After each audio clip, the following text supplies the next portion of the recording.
That's not how the Force works. I don't care!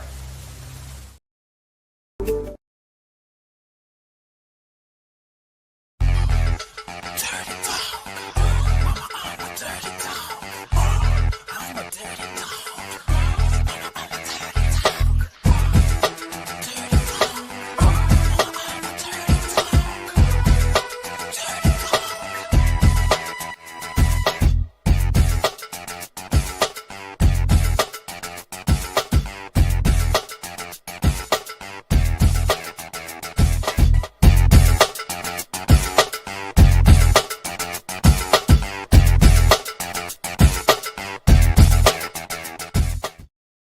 G'day guys and welcome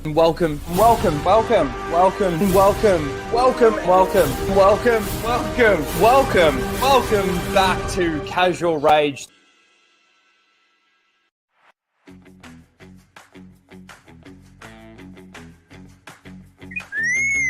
Prepare to start the show, R2. This is where the fun begins.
Hello everyone and welcome to Casual Rage 205. It's a nice sort of roundish number.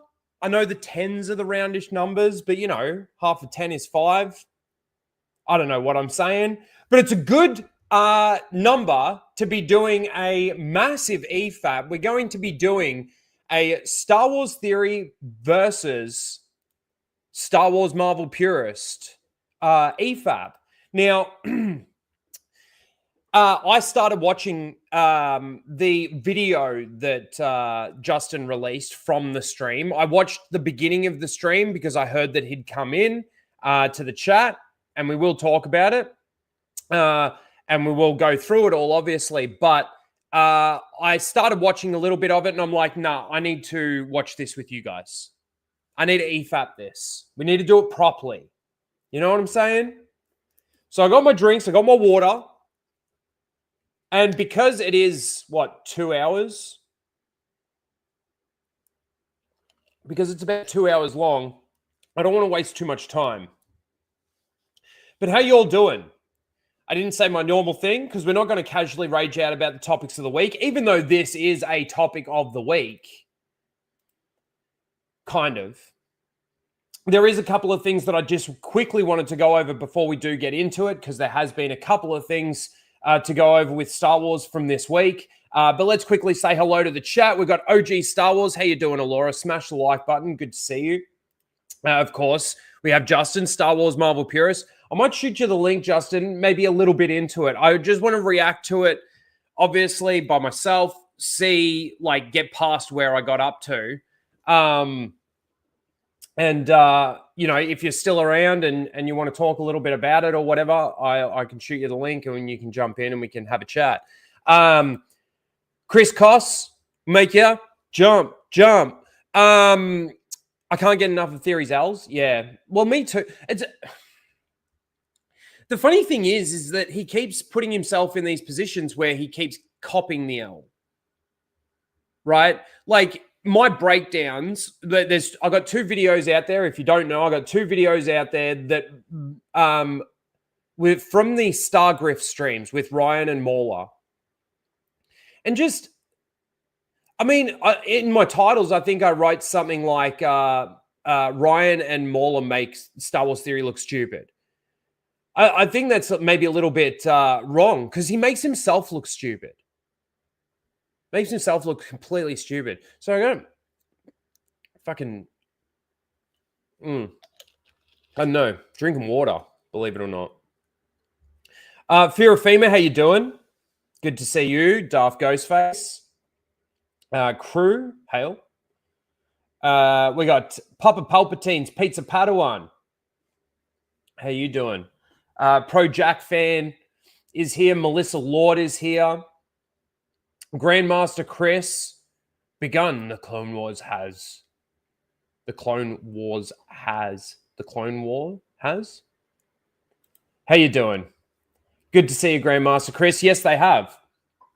It's kind of funny. I like seeing what these guys are doing with the Gatekeepers Alliance.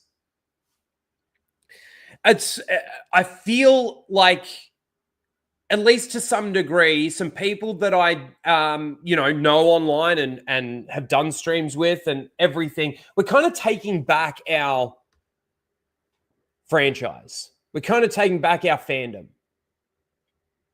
I kind of feel that a little bit. I wish I was a little bit more involved than I was. But it's one thing to say that this was okay and that was okay and Andor and all. We talked a lot about all of that last week, and I don't want to get into it because we've got too much to get through. But Disney Star Wars, it's not Star Wars. It's as simple as that. It's so simple. It's not. No matter whether or not they do something good or not, because whatever it is that they do that's good is only within their canon. And what is their canon? It's not Star Wars. It's actually quite simple to come to that conclusion. And I know that there's going to be people out there that disagree. Oh, all Star Wars is Star Wars. They bought the rights. They own the rights. They're making Star Wars. That's what it is now. No. Because there's too much for us. There's too much for us to let it all go. There's too much of the EU for us to let it all go. And there's plenty of evidence out there now. Actually, I should probably get some clips off Justin and a couple of those guys. But, there's that author, what's his name? It basically just comes out and blatantly says that everything that was published was canon. Everything. When these authors were writing Star Wars, do you think that they weren't writing Star Wars? They weren't writing something that was supposed to... Why would George bring them in? Oh, we're going to do this offshoot. It's going to be like a multiverse, right? Where you tell these stories, but they're not real until I, this is how they see it, until I make the adjustments and bring it to screen. Now, yeah, if that did happen and he changed something from the books, changed character, that's up to George, as far as I'm concerned. And then people will argue the fact that, well, Disney own it now. George doesn't own it now. So really that responsibility and that amount of power comes down to who now owns it. The thing is that they bought it for $4 billion. They bought the franchise for $4 billion and they basically threw out what? 80%? 80% of what they bought, they put in the bin. Because you got to remember, the games, everything other than the movies, they maintain as canon. Now, yeah, they're still probably making money off all the other Star Wars stuff. Of course they are. If somebody buys something, where's that money going? It's going back to Disney now. So, as far as I'm concerned, I feel like with these guys doing what they're doing, and I know that there's people out there that don't like it, and I will even argue the fact I hate this. I will even argue the fact that there's people on our side that don't like it either, don't like them either. And as far as I'm concerned, I don't care. Because the other thing too, the one thing that made it really noticeable for me in regards to Star Wars fans and, you know, you normies and there is different categories and all of this kind of thing is what happened with Legends Con. No one promoted the fucking thing. None of the channels out there, and I'll put a disclaimer in there for Ryan and a couple of others, right? But the other channels out there that cover Star Wars and they say it's all Star Wars, what happened to Legends Con? I got to keep saying hello to people. We got Tilliam in the chat. How you doing? We got the great Mike Hill as well. We got Nick from Echo Base Network. How you doing? Jordan. The Senate. Man, where you been? Where have you been? It's been a while since I've seen you. What's up, dude? Soul Shade's here. How you doing, Soul Shade? Let's see. SWA for his 11-month member chat. Thank you, dude. Says theory is jelly. Well, that's what I was sort of trying to get to before I kind of went off on a tangent. But the videos that I've done, like his arguments crumble. They crumble under questions. And that's why he has people like your Dennis Shills and stuff like that, because what do you see the most when you watch those streams? Somebody says something and all the response is from maybe somebody else, whether it be theory or somebody else, is, oh, yeah, I agree. Oh, yeah, I agree. Now, I'm not saying that they don't agree, but like, you know, is there any more do you want to add to it? Is there any part of the conversation? Were you even listening? Because I know that happens. It's happened to me. Don't get me wrong, on streams when somebody's saying something and you know that you sort of agree with them, you may have already had the discussion and you sort of tune out and you're reading the chat or something, and then they might ask you something and you're like, oh shit, what was the specific question? And you just kind of go, oh yeah, look, I agree. Like there is times like that. You can't deny it. If you've ever done streaming and you've ever been on panels and stuff like that. Jeremy, good to see you. Let's see. Oh, did they EFAP it as well? The beginning, a lot of shit happens. I feel like at the beginning, I hated how condescending he was coming across. I just didn't like that. And I know I haven't gotten past that point yet. And I was really hoping that this isn't 2 hours of him just being like, you know, he came in. What it felt like for me is he came in, I've got 3 million subscribers. Who are you? You keep coming after me. You keep, you know, exposing me. In his eyes, it would probably be exposing him, but they are actually exposing him.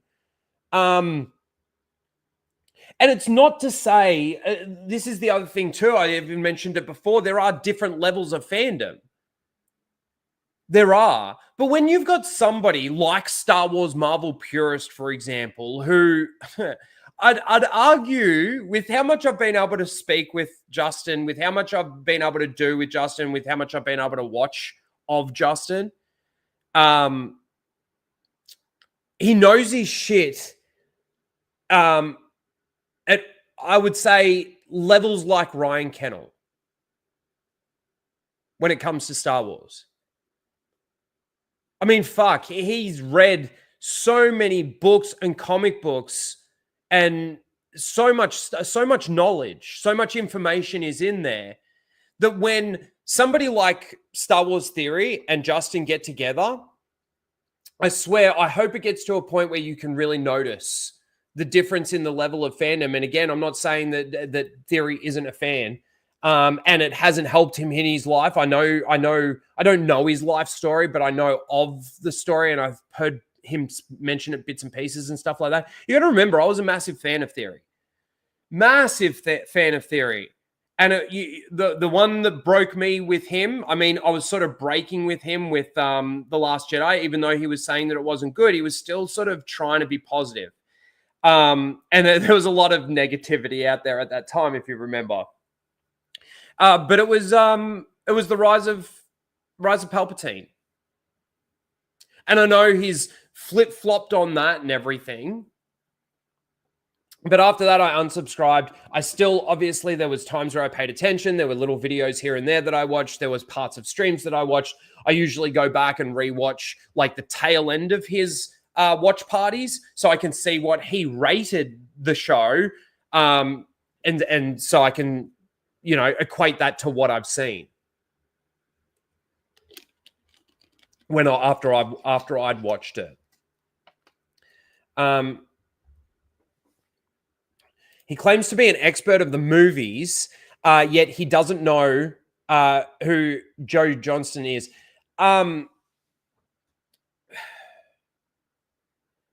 My thing is more so like you've got a lot of before the Disney stuff. I'd never really read the EU. There was bits and pieces, and I knew a lot. Right, I'd watched people's videos in the past covering EU stories. I'd spoken to people that had read the EU and they'd given me information. Like there was a lot of it, so I knew about like Jaina and Jason Solar. I knew about Anakin. I knew about Ben Skywalker. Like I knew about Mara Jade. You know the story moving forward and stuff. Who hasn't heard of Revan? You know. Who hasn't heard of Bane, Darth Bane?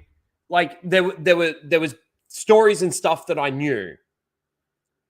But it wasn't until Disney took it over that I'm like, well, fuck, this isn't Star Wars. Unfortunately, when Disney bought it, everybody got excited. Everybody got excited and thought, awesome, we're going to see the EU on the big screen. How cool is that? And if you say that you never thought that as a Star Wars fan, well, then you didn't know really how deep Star Wars was, and maybe you are just a Star Wars normie if you didn't know those stories existed, right?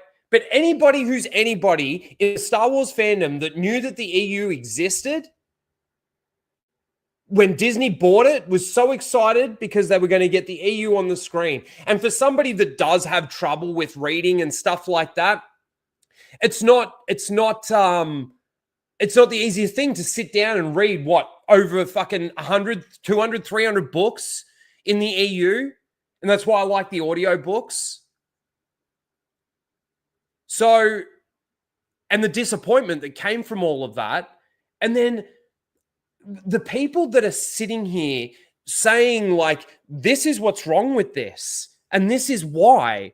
Why can't we have that conversation? Why does the person at the other end have to get their back up?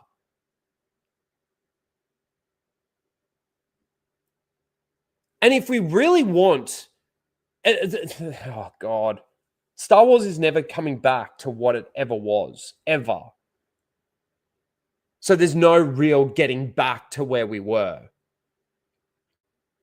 But I do believe that, like I at this point, I don't want Disney doing anything more Star Wars, anything. And that's not going to happen. They're, of course, going to keep doing it. But wait until they get to Revan. I mean, I don't even know if they're even going to do Revan. They're trying to play on the name, and they try and pull all of this stuff from the EU to keep Star Wars alive. But what did they do with the High Republic? The High Republic is, well, that's only 100 years. What's the Old Republic? That's like 3,000 years, right, chat? G'day, Blake, how you doing?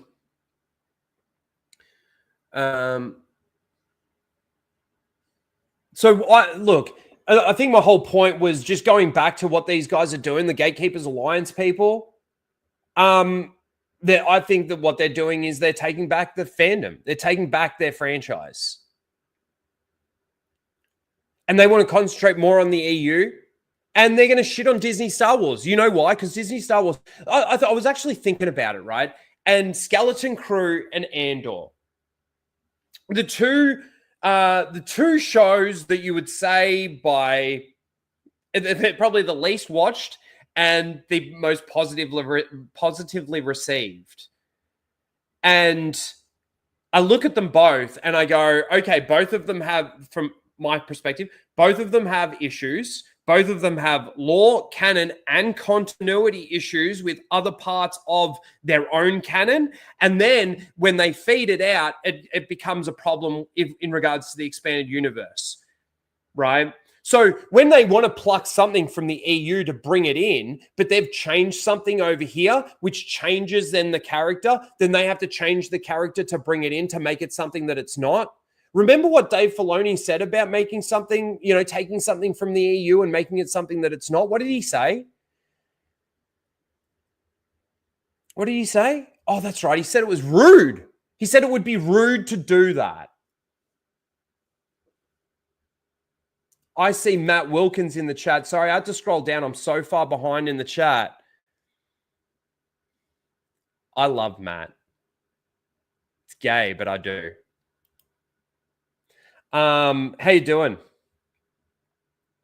Let's see here. We got Holocron Library Fox. We got Soul Assassin. Some great mods in the chat as well.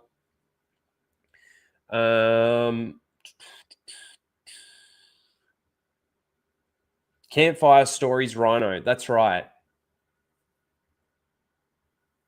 Man, you know me. I can talk about this stuff for fucking ever. And the more I talk about it, funnily enough, the more passionate I get about talking about it.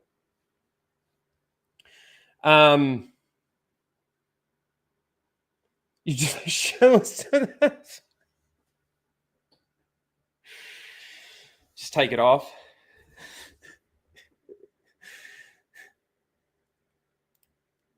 Oh, Matt. That sounded gay. Fuck. While Matt's here, I do like I feel sorry for all these people. Legends Con looked like it was going to be a really awesome thing. I mean, look, when I heard about it, I was like, damn, maybe I should have organized my trip to America around that. I'm fucking glad I didn't.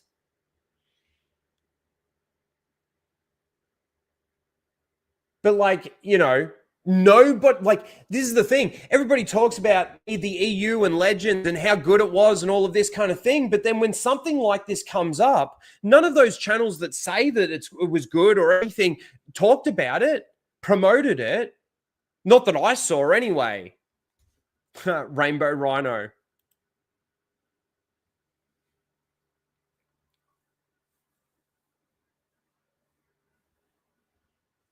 It's just disappointing. It's just disappointing that the thing that made Star Wars and kept Star Wars alive through the 90s, to where we get to the prequels and beyond with the expanded universe as well. And then when something like a Legends Con or something like that comes up, no Star Wars fan out there fucking knew anything about it or promoted it, talked about it. I mean, look, I'm going to say I'm guilty of not really promoting it and talking about it either. But by the time I actually sort of found out about it, I was 3 or 4 weeks away from being cancelled, I think, when I sort of first heard about it.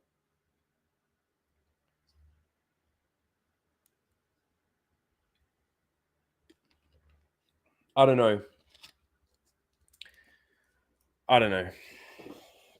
Anyway, guys in the chat, thanks for being here.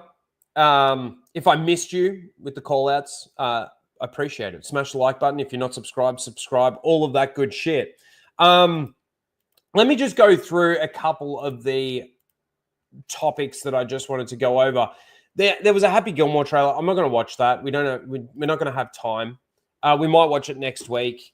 I just, in regards to these remakes or continuation stories and stuff like that, for me, it just goes to show how incredibly creatively bankrupt studios are. And I don't know. For me, something like Happy Gilmore 2, if it's not good, if there's any sort of forms of wokeness in it, any jokes that aren't like, it just makes the first one worse. Well, it doesn't make the first one worse. It's not like you go back and watch it and go, oh, number 2 made this one shit. Unless they retroactively change something, well, like sort of what they did with Star Wars, right?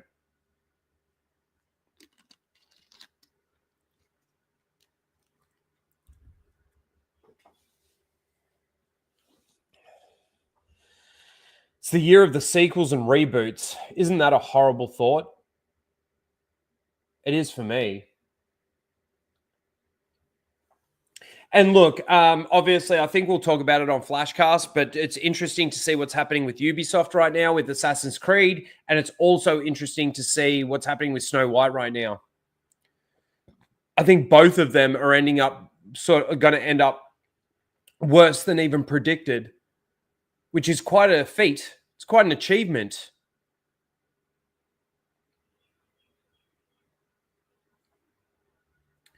Do I get ever around to making a link tree? No, I've never done that. Look, I'm dumb. I'm so dumb. I need people helping me. And I'm doing it all on my own. Okay, so a couple of things that I just wanted to talk about really quickly. 10 and 10 Assassin's Creed. We talked last week about what was being released in 2025 and 2026. And I just saw this pop up, and I thought this is quite telling. Like, this is from Culture Crave. Star Wars releases in 2025. There's 3, and one of them is just a 20th anniversary release. Isn't that funny that they're coming out with Andor Season 2, Visions Volume 3, which isn't anything to do with canon or anything like that, and then they're doing a re-release for the 20th anniversary of Revenge of the Sith. Huh. Well, didn't they have like 150,000 projects on the go or something?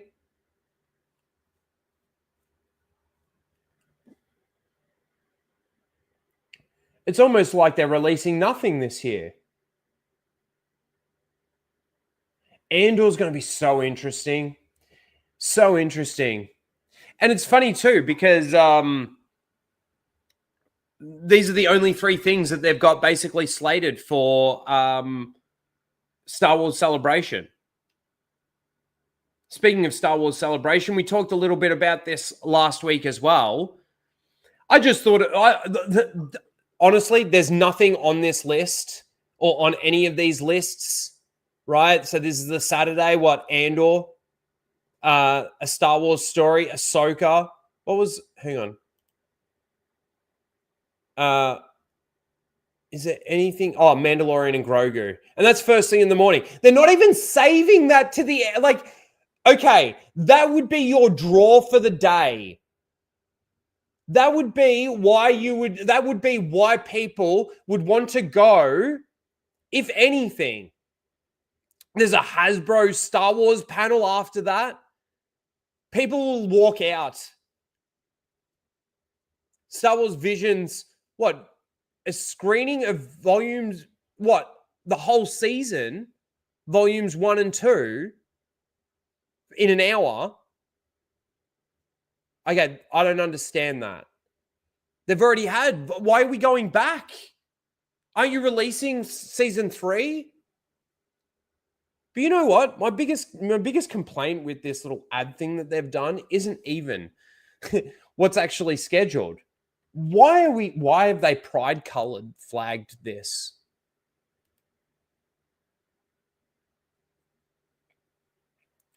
Day 2 on the Saturday, they put their 2 draws at the beginning of the day. Are they retarded? Are they retarded?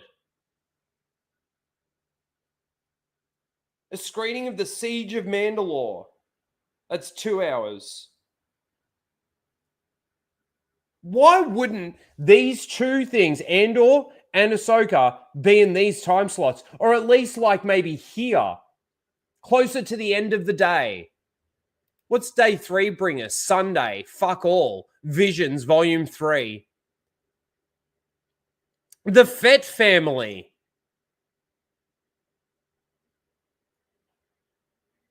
A screening of Star Wars Rebels finale. It's the gayest Star Wars celebration fucking lineup I think I've ever seen. That's so horrible. But yeah. Pride flag. Not Pride.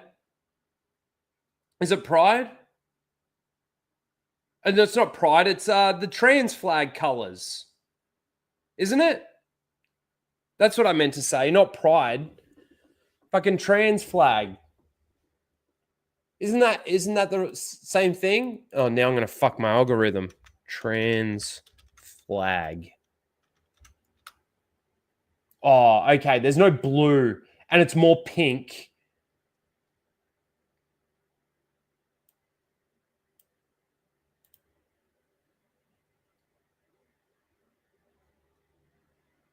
It's close. Okay, maybe I'm a little off. Still, it was something that I noticed. Just the colors of fucking... Anyway. Oh, God. That's a horrible lineup, though. You go to Japan for 3 days for a Star Wars celebration, and that's what you get. And like I said, people will show up for the morning, and they'll be gone by the afternoon. Like, after people have lunch, what is there? Fucking Visions, Volumes 1 and 2, Light and Magic. What was that? Oh. Telling stories across culture, Star Wars and Japan.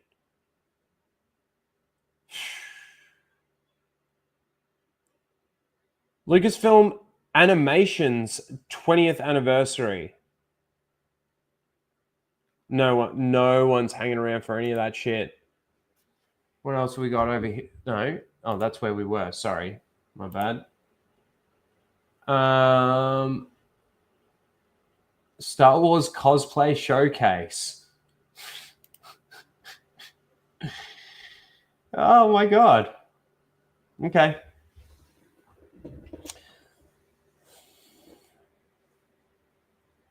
The heroic sidekicks of Star Wars. Jar Jar Binks comes out. The guy that gave Palpatine all his fucking emergency powers. What a fucking asshole. Anyway, there you go. There you go. Fucking...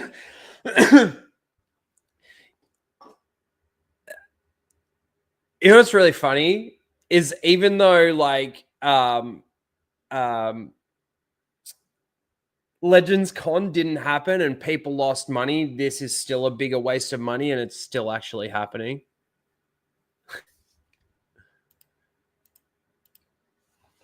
That's fucking shit that those people didn't get refunds either.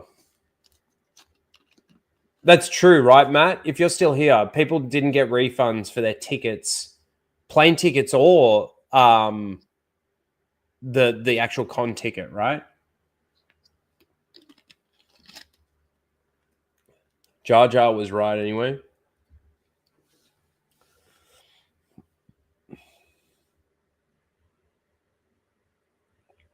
I wonder if we get any news info on the Rey movie. It's funny that there was nothing listed there, isn't it? At least I didn't see anything. I don't recall seeing anything. Yeah.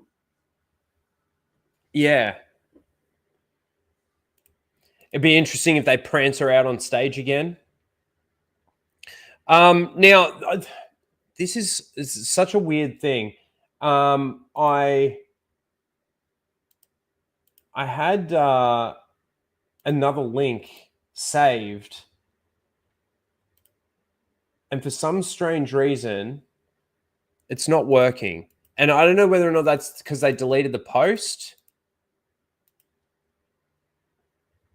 And it was discussing film. And it says, like, here, it says the page doesn't exist. So is that because that obviously the fucking thing's still up? But basically what this one was saying was that the budget for, hang on, I've got something noted here. The budget for Mandalorian and Grogu was only 166 million. This is what basically the thing was. And the only reason why I can see that is because I've got it saved in my bookmarks. And then when I hover over it, it tells me what the tweet was. $166 million budget, the cheapest Star Wars film made since Revenge of the Sith.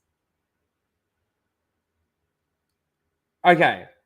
First thing I'm going to say discussing film is that Mandalorian and Grogu is not a film. So it's not the cheapest film made since Revenge of the Sith.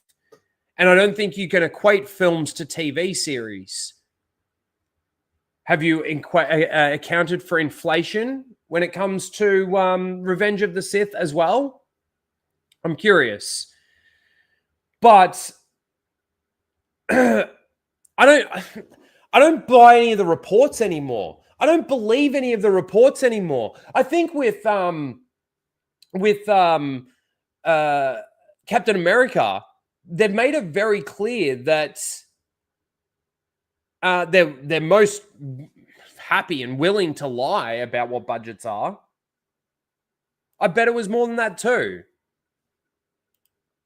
And how does discussing film know that? Where did that's why I actually would have liked to bring up the tweet, because maybe there was a source for it. But even still, just because somebody at Lucasfilm, maybe even in an interview, said that the budget was only 166 million, and now I don't know why that would happen, but even if, let's say, it was the case, I don't believe them. I don't believe them. They seem to be chronic liars, and I hate fucking chronic liars. You can see them, you can pick them up straight away. Fuck, I hate that. Chronic fucking liars.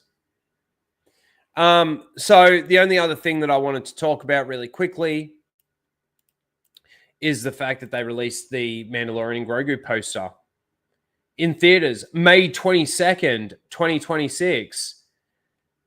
Oh, I honestly don't know. I think it's going to tank the box office. I do find it funny, though, that they went from putting the Mandalorian image in the A of Mandalorian and moving it to the O. That's right, Blake. We're doing a poster fucking review.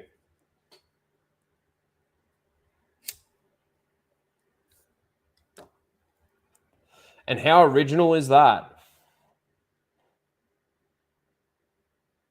And the thing is that the Mandalorian isn't even the Mandalorian anymore. Bo-Katan is now the Mandalorian, right? She's got the Darksaber. Man, I can't even remember the sequence of events for Mando season 2 or 3. I remember moments, like your Lizzo and Jack Black.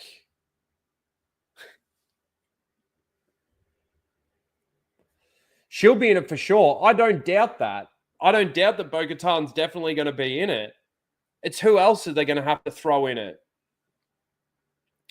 I mean, there was that image that was released of the Falcon and the Razor Crest. So it also makes me wonder whether or not that's a flashback, which I think it will be, just so that they can pull in the nostalgia and the jangling keys of Han, Luke, and Leia in some way, shape, or form.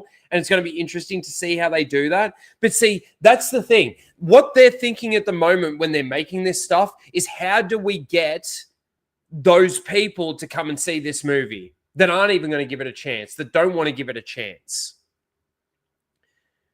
We'll just shoehorn in some fucking Han, Luke, and Leia together scene. And I believe that Jon Favreau would do that. And Dave Filoni would do that too. After seeing what they did with Luke at the end of Mandalorian Season 2, so disrespectful to the character, so disrespectful to the fans, trying to play on their emotions, and fucking work. Fuck, did it work. How rude and disrespectful.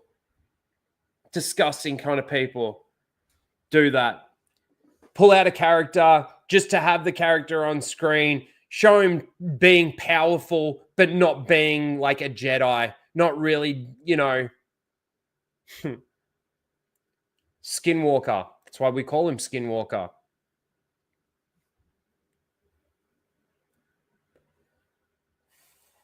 Season 2 was the cameo season. That was all the like, I mean, man, fucking Robert Rodriguez and his fucking 16-page script had to fill it out with fucking bullshit action that didn't make any fucking sense. Why? Oh, Boba Fett. That's why. Who cares? Boba Fett's in there. They'll eat it up. Especially if you make him blow up a ship and crash into the other ship, which blows them both up, and then turn around and say, I was aiming for the other one. That makes me so incompetent. But it paid off in the end. Fucking so rude. So fucking rude. That's it. I was going to go over the Pedro Pascal new earpods ad. I saw it on TV the other day and it was a different ad to this one. Have you guys seen it? I think this almost confirms that he's gay.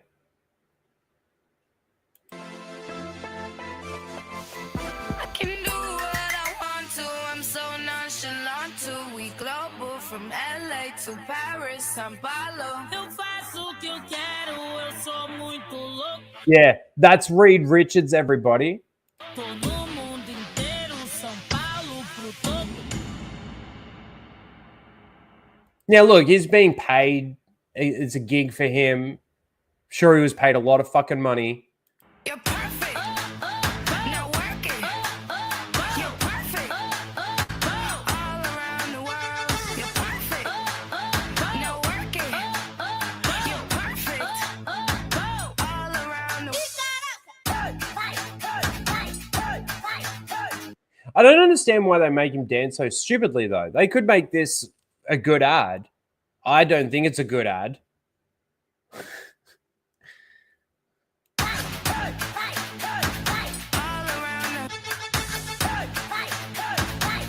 Like, it's like, I'm sorry, but just the dance moves to me are just, I don't know. Is this what new progressive like art dance is? Performative dance? I mean, there's always been a bit of that, I guess. It's not my thing.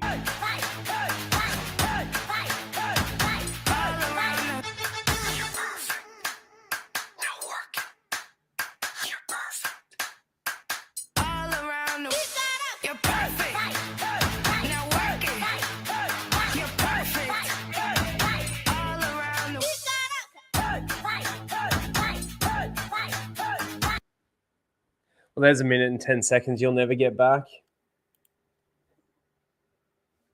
Cringe. End my suffering. That's funny. I am getting so sick of Pedro Pascal. I already didn't like him, but I'm fucking really getting sick of him. Really, really. All right. Let's do the main event. We've been going for 40 minutes. Ryan Gosling. The amount of gay stuff on this stream is wild. Yeah. Everything's been pretty gay today. Thank you, Ryan. All right, here we go. Get your popcorn, ladies and gentlemen. Settle in. Get your drinks. Get yourself prepared.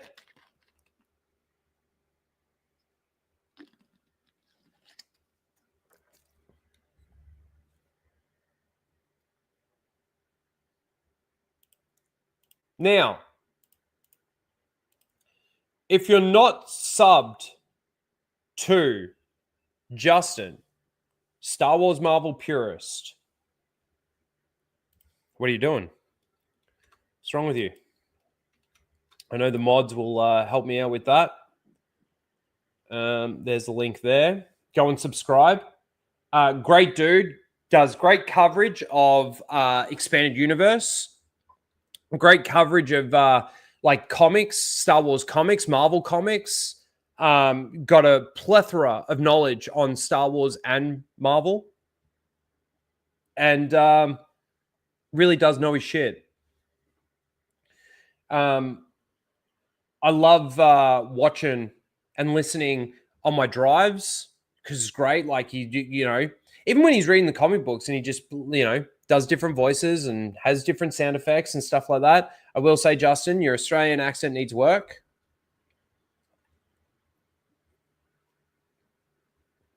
Does need work.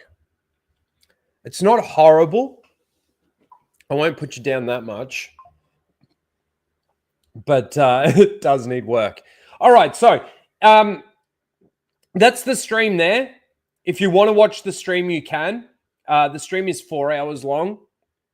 We're not going to do that. We're going to watch the 2 hour and 13-minute video that he's clipped from the stream, which, as you can see there, I've watched, about half an hour of it, roughly. But we are going to go back to the very beginning, and we're going to start from the beginning. Now, my understanding of what happened was Justin was doing... what were you breaking down? Darth Plagueis the Unwise. There was this book we were doing. What book was it? Or the sequels. Jesus. Is it? Let me just skip. In a game of... Because you had people on, right? Came together and made a 19-book... Oh, no. Maybe it wasn't that one. Sorry. Maybe I'm picking the wrong one. That's right. You were doing Dark Tide Onslaught. But anyway, either way, we're not watching this one. They were... Oh, no, it was this one. There it is. So they were doing their stream. He was doing his thing, and he had guests on and everything. And then, there's been a bit of back and forward between Justin and Star Wars Theory in recent times on Twitter and in chats and stuff like that. And Theory comes in all hot saying he sent him the link and will wait and blah, blah, blah. And I did see, I went back and I watched a little bit of this, as you can see there by the red line. And I even saw OG Star Wars in there saying, it's a bit rude to come in while he's got guests on and he's got, a planned stream to basically just, ask him to, stop what he's doing for his chat. What? Because you've got 3 million subscribers and you've got, 12,000 people a stream that watch, and he's only had 876 views. That makes you feel like you can come in. It's so funny that even throughout this conversation, he's talking about, all you care about is clicks and subs and stuff like this. It seems to be his go-to for everyone. Now, I believe that when he said it about Star Wars Explained, but he'd probably come in and say that about me. And it's funny because I've never once heard Justin talking or saying anything about subs and views. Yeah, look, we all want more people to watch our stuff. Don't we? Don't you, Theory? But that's not what, if that was why I did this, for me personally, if that was why I did this 6 years into doing it, 5 years into doing it, and I'm still getting, roughly 40 people watching a live stream, and I didn't think that, it was worth it, well, then I wouldn't do it. But that's not why I'm doing it. I'm not doing it because I want, it would be nice to have over 100 people here, and I've had streams with over 100 people in them. It'd be nice to have a stream with 1,000 people in the chat. It'd be nice to do a video that cracks 1 million views every time I put out a video. But I don't fucking care. You know what I do care about? I care about Star Wars. And I care about the way Star Wars is being treated by not just Lucasfilm, but by the fans too. So anyway. Like I said, I prided myself. That's a bit of a preamble.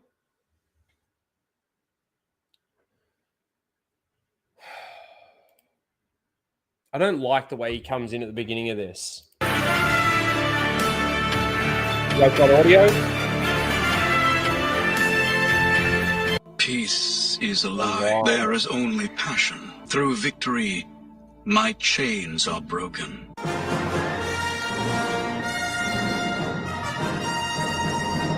I have guests on right now, but if you want me to come on your stream sometime, you can like hit me up or whatever, or DM me. Okay, so just also too, obviously Justin's done a very good job in regards to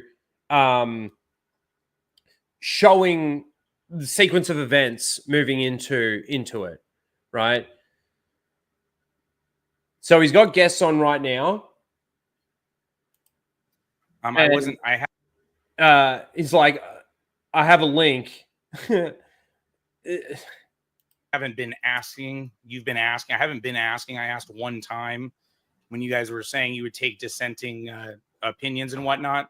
So that's when your chat, I think your mod had asked me to jump on your stream. I haven't been asking. I believe I got blocked as well. But if you want to hit me up, you can DM me on Twitter or whatever. We can set something up. But yeah, right now I have guests on. So like no one from the Gatekeepers Alliance has been asking at all. Like, just make a video or talk about it on the live stream and address. Yeah, but dude, Theory, they've been covering you, dude. They've been covering. Whoa. If you think it could be serious, ask me to call emergency services or someone you trust.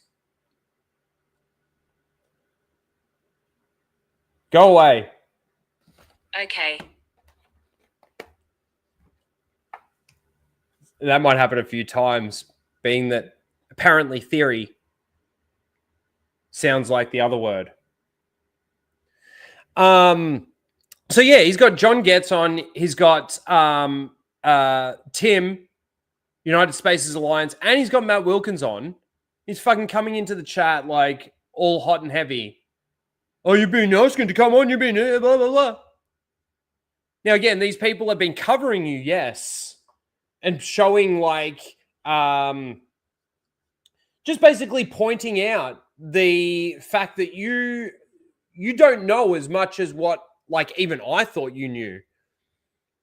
In fact, funnily enough, I've actually surpassed you in the last 5 years in Star Wars knowledge, Star Wars theory, based on the books that I know you haven't read. And the amount of the expanded universe you haven't read. Anything we've said. Like, we're not here trying to grip for attention. All right. If my DM's not open, then I'll DM you after the stream or something, and then you can hit me back on it or whatever. My DM should be open on Twitter. I don't know why it wouldn't be. So here we go. They're here. What's going on, buddy? What's up, pal? What can I do for you? Oh, I just sent the link for you to join, but you wanted to do it live, so here I am. I mean, I just figured why not? I'm the number one fanboy. Right? Why would Theory want to do it behind closed doors?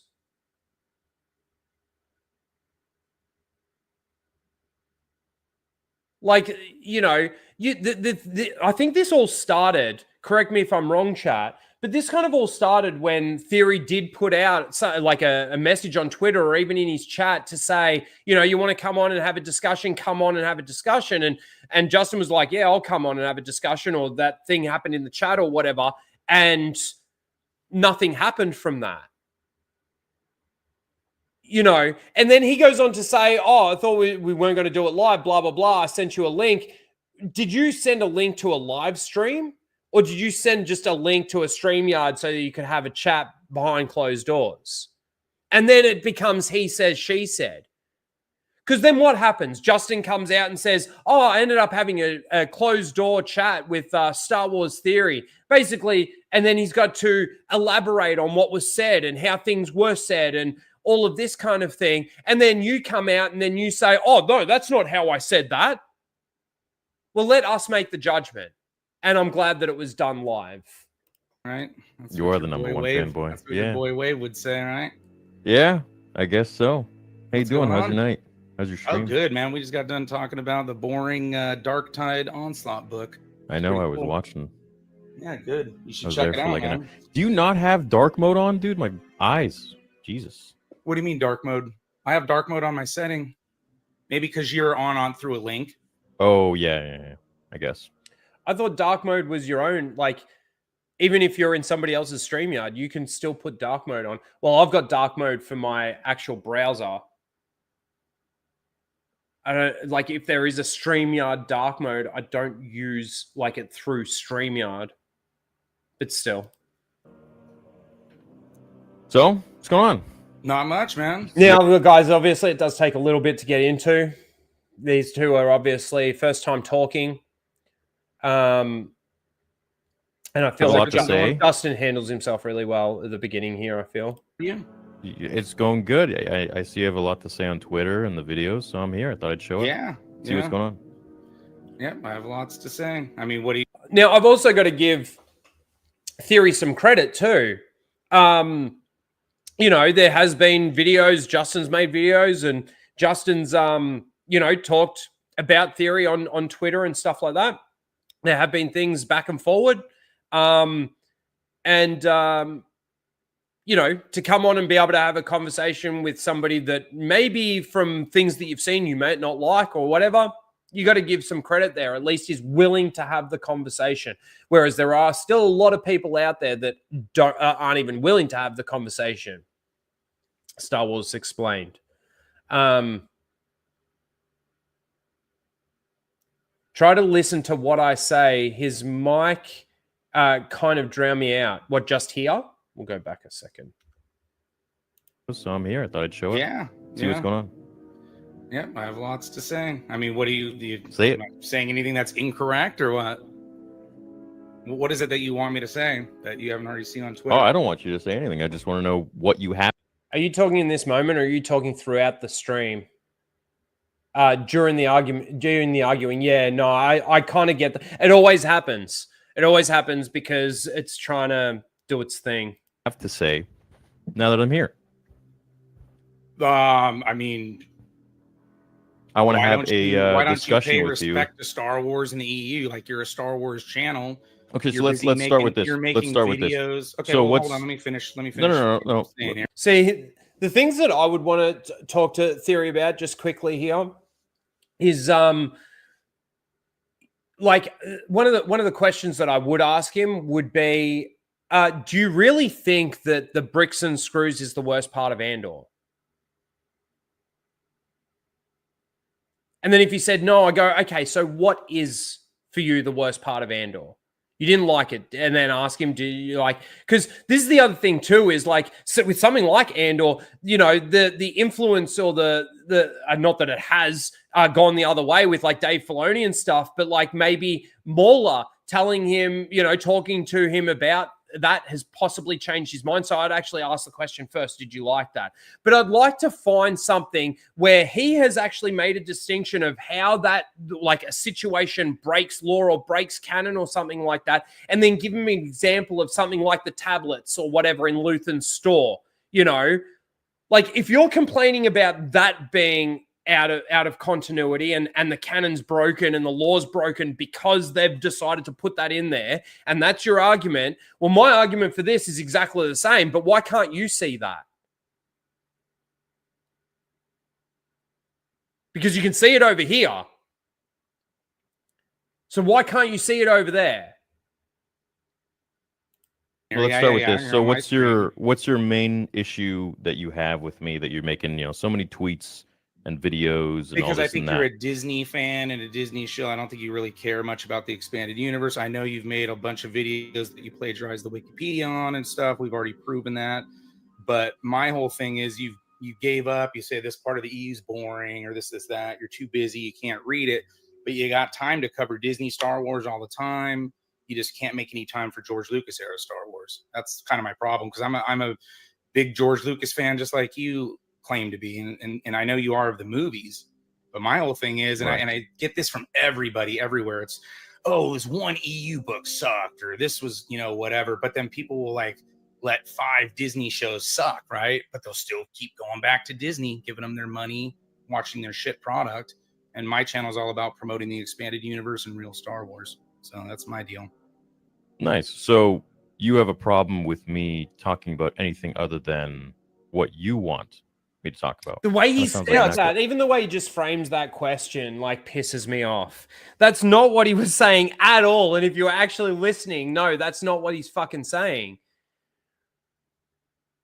I think there's an element of what he's trying to say is that Disney Star Wars isn't Star Wars. All you're covering is the Disney Star Wars stuff, and you 70% you have given positive reviews and positive feedback to 70% of Disney Star Wars content. So how can you first of all say that you're not a Disney Star Wars fan? And like, that's his point, is that you don't cover anything when it comes to real Star Wars anymore. The only things that you cover is Disney Star Wars. Now, look, I could make the argument the same thing, right? All I pretty much talk about when we do Casual Rage is the Star Wars news that's come out this week. Now, that's sort of what the show is, right? And we do the seal of the week and all of that sort of shit, right? But even my videos, a lot of my reviews recently, like all my reviews are all fucking Disney Star Wars stuff.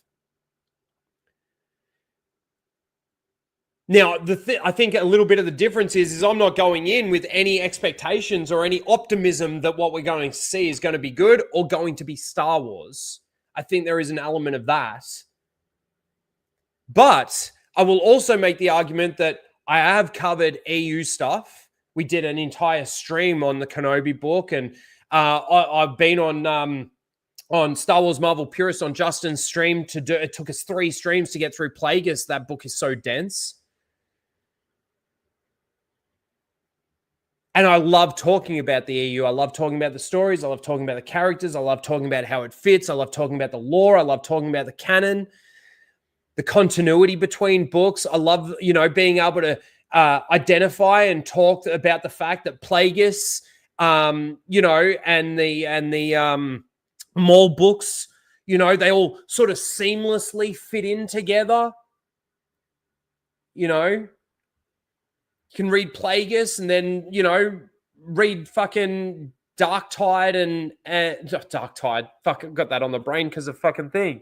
What's the one I'm thinking of? You got Shadowhunter and Lockdown.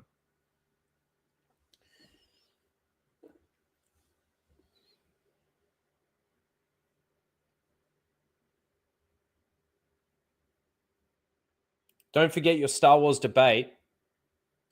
Oh, yeah, that's right. We did have the Star Wars debate on Side Scrollers, talking about EU and how, like, what they're doing in Dave Filoni's words, ripping Thrawn out and making him something that he's not, doing exactly what he did in the Ahsoka stuff, in his own words, is rude. It's rude to do that. But he did it anyway.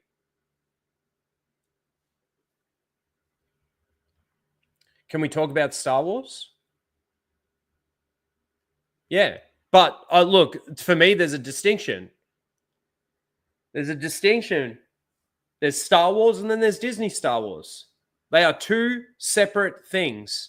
They are 2 separate canons.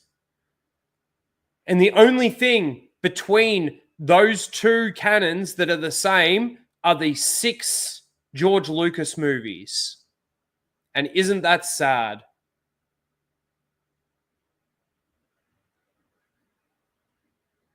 Oh, I've got no sympathy, none whatsoever, for Timothy Zahn. Timothy Zahn did it. Fuck off, Timothy. Seriously, you're not happy about what they did with Thrawn? You're not happy what they did with Thrawn? Well, guess what? I'm not happy with what you did with Thrawn, redoing your stupid fucking Disney trilogy. You are a fucking sellout. So you reap what you sow, bitch.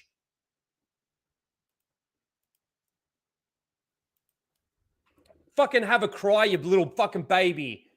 Disney paid you some money and you went, okay, I'll change my character for you. Dave, where's your dick? Mickey Mouse, where's your dick?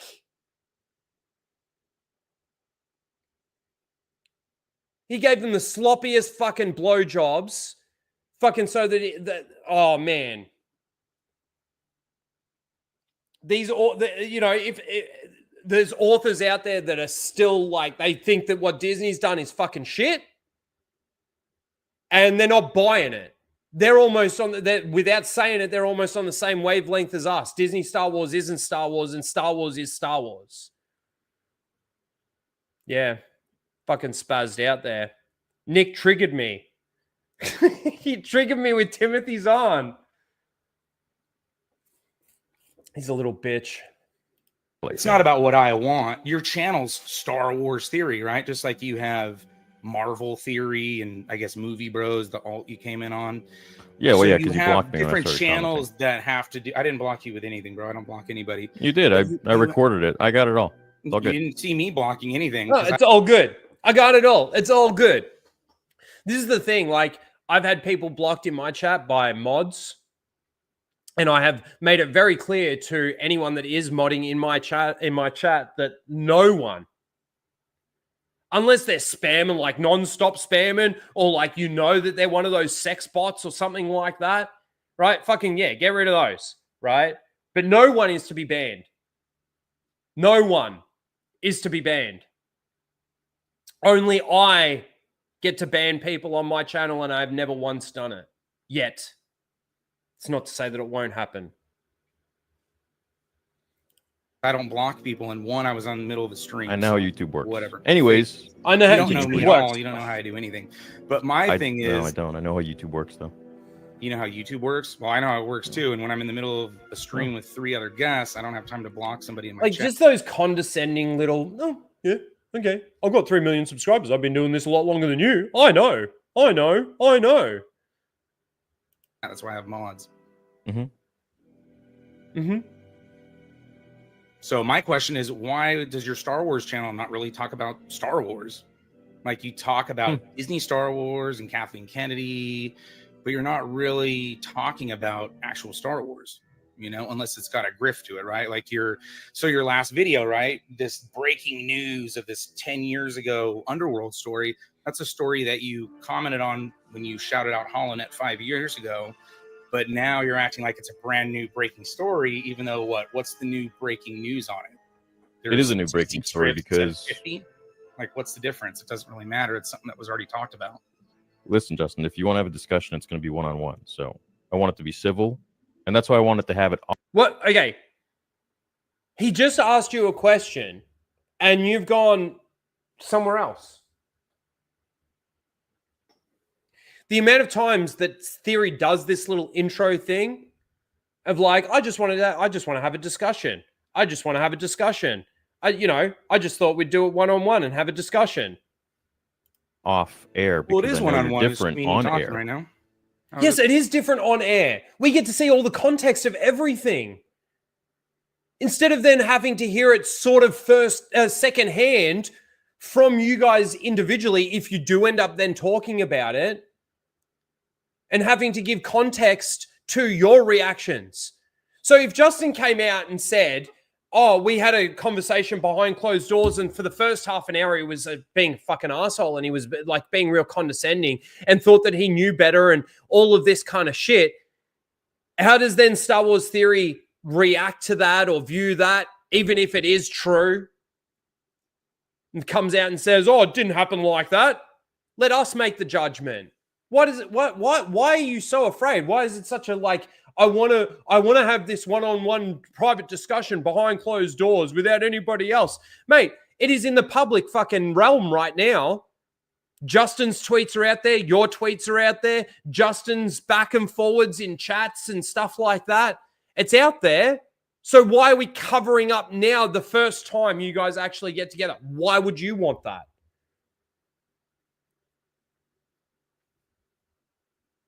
They're not one-on-one. because you keep talking over me.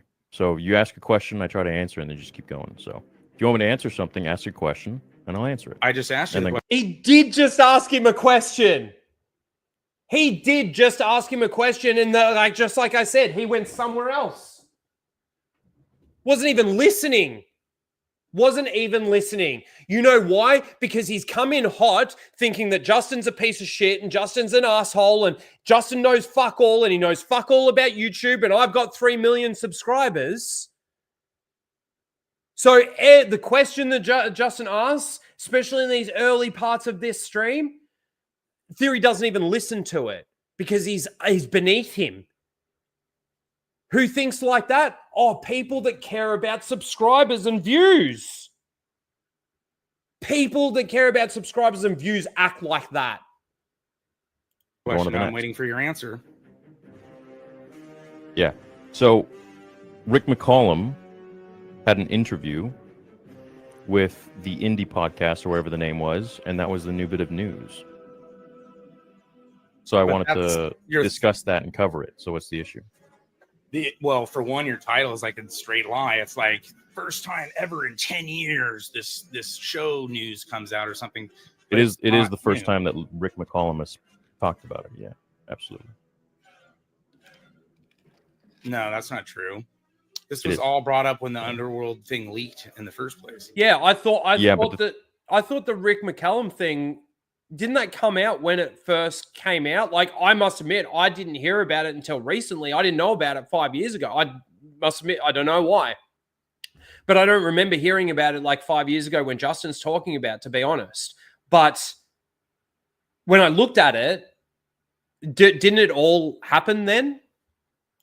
The things he had to say about it in that interview were the first time that people have actually heard about it. I don't know. I know, but the title's misleading, dude. The title's totally... okay, so let's we'll go back and forth. Yeah, see, Justin, like, I get what you're saying here, but like, that's not why that is a small part of why there is an issue with Theory at the moment. From the Gatekeepers lines, from me. I know it's hard because you weren't probably expecting it and you're trying to like form these questions that you know that you've had for fucking ages for him. And especially at the beginning here, it might sort of be coming out as a little bit messy.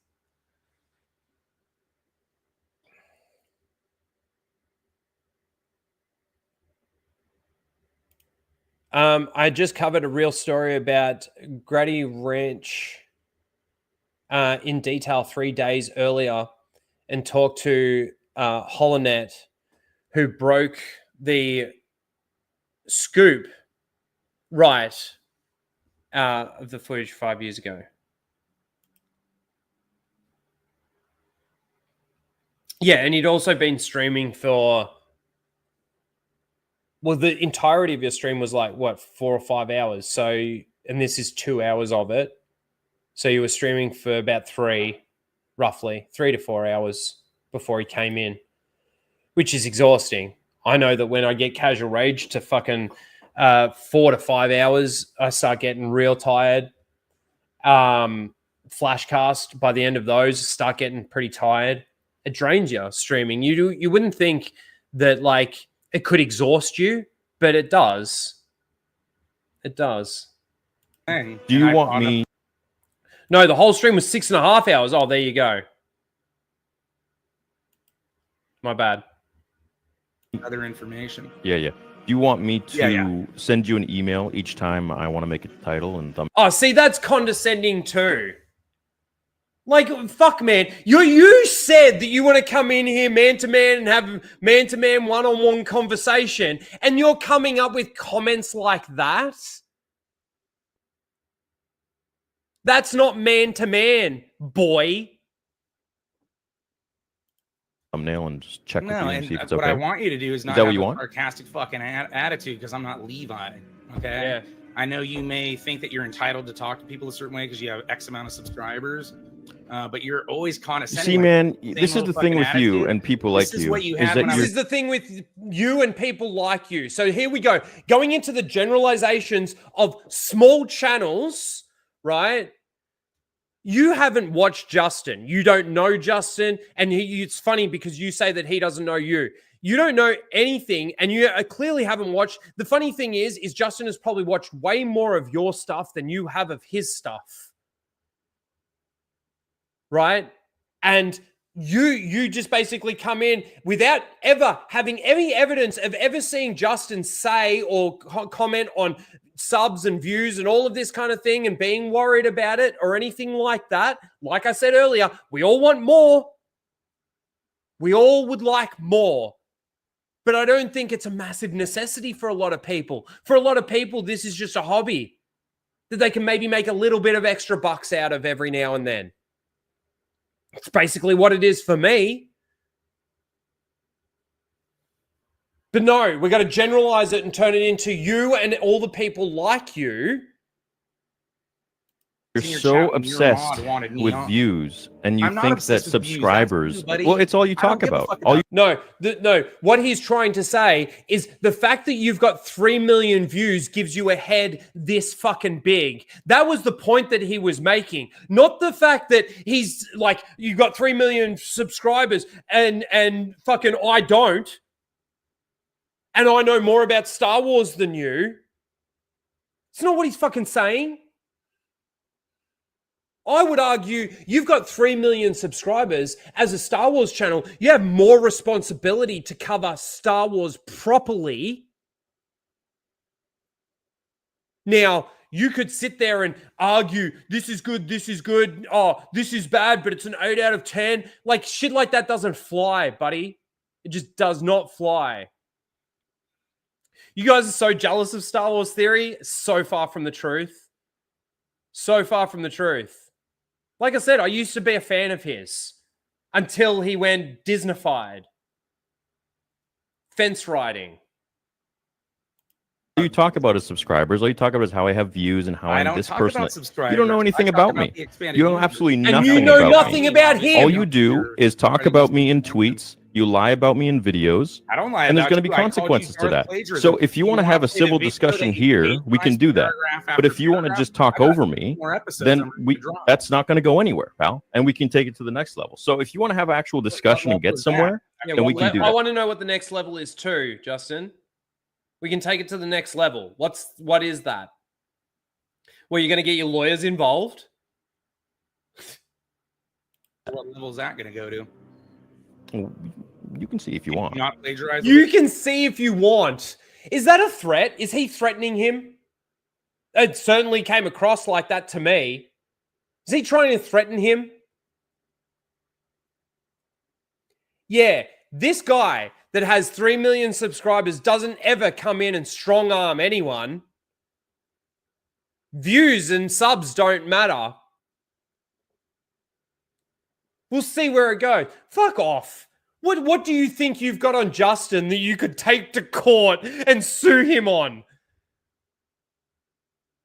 What, the fact that you plagiarized Wikipedia so that you could make fucking lore videos when you actually have no knowledge of the actual lore or canon or continuity because you've never fucking read the books? You pretend to be this all-knowing Star Wars, well, not all-knowing, I'll take that back. But you argue the fact that, you know, oh, I'm going to do these lore videos when you don't even know anything. You admitted that you needed to get ghostwriters in to write your lore videos.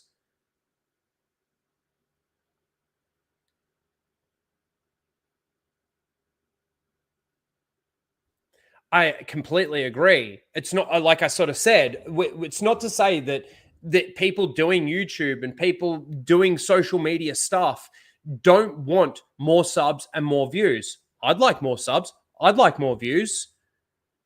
But it doesn't change the way I think about things. It doesn't make me think that that this person over here is better or anything. Fuck. I started my channel before Melvin. I started my channel before Grizzy. And these two have surpassed me in strides. Massive strides. And they will continue to surpass me. I'm not jealous of them. Good. At least there's some real Star Wars channels out there getting some actual traction, which I'm happy about. Yeah, I know of Thor Skywalker. He went off a bit too. I must admit I haven't paid any attention to him in a long time, so I don't know where he's at now in regards to like Star Wars and the fan base and the, like, you know, Disney Star Wars compared to actual Star Wars and stuff like that. But Yes, I know Thor Skywalker. Used to watch his channels. Used to watch his channel all the time too.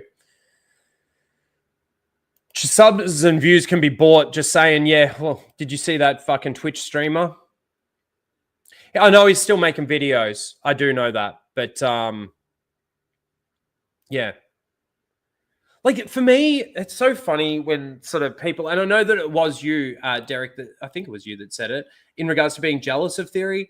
Like, honestly, I don't care what happens with my channel. I just like Star Wars and I like covering Star Wars, and I actually like shitting on Disney Star Wars when it's shit. And there hasn't been anything for me to say that it's not going to be shit moving forward. Sorry about that. No, man, don't look. If you think that I'm jealous of him, you can think that. I'm certainly not. Don't be sorry. But like, you know, like I said, there are different levels of fandom. There's your normie level. You know, there's people that have read majority of the EU. There's people that have just started the EU. There's so many different fucking things. But like, when it actually comes to, let's say, having a discussion about Thrawn and why Thrawn and what they did in the Ahsoka series is so bad for that character, and then we get jumped on and said, oh, we're just fucking sexist, racist, misogynistic pieces of shit. It's the typical Star Wars fandom reaction, blah, blah, blah, blah, blah. No, how about you listen to our arguments? You know, how about you listen to our arguments? You know, I mentioned the thing about Anna and Andor. She went on a stream and, you know, everybody there was praising Andor. Oh, it's really good. Oh, best Disney Star Wars fucking show that they've ever done. The dialogue, the characters, it's amazing, amazing. Anna goes on there and starts talking about the things that she didn't like and that she thinks that it's a shit show and she thinks that it's just another classic Disney Star Wars bullshit show. And they react to her by basically saying, oh, you just need lightsabers and force users. That shut Anna up because she's like, I'm not having this conversation with these people. Because they're not taking my arguments seriously. So why should I take theirs? Anna's one of the most based fucking people I think I've ever met. Wikipedia on like multiple Star Wars videos and pretend like you didn't? I'm letting you answer. I don't want to interrupt you.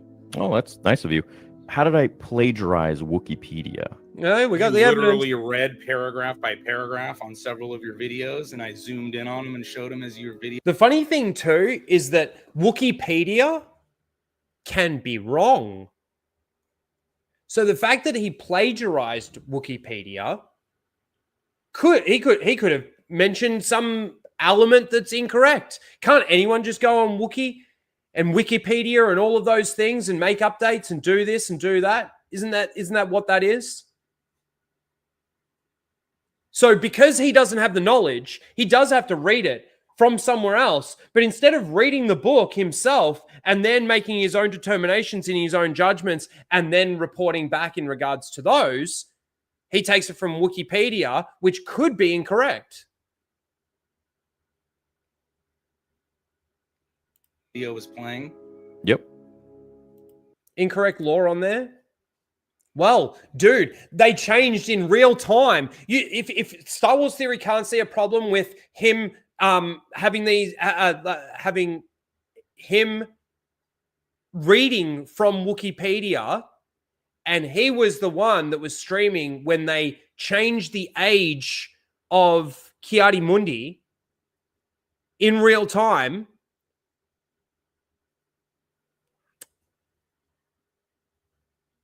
Interesting, isn't it? Riff, how you doing? Good to see you. Becomes a member again. Maybe it's just an update or maybe it expired or something, but he becomes a tracking fob. I keep saying I got to change the fucking names of my fucking memberships. All right, let's continue. Thank you, Riff.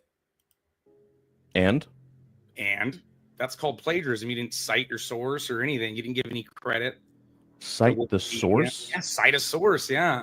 Yeah, how about you say, I'm taking this from Wikipedia. Wikipedia. You mean cite the source from the book? No, because you never read the fucking book that the information came from. That now has been put on Wikipedia that can be changed and altered. Unquote or whatever. Yeah. Yeah. See, this is exactly why I wanted to have a private conversation with you, because I knew how someone like you would be. Someone like you would be. Again, generalizations. I'm 3 million subscribers. You don't understand.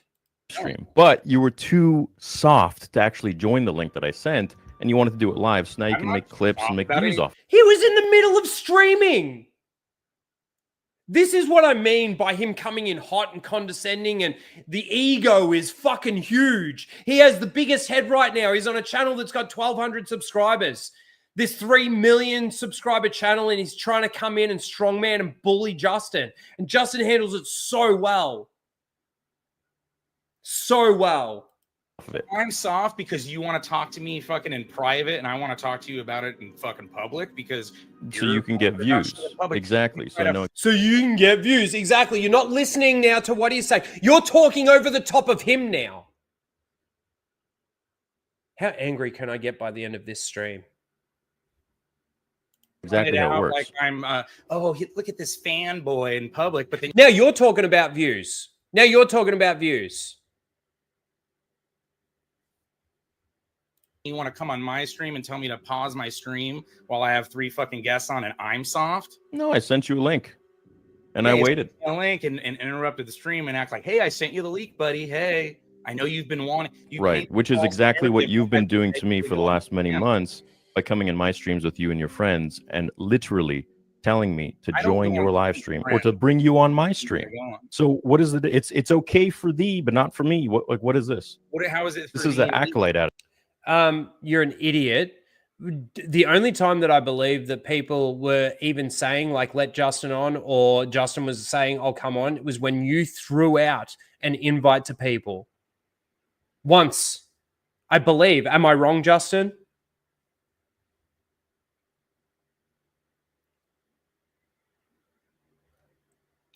I just subscribed to your YouTube channel. Thank you. Now go over and subscribe to Justin's YouTube channel as well. Thanks.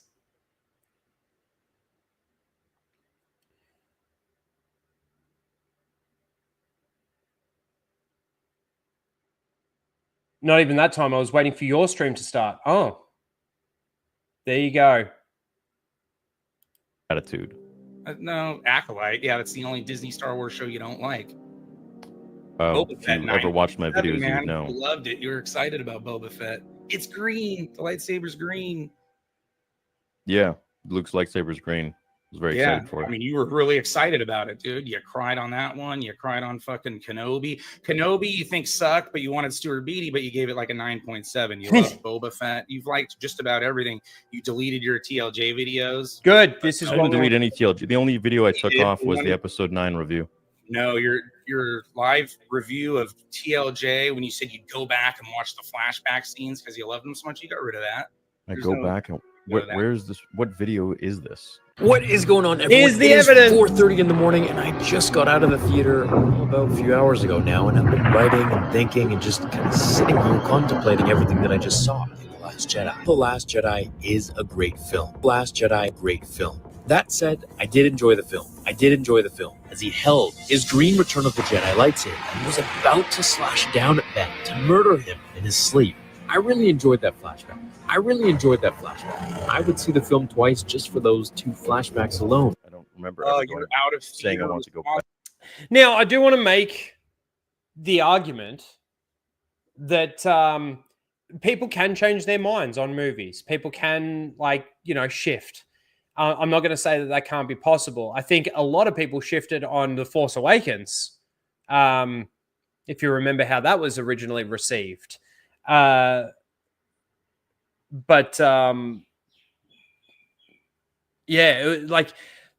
thing that actually blew my mind with Theory was honestly how much he didn't know about what a lot of the Star Wars fan base knew. And I brought this up before, but there was a stream that Theory was doing with Jeremy Griggs, and Drunk 3PO. and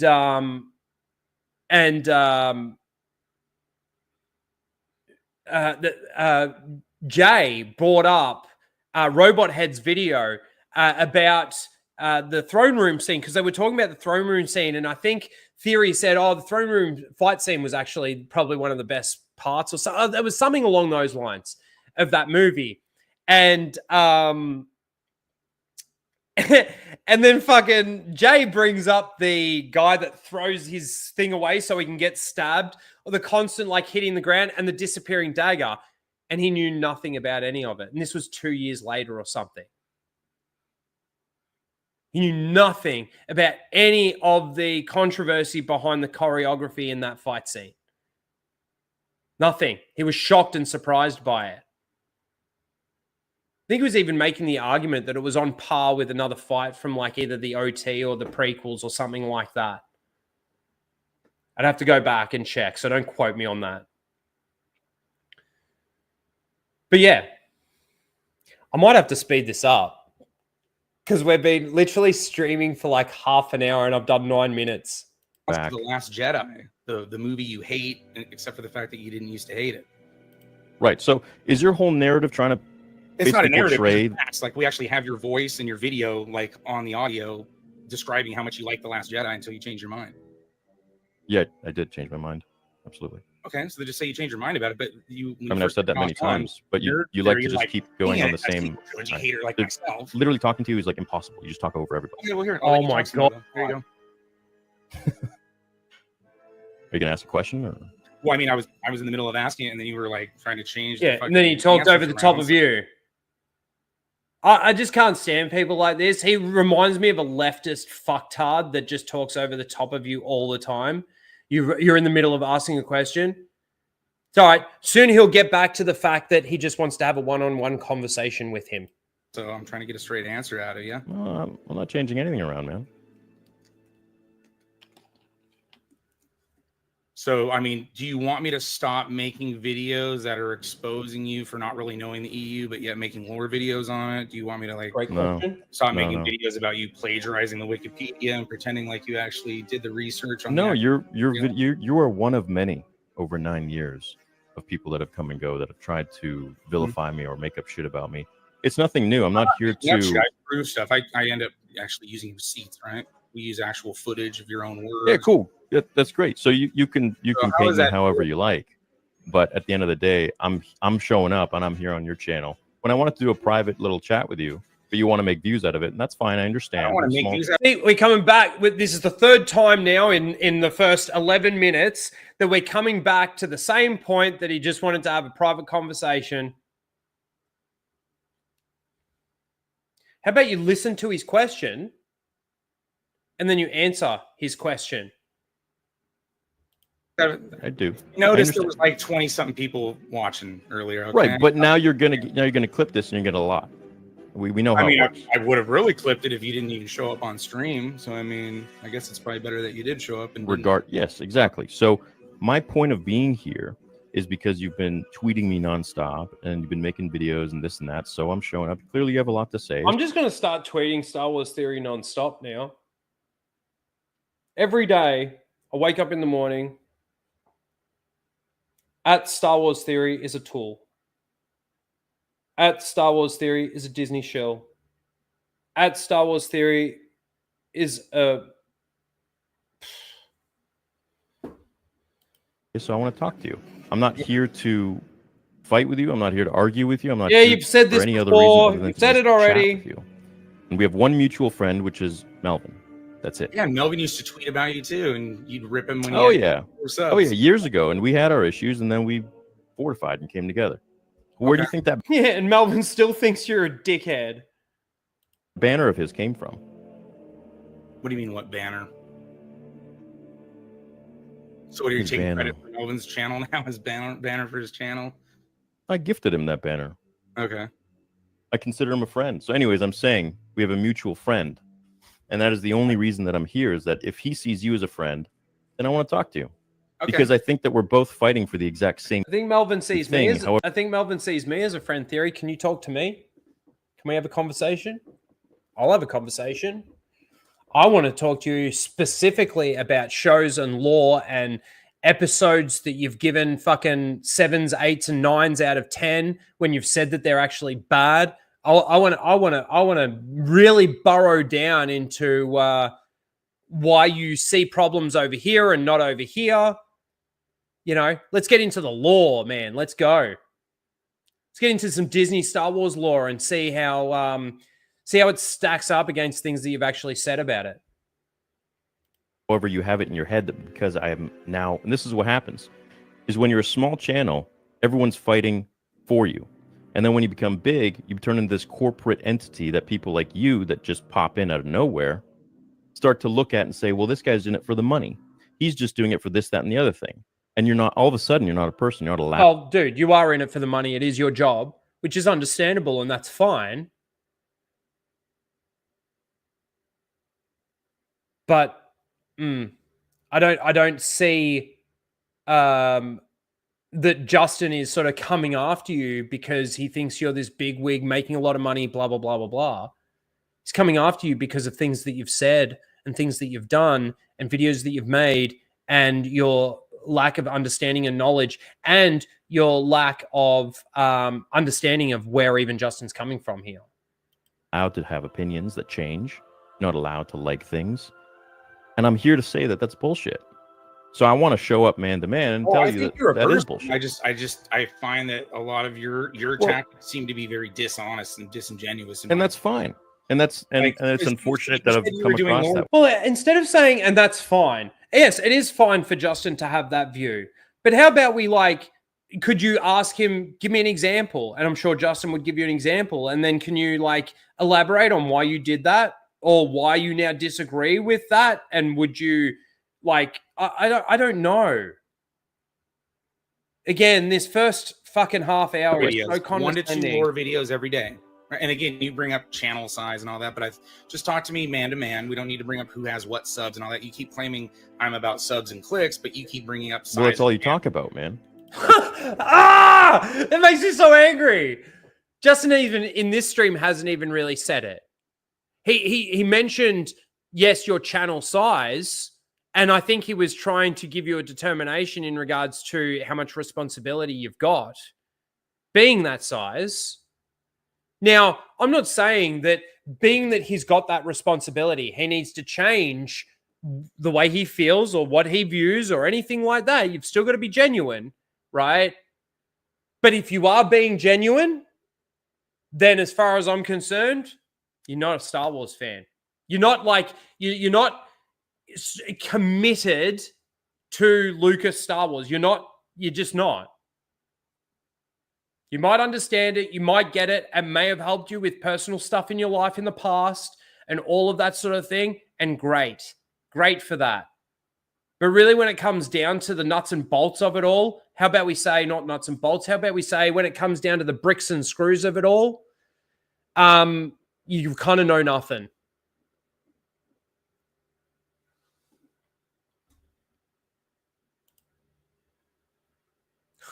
I went to click play and I clicked play on my StreamYard. You're always talking about. What are you talking about? Go look at my. You obviously haven't looked at my channel. This is episode 10 of a Star Wars so obvious deep dive. I've got I have looked at your channel. 3 episodes on the Marvel side. I have looked. Dude, I've looked at your. Yeah, he's opened his channel up and had his banner and the videos on the screen. So yes, he's not lying. He has looked at your channel. Looked being the operative word. You should have said, have you consumed any of my channel? Or did you just look at the page? Bible of the fucking Yuzhan Gong. Justin, I've looked at your channel. I know about your channel. I know 80-something% of my channel's lore, and then the rest of it's exposing fucking shit that I don't find fucking correct with people talking about Star Wars lore. Yeah, look, you're doing the same thing that Melvin used to do to me back in 2017, 2018. Melvin wasn't even doing shit in 2018. Melvin, are you here? Justin, when did I'm sure Melvin started after me and I started late 2019. Maybe it was around the same time, but I'm pretty sure 2017, 2018, Melvin was not a YouTube channel. 2020? Lies! 18, except he did it like no, Melvin was exposing you on the times harder. Trilogy. I'm now exposing you on like all the Disney Plus shows that you liked and the games and the fucking fact that you got blown all over the place as a Disney shill. Now, apparently you admitted that to Jeremy and all that, like however many years back, which is fine. Yeah, I've even talked. Does he claim that we're fighting the same fight? Maybe I heard that. I can't remember. You're not fighting the same fight, buddy. Not even close. You're not even on the precipice of fighting the same fight. Not even on the fringes. You may as well be Star Wars Explained.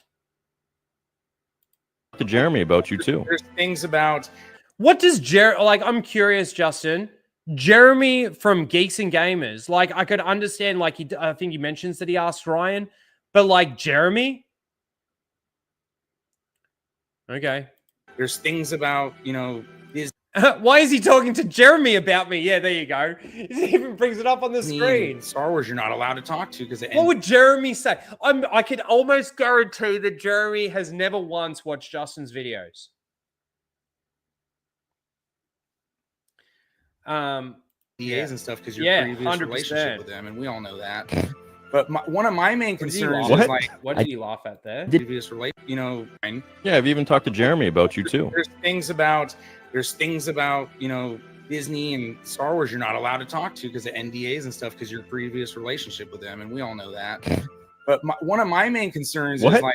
I did post a screenshot of myself having a phone call, an incoming call from Lucasfilm themselves about 3 weeks ago or so.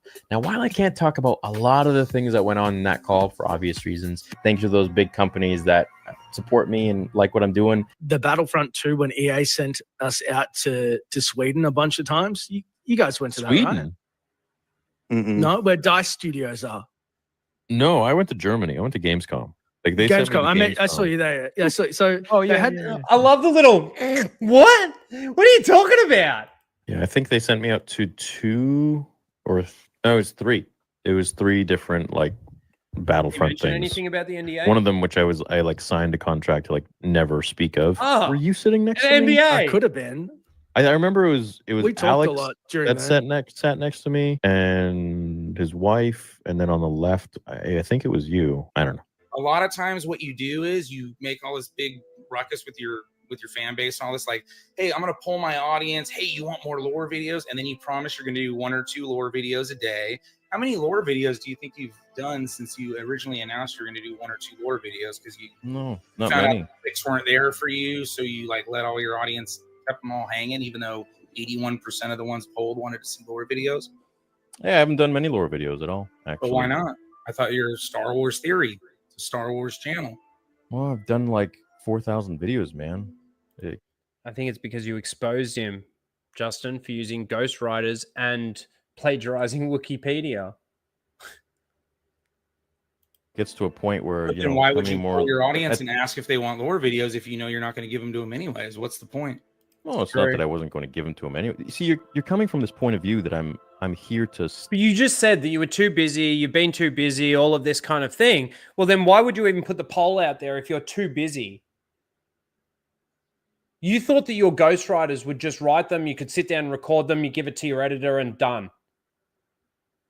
It'd be like a fucking 10-minute, 15-minute sit down, you record, and everybody else will do the work for you.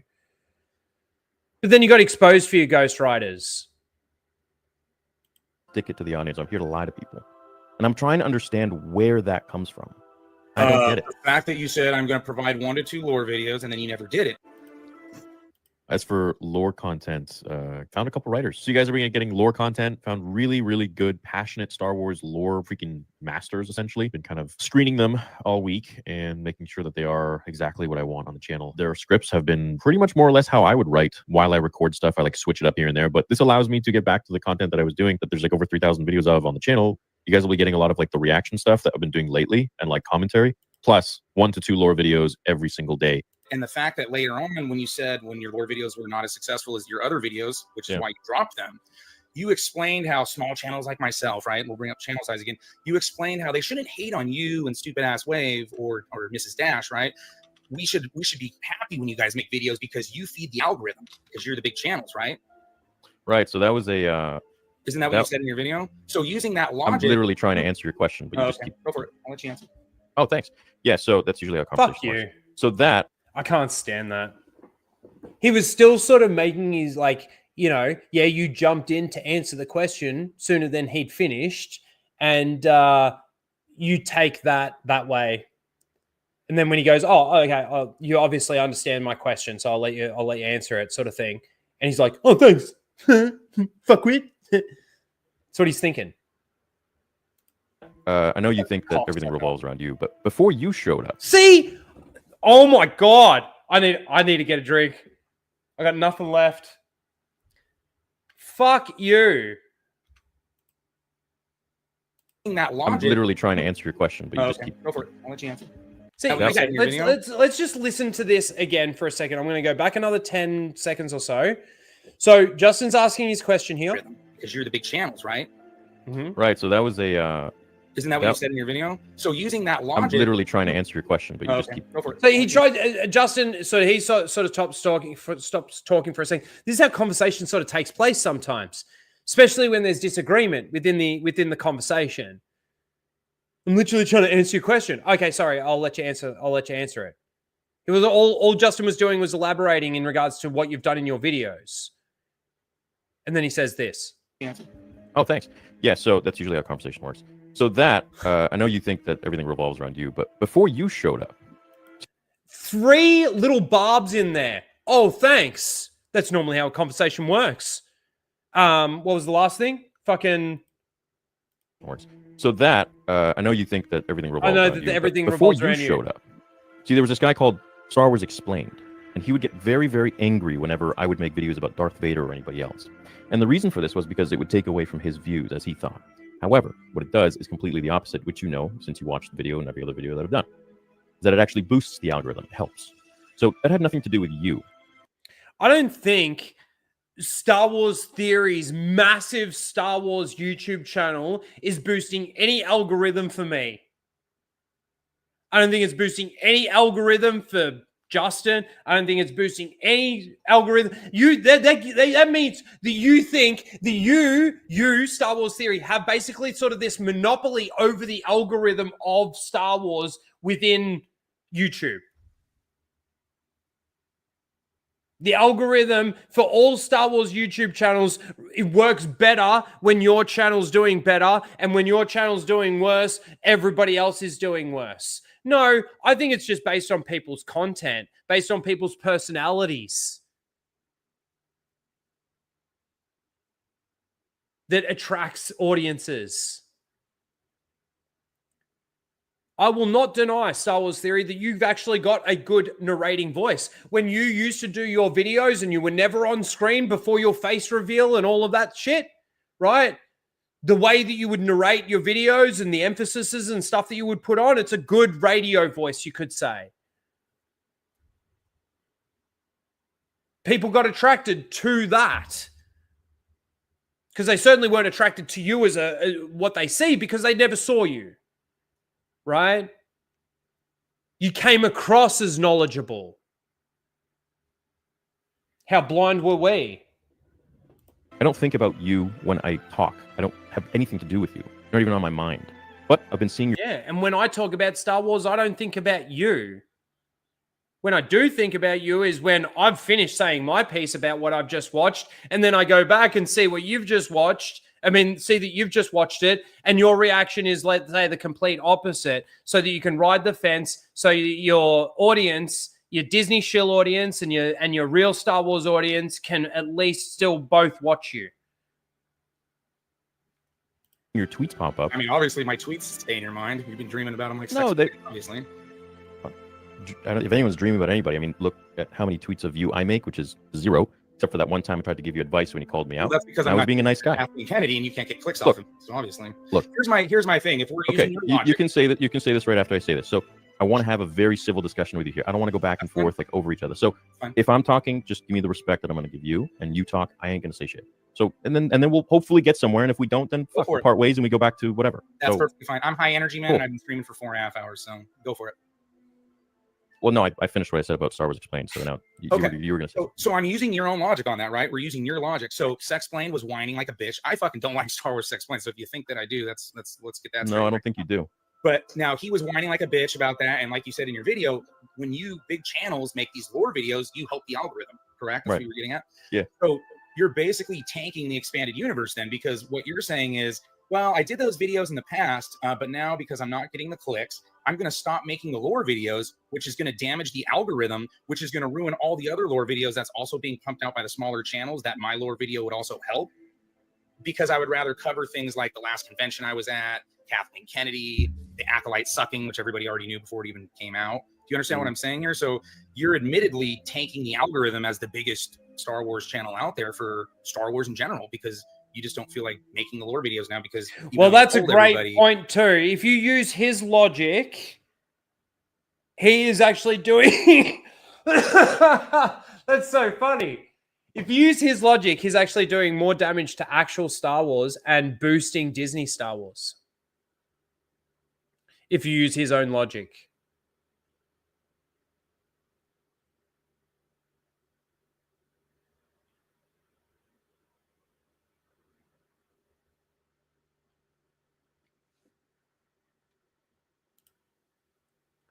I'd probably just do what I did to fucking Sawyerism.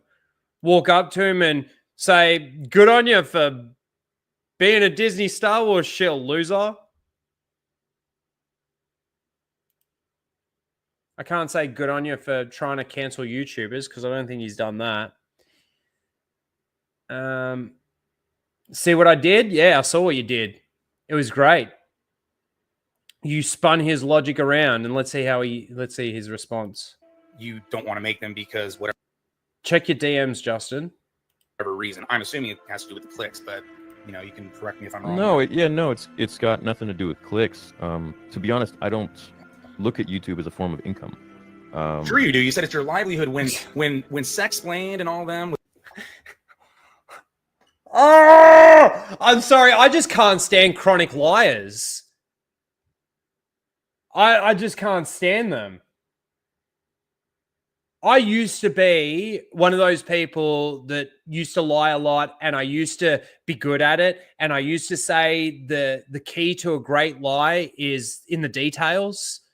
Yeah. So I know. And I know what it did to me, and I know how bad things can get when you are just like a chronic liar and you're constantly being exposed for those lies. That's crazy you said that. I agree. With the Ripley's report shit, they try to deplatform Ryan, Jeremy, and Gary. Mm-hmm. You weren't in that. You inserted yourself into that because of your previous beef with. Now, I did see this. I don't know if that wasn't there a mention of Theory in there somewhere. It wasn't listed with those other names, but he was listed later on in that. I wasn't sure. Explained. You weren't the person that they had actually targeted. They've been trying to take me down forever. What do you mean? It doesn't matter, but you weren't the subject of that deplatforming, so you inserted yourself into it. True. He wasn't the main subject or the subject, if at all. For no fucking reason. You're making the same argument that Sexplained fans have. Well, I don't care who makes what argument. That's the logical part of the argument, whether they're Sexplained fans or not. You actually weren't part of the conversation. You made yourself part of the conversation. That's a great point. Because the truth doesn't matter who said, who on which side of what said it. If it's true, it's the truth. Just because the fucking, the Star Wars Explains fans, simps, stans, said that, doesn't make it not true. Now, I'm sure there's shit that they have said that isn't true. But if the shoe fits... Just because I was in the bottom of that message. Sexplained bullying you. No, I was in the bottom of that entire thing that they were posting. What are you talking about? The YouTube. On the bottom, I don't know. I thought I read it, and I don't remember seeing your name anywhere. I know I saw everyone else's name right there at the top, not yours. No, it wasn't at the top. It was at the bottom. It was still on the list of people to investigate on YouTube. We've had a major problem with, because these guys have been they've been fucking with me for years. And I mean, there are things in the very beginning, even in the videos that I made. The only thing is, and I think, I'm sorry, Justin, but I do think he was mentioned in it at some point. And again, I don't think it was listed with those. And I do believe that he did shoehorn himself into that situation a little bit more than he should have. But you know what's really funny about that situation is that Gary, Ryan, the people that were mentioned at the top of that list might have done a video or two on it, and it never really they're just giving their thoughts and what their response to it is and all of that kind of shit. And it was kind of the end of it. Theory dragged it. Why? Oh, it must have been for the clicks and the views. Made exposing them that I never spoke about, because they're just they're malicious.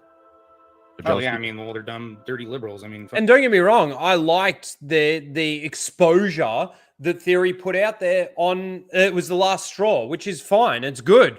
Fucking yeah, I can appreciate that. Well, they're just very two-faced. You know, I've had a lot of interactions with them. They're just I'm glad I made the video I made after 8 years, and so when you say like you bother me, like dude, like you don't bother me. I just I'm not mad at you, and I just wonder where it's coming from, because it feels like we're. It comes from, well, for me, you know, we'll speak for myself for a second. You know where it comes from? It comes from your disingenuousness. It comes from you still having your beer goggles on when you're watching Disney Star Wars. You're still enthralled by the title of Star Wars being on it when it's not actual Star Wars. Both fighting for the exact same thing. And you ride the fence like you wouldn't believe. And the like, guys, go back and watch one of my fucking exposure videos of him from one of the Star Grift ones, where he says, oh, his ranking systems out of, 0 to 10 ranking system when it comes to Star Wars is based off of other Disney Star Wars projects. It's not even based off real Star Wars. He gives a rating out of 10 based on only Disney Star Wars. So this was shit. This is a 0. This is a 10 in the Disney Star Wars franchise. Anything that he scales within Disney Star Wars is scaled within that, right? So he said, basically, he thinks that Gladiator is a 10 out of 10 movie. He would never put a Disney Star Wars project and try and compare it to a same 10 out of 10 rating that he gave for Gladiator, because it's got nothing to do with Star Wars. And they questioned him on it. They couldn't believe what they were hearing, Mauler and Ryan. But that's his rating system for Star Wars. So now, if anybody out there is watching Star Wars Theory when he does his watch parties and everything, and he comes out and he goes, oh yeah, that was shit, I give it a 7.5 out of 10. You know why he's saying that it's shit, and then you know why he's giving it a 7.5 out of 10. Because the rating system that he gives only ever makes sense to him, no one else. So his rating system means nothing to anyone. George Lucas Star Wars now. Man, I need to go to the fucking toilet. And I need to get a drink. You know what? I might just play it because I'll still be able to hear it. And we'll just let it run while I do it. I'm going to mute myself and just go off camera, but we'll play. I might need to reshare it because I need to take my headphones off now. And then I'll come back, and hopefully there's not too much that I actually want to comment on. Maybe I should leave my mic. But then you might hear me pissing in the background, which would be bad.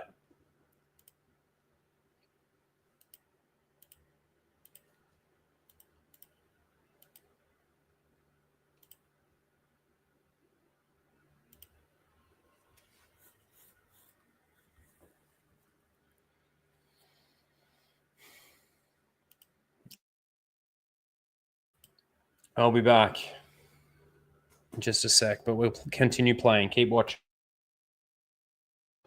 It seems you've read more or different Legends books and EU books than I have, but I pride myself on those first 6 films, and I pride myself more on... Fuck! What Legends books have you listened to? I like how you keep calling them Legends too. I'm going away from that. It's always the EU as far as I'm concerned. Fuck, I'm going to piss myself. Theories and fan fictions and doing more of the creative shit in terms of the comics and making fan films. And then there's guys like you and Ryan and things like that that take over the EU, and it's all of us together. I don't really see it as like me tanking the EU for clicks, or like I don't understand where that logic is coming from. But I'd love to learn about it if you wish to expand.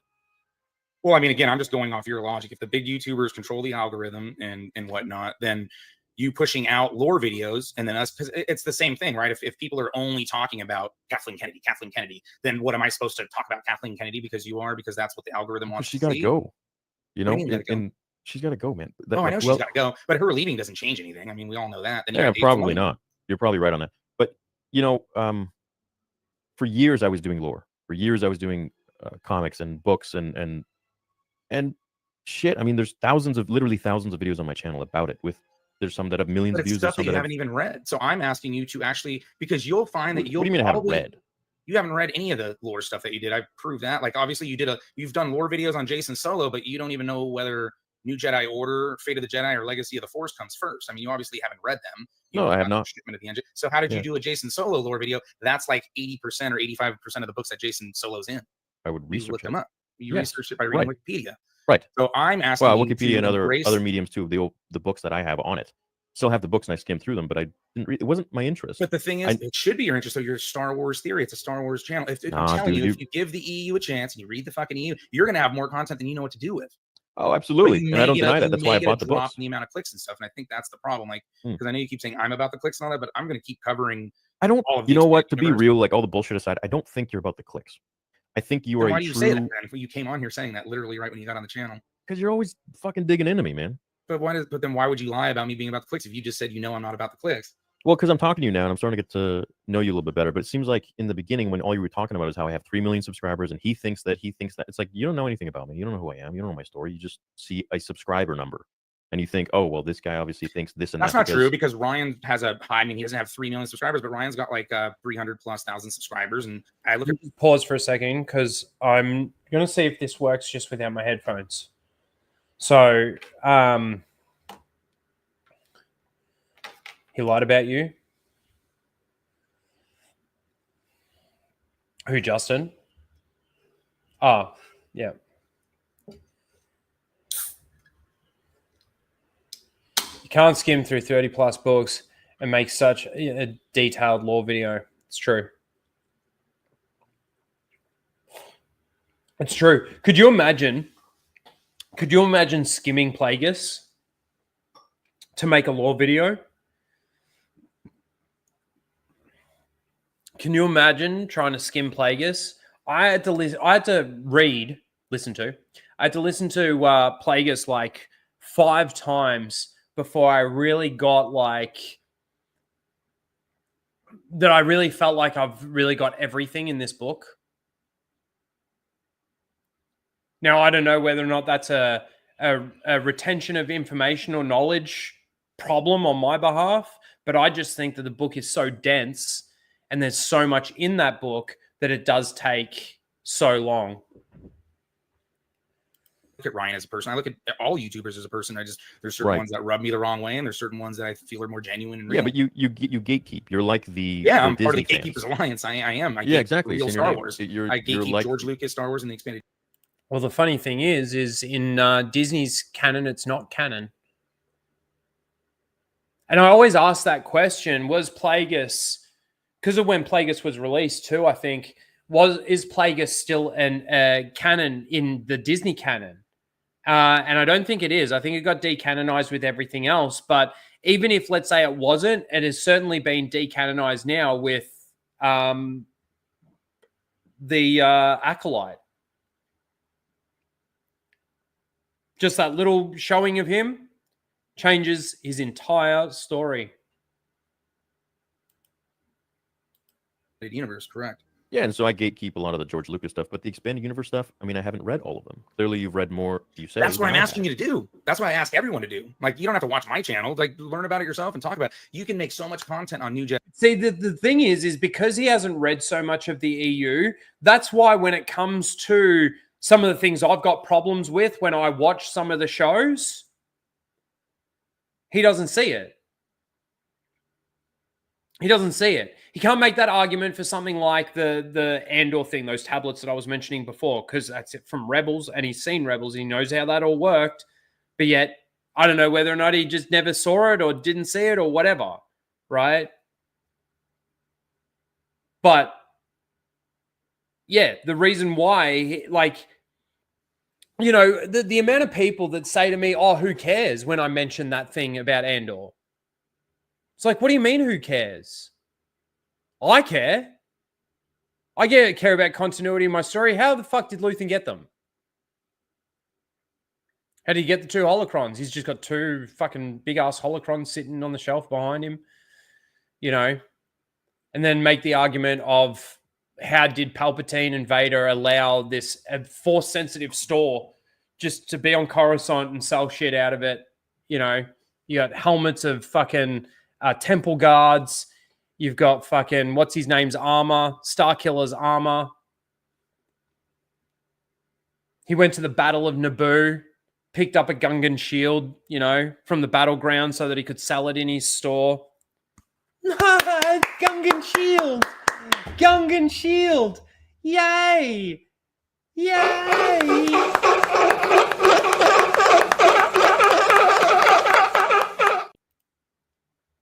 Jedi Order. I know you think it's boring, but you listen to. No, dude, I don't think it's boring, man. But look, like, if I know you you get into make the fun. full version, you're gonna like the shit, man. If you like Star Wars, there's a lot of Star Wars shit. I mean, shit, dude. I know, dude. I spent a lot of money on those books. I bought the whole freaking collection. Okay, well, that's when Ryan told me about it. I was like, shit, I gotta read these. Nothing's wrong with audio. I understand. So when Ryan told you about, you didn't know about them before Ryan told you about it?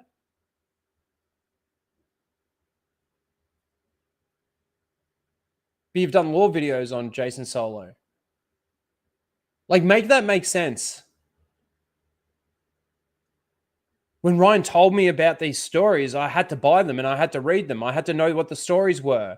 I've done lore videos on Jason Solo and Jaina Solo and whoever else from the expanded universe and that timeline. And it was Ryan mentioning it recently. Like, this doesn't make any sense to me. I'm sorry. It just doesn't. Logic doesn't fit there.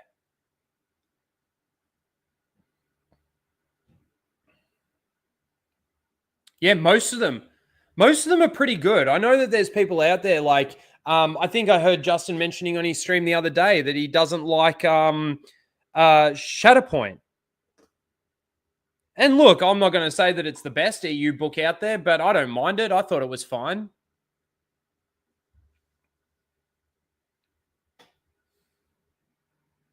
But I wouldn't say that Shatterpoint's got nothing on fucking Plagueis. Shatterpoint's got nothing on the Thrawn trilogy. Plagueis has got nothing on the Bane trilogy. Shatterpoint's got nothing for me on Kenobi. And Kenobi's such a simple book. Shatterpoint's got nothing on any of the X-Wings books that I've read. Shatterpoint's got nothing on any of the Maul books I've read. It's got nothing on... what was the other one that I was thinking of? Fuck, I'll think of it. It's probably, in all honesty, Shatterpoint's probably sitting at the bottom of the list for me out of all the books I've actually read.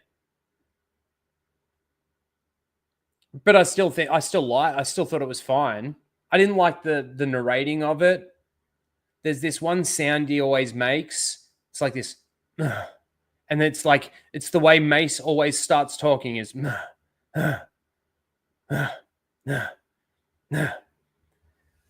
was annoying me after a while. Yeah, I'm a busy person, man. I have lots of books. I got to listen to most of them now. I know you got a family. You got a wife and kid, and I can't even imagine how much time that fuck takes. Yeah, I got 3 kids, man. One of them's fucking grown, so yeah, it takes a lot of time for sure. Are we around the same age? You're no, like 40 man. something, right? I'm in my mid 40s. Yep. Okay. Yeah. So I'll be 35 next week. So 10 years off, I guess. Yeah. No. Look, I get where you're coming from, and I can put myself in your shoes to the point where I can try to see, like, all right, this dude probably thinks I'm just some sort of hack that's just pushing a bunch of clicks and views for money, and I'm essentially just perverting something he holds near and dear, which is Star Wars. And I want to explain to you, or at least, which I normally wouldn't give a fuck, but I feel like you're an actual fan, that I do care. So I do want to explain to you that I'm not like that. And for some reason, that hasn't crossed the barrier, the membrane for you. And that's okay. I understand that. Everyone has a different look of me, and that's whatever. I don't get what he's saying. That's why I'm here. I want to chat with you. Oh, we're going through this again? That's why I'm here. I want to chat with you one-on-one. We'll just say it for the 5th fucking time. So let's talk about it. We are talking about it. I feel like we're at least making a little bit. Let's stop talking about it and let's actually just talk about it. For fuck's sake, this pissed me off the first time I watched it. Oh my God.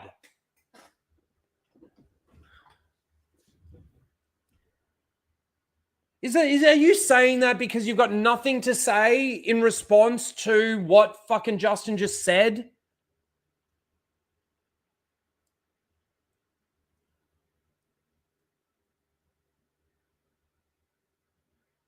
Like, bit of progress now. We're not cutting each other off, so that's good. Yeah, definitely. Yeah, I mean, that's my main thing. I'd like you to cover. Look, if there's one thing about Jeremy Griggs that fucking pisses me off, it's when he fucking interrupts or jumps into the middle of a stream just to let the chat know how many people are in the chat.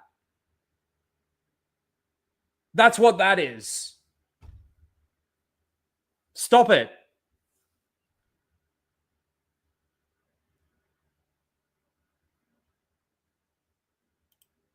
Actual Star Wars, give Disney shit up, join fucking us, gatekeep this shit from these fucking weirdos. We honestly, dude, I feel like we don't need more Star Wars. We don't need a new person at Lucasfilm. Like, they're going to continue to pump out trash, man. Like, it's never going to get better. It's going to be a corporate entity that's going to continue. He says, "Oh, there's no doubt on that."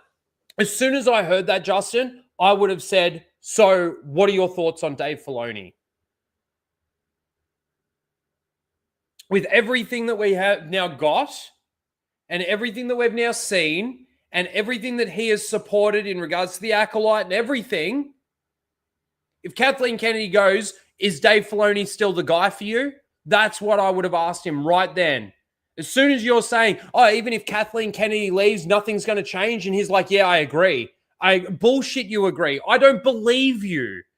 I don't believe you. And you know why I don't believe you? Because the context of your content doesn't align with you saying that you believe that Star Wars is still going to be shit and stay the same. Again, I still don't even understand that statement because you like 70%. You've given over 70% of Disney Star Wars a 7 out of 10 or higher.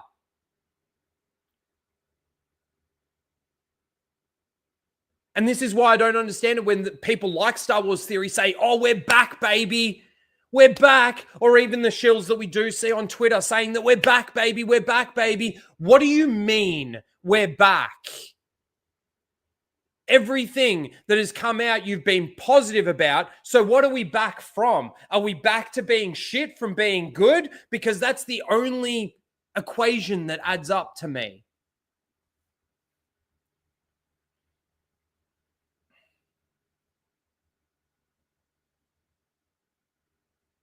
He's a Filoni faithful, yeah, but I would have fully pulled out the question and asked him that, especially in this part of the conversation. You know, Kathleen Kennedy goes, nothing's going to change. Disney Star Wars isn't going to get any better, and Disney Star Wars isn't Star Wars. What do you think about Dave Filoni? Continue to dilute it. Like, Star Wars should never be at least it's better than this last thing, right? Star Wars is supposed to be epic, right? You remember going in line to see the fucking prequels, right? I mean, there's nothing epic about Star Wars. I was a fucking baby and shit, right? And when oh, you bring that up? Okay, good.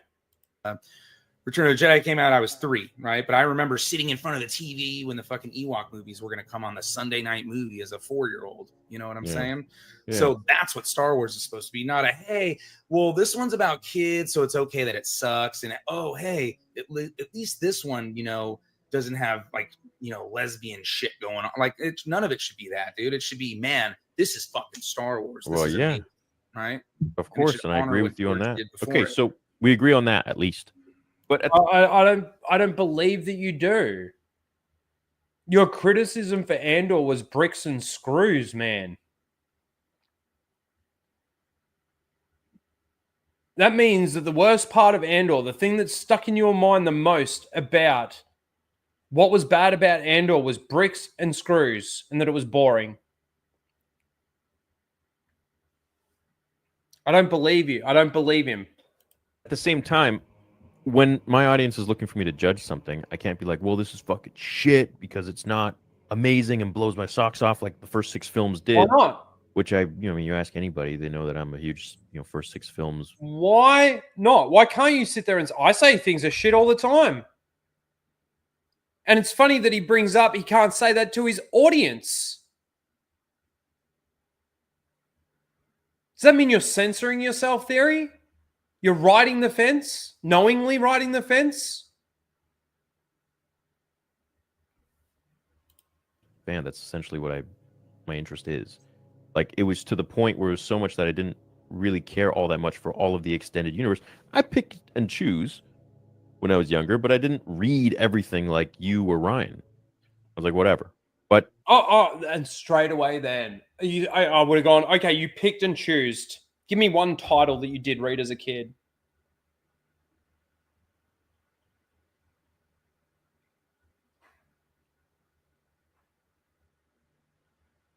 Did he say the extended universe?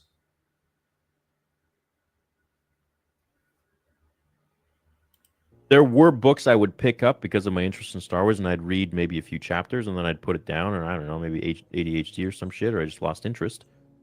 But I didn't read all of them, and I'm okay to say that. You don't have to read all of them to be a Star Wars fan. And I'm not saying that. Like, a lot of people, I've had a lot of your fans and stuff, which is fine, right? Like, I mean, I'm sure lots of people that are in my audience, like, say shit on your stream.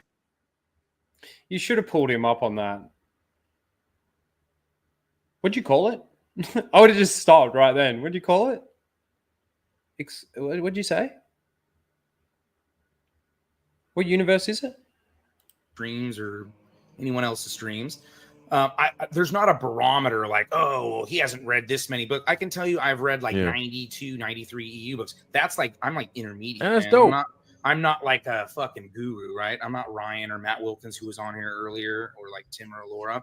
But I'm learning, and I'm Matt, actually, I said before that like Justin's sort of getting up there for me in regards to how knowledgeable he is about Star Wars with Ryan. Matt's, if anything, Matt's like same level as Ryan. Matt, man, those two running Lucasfilm, peak Star Wars. Every single time. Trying to grow, and as I'm growing with my audience, I'm trying to share like all the cool shit. I'm trying to be, you could tell I'm kind of an up-tempo person, right? That's what I want, instead of like, oh yeah, this shit's kind of boring. Like, so, obviously you have more viewers than I do. Well, if they see you talking about the NJO, like, it's kind of trash, man, it's boring and shit. But then you're worried about your audience worrying about being a fair rater of Skeleton Crew.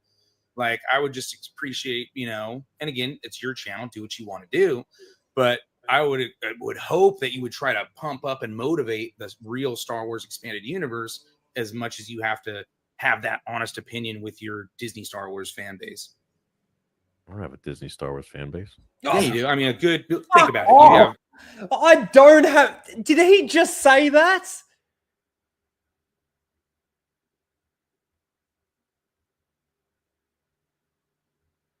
Dude, nearly every single poll that he does after any one of his watch parties is like around the 80% positive range.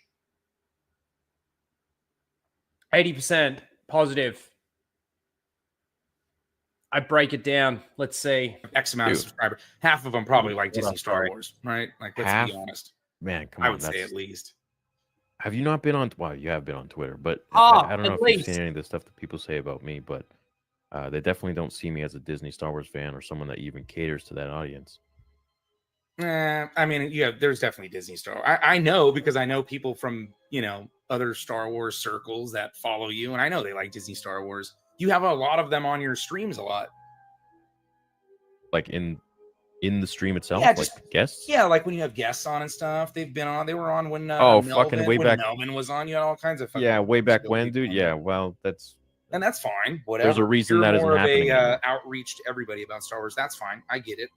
That's perfectly fine. My thing is just, again, Justin, please tell me that you bring up, excuse me, Anakin, gay Anakin and the clone, the trans clone. If you gave the same like motivation and stuff towards the expanded universe, I think we would probably, like, for instance, there's that convention, that United Spacers Alliance. They sent a super chat. I appreciate you didn't like the tone of a super chat or anything like that, but yeah, like, he was pissed, bro. He wasn't happy. For instance, though, if you would have like promoted or talked about that, I mean, I'm giving you some prompts here. I think more tickets would have got sold for that convention, 100%. And we would have actually had a lot of. But why didn't he talk about it? Because he doesn't care about what he calls or considers legends. He doesn't think it's real Star Wars anymore.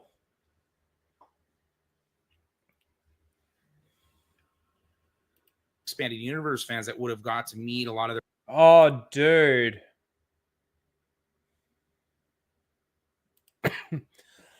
100% missed opportunity. Excuse me, guys. Their favorite authors for the first time and maybe only time, you know?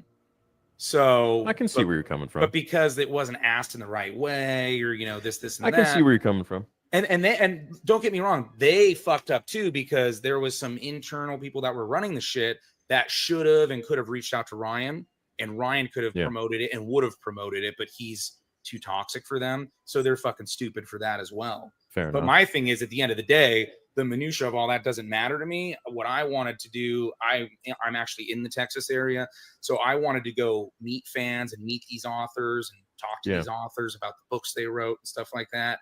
And now, like, that particular convention's probably never going to happen again, right? Because they fucked all the authors. Okay, so we're about half an hour into this, right? And we saw how it started and how he came in hot and condescending and big-headed and, you know, all about the views and the clicks. No, just saying that. And we're half an hour in, and he's now like settled down. Both of them sort of have. But I will say Justin was not being like condescending or ego tripping or anything like that. And Star Wars Theory was in that first bit. What shifted? What changed? What changed? Oh, Star Wars Theory realized that Justin isn't a dickhead. He knows his shit. He probably knows more than... He's sitting there right now. He's contemplating. He's going, damn, this dude knows way more than I do. Like, it's almost like I see regret in this face right now.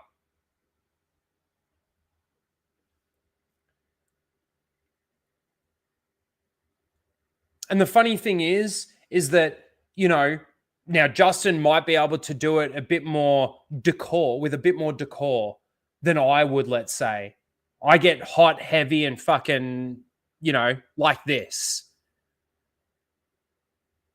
I would try my very best.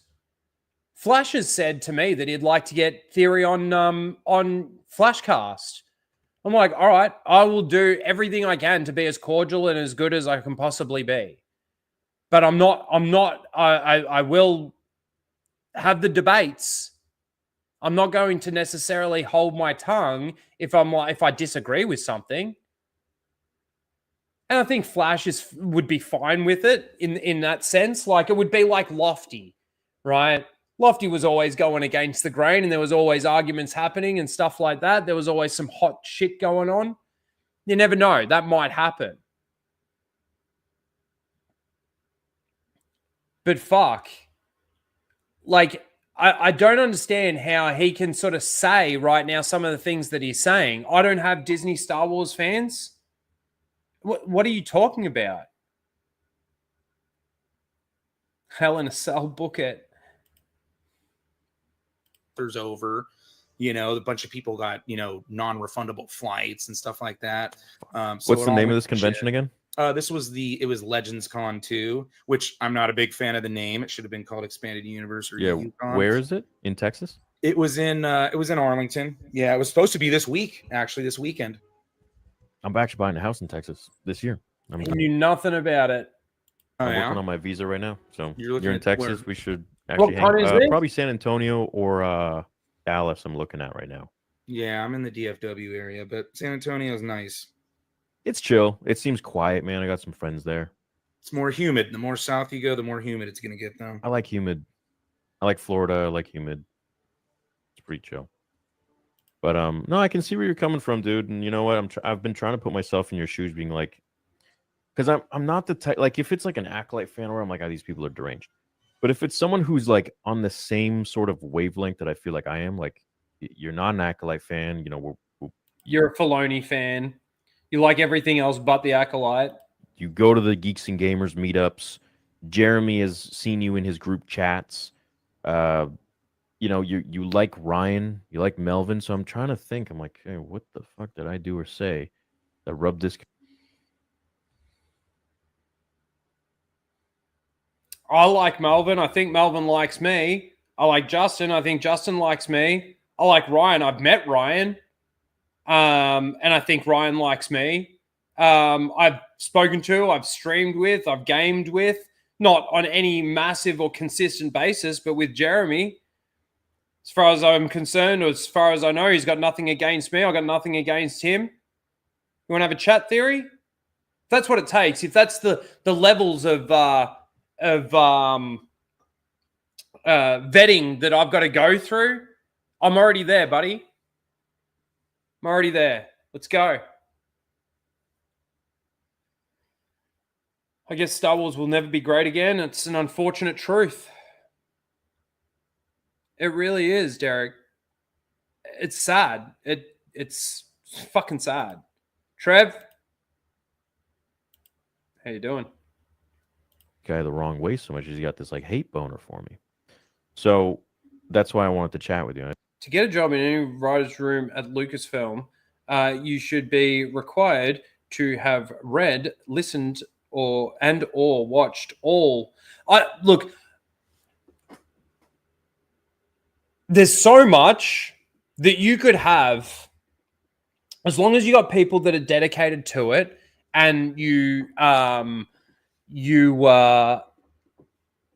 like that. At least they know their stuff, and they want to be honorable to George Lucas and George Lucas Star Wars.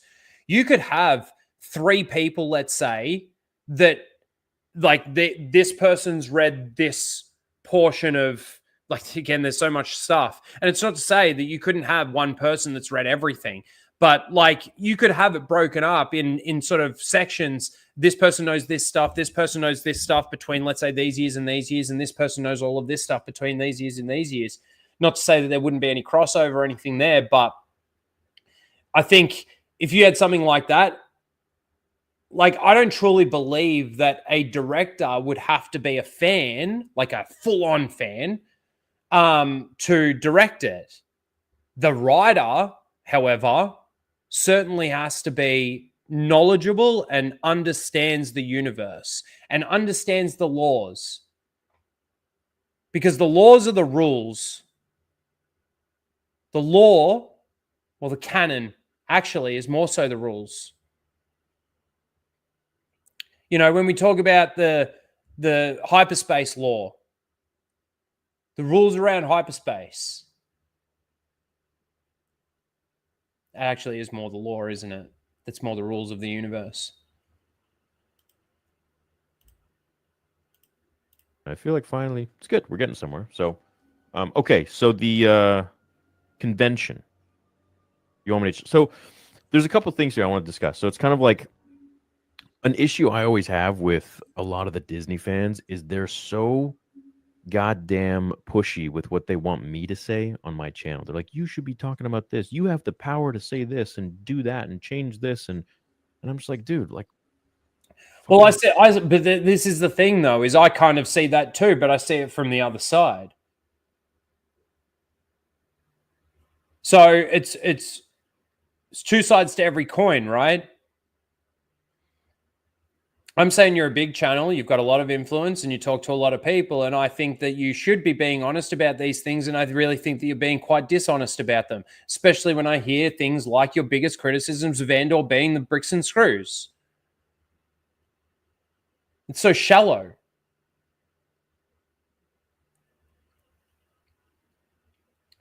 But man, I'm sure it's coming from the other side. They're saying that you should be saying that Disney Star Wars is fantastic.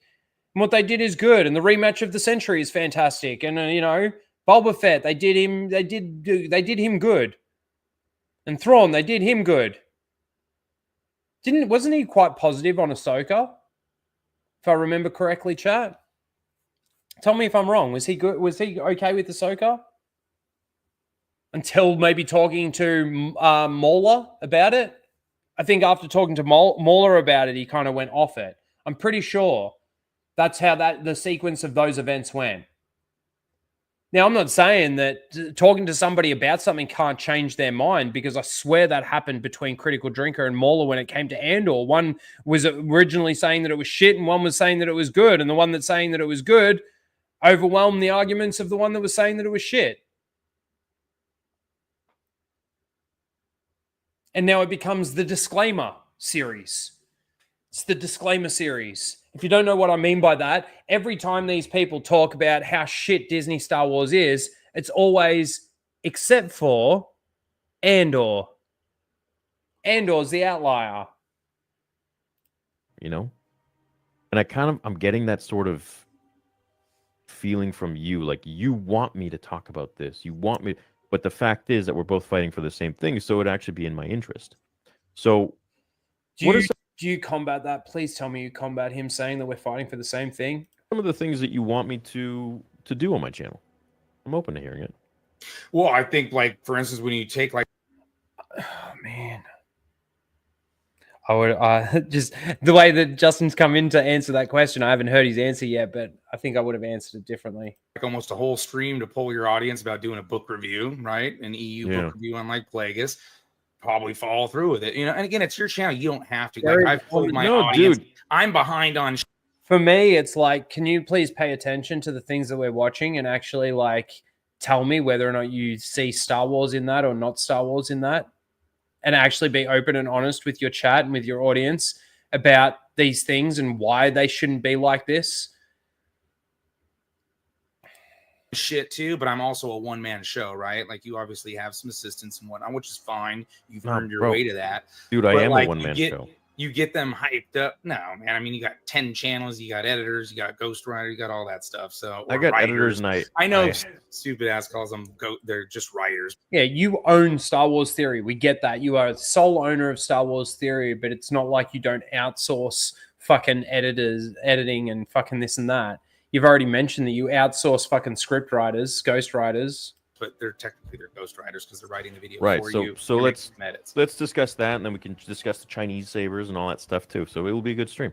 Yeah. All right. So the ghost writers, I became. Let's take it back.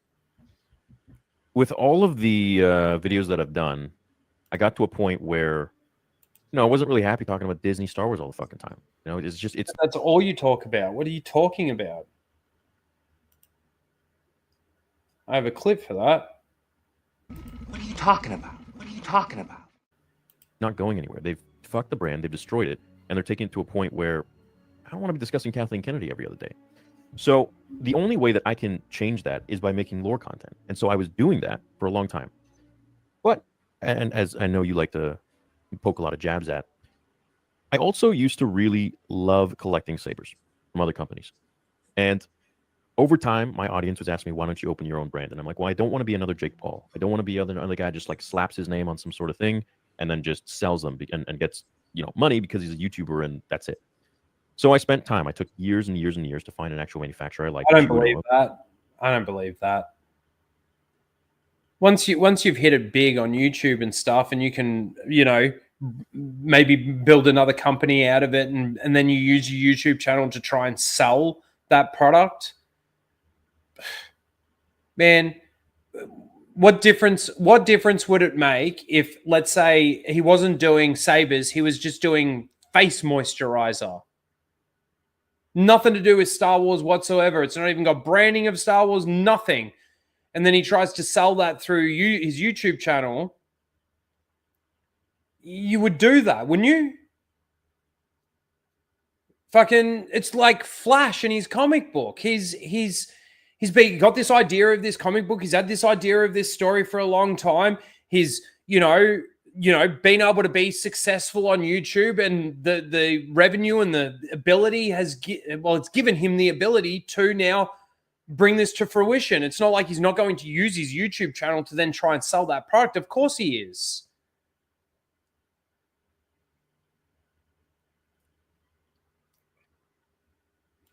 Of his TXQ. And then I made my company. And through that, I'm able to fund Vader, which is costing me $1 million. I don't have partners. I don't have investors. I don't have anything. I am literally a one-man show, and I've been a one-man show. I started on my iPhone, just like anybody else. I started by myself. And I still remain by myself. Nobody tells me what to make or what to do. So when it came to focusing all my time on this company to pay for Vader and all the other shit that I want to do after that, I didn't have as much time to make lore content. I didn't have the same patience and the same fucking want to sit there and do the shit that I did for so many years, because it does take a long time. And like you said, with some of the books that I haven't read, I would have to do my research. I would have to go and find it. And you want to say like you read off Wikipedia? Yeah, for sure. Some of the ones I did, absolutely. But I would read off of it and quote it and then speak about it in my own words. Yeah, but how do you know that what you're reading from Wikipedia is actually like true knowledge and information when it can be altered or changed by absolutely anybody? That's one of my biggest problems with it. Also, the fact that you obviously clearly don't really know what you're talking about. You're just reading fucking, you know.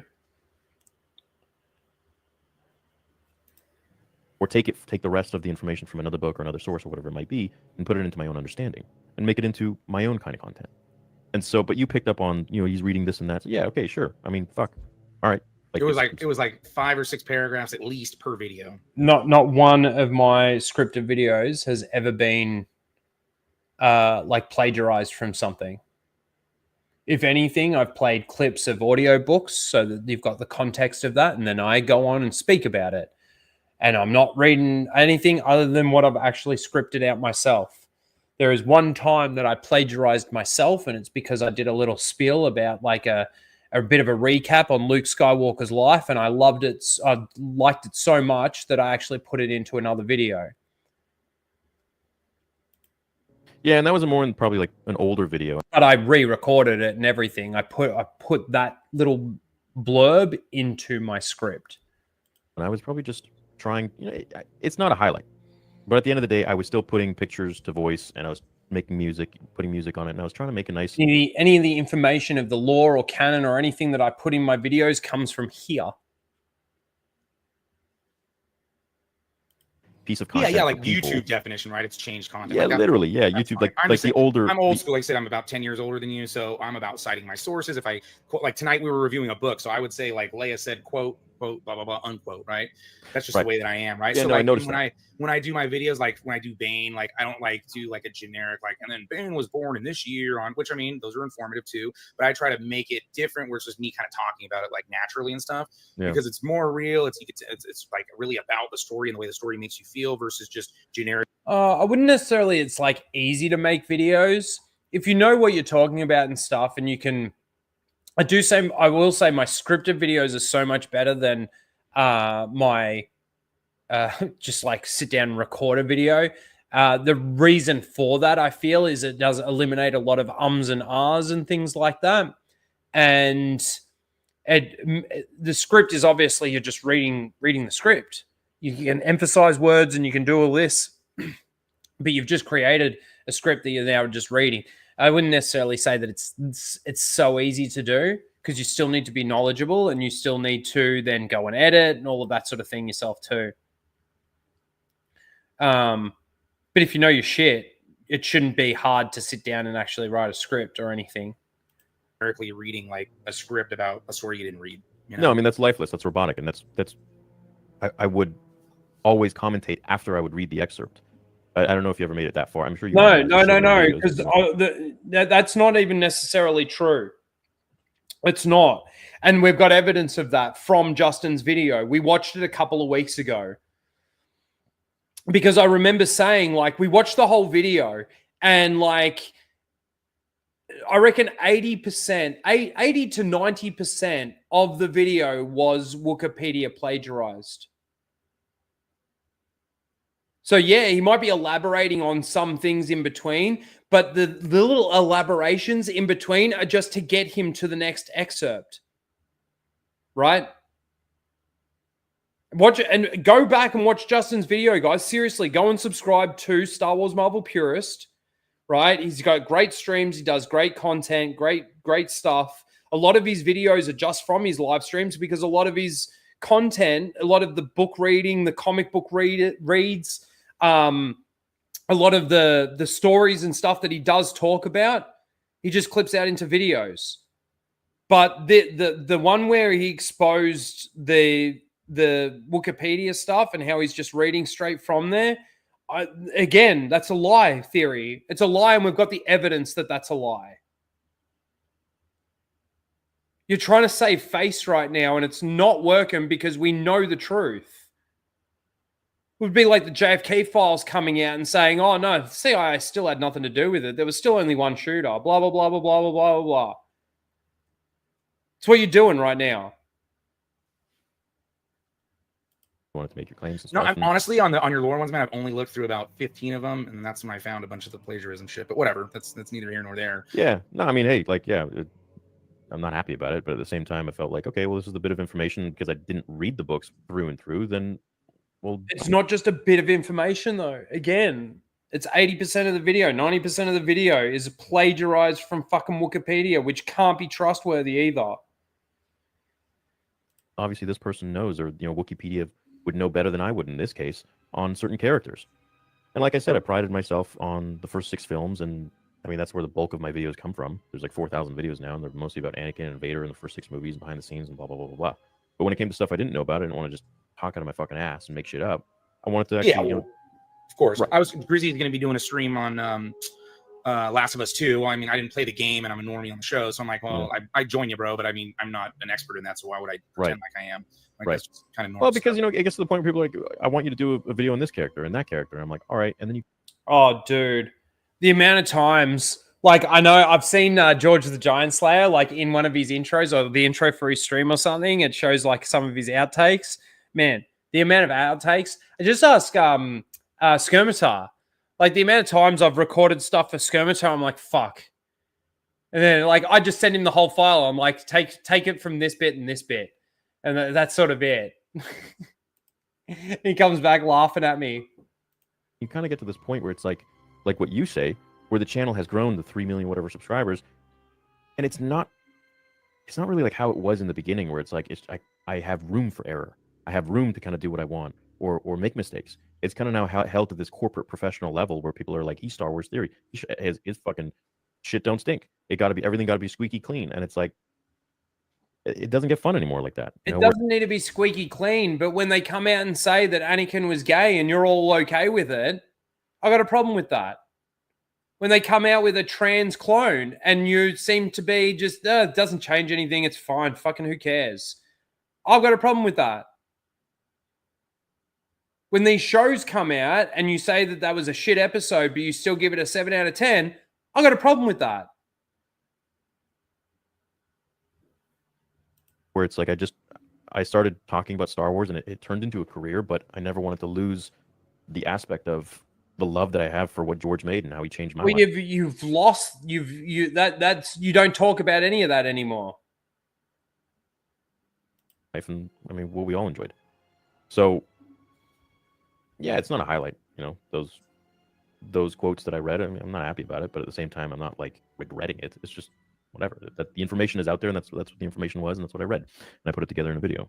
So, anyways, then where were we with the company? It takes all my time. It takes all my fucking time. It takes all my time, my energy, my passion, and I feel like that's what I've really moved on to, and I enjoy. I don't know whether or not it is later in this stream or a clip that I saw or something, but apparently his Theory Sabers is not. It doesn't make any profit. It doesn't make any money, but it takes all of his time. It's not making any money out of sabers. It's giving them away, at 6, 7, 8, and I don't know how much they are, $900 a pop. Not making any money, but it's consuming all his time. Man, you're going to be like Disney Star Wars soon. You're going to be fucking bankrupt. Enjoy it. And it's funding the film and it's getting shit done. So what I've done, since I don't have the same time I used to, I looked for different writers who know their shit. People like you who have read all of the lore. And I've given them different topics to write about. I say, look, I want a video on this, I want a video on that, I want a video on that. And then they'll write about it. And then while I'm reading it, which, I mean, shit, I probably have maybe like 50 scripts at this point, 60 scripts, and I've created maybe 10 or 15 of them. I just don't have the same interest in uploading lore at the moment. I feel like... Is that because Disney Star Wars is shit and Star Wars is in the toilet and it's actually not in a good place right now, despite the fact that you keep giving positivity towards it every 75% of the time? Might have something to do with it. Okay, jack of all casuals. To be real with you, I don't like the fact that I have a ghostwriter for them because I never did for so many years. Fuck off. Fuck off. It was only a couple of fucking months ago that you were saying that you were doing it. I wasn't happy about that. That's what I was doing. Yeah, because I exposed it 100%. 100%. And that super chat that you sent to fucking Ryan was just the perfect follow-up to just tie that into a nice little knot and say you're a fucking idiot. So it kind of bugs me in that sense. And after 4 years, I started to get an editor because before that I was very controlling of my channel. I didn't want anyone else to edit my shit. So it bugged me. So fast forward, the company's growing now. This is after reviewing all the other company sabers. It's not making any money. And the movie's being funded, it's happening. And so I need people to still make content for me because people want lore content, but I don't really have the time to sit there and make it. So that's where those guys come in. But as far as the rest of the channel with the direction I'm taking, you're a bit ashamed by having those ghostwriters. That's why that happened, but you're ashamed to it, or you're not happy with it. I feel like I am actually making a difference. You're so controlling of your channel. None of this makes any sense. If you're a sane person and you've got a brain in your head and you're listening to this, none of it makes any fucking sense. And you know why? Because Justin exposed him and he's basically exposing him on this stream too. And he's got to now try and find a way around it and justify it without being wrong. In terms of showing people that Disney Star Wars is not George Lucas Star Wars. Crazy. Do you disagree with that? What did you say? People that did taking it. I feel like I am actually making a difference in terms of showing people that Disney Star Wars is not George Lucas Star Wars. Do you disagree with that? Yep.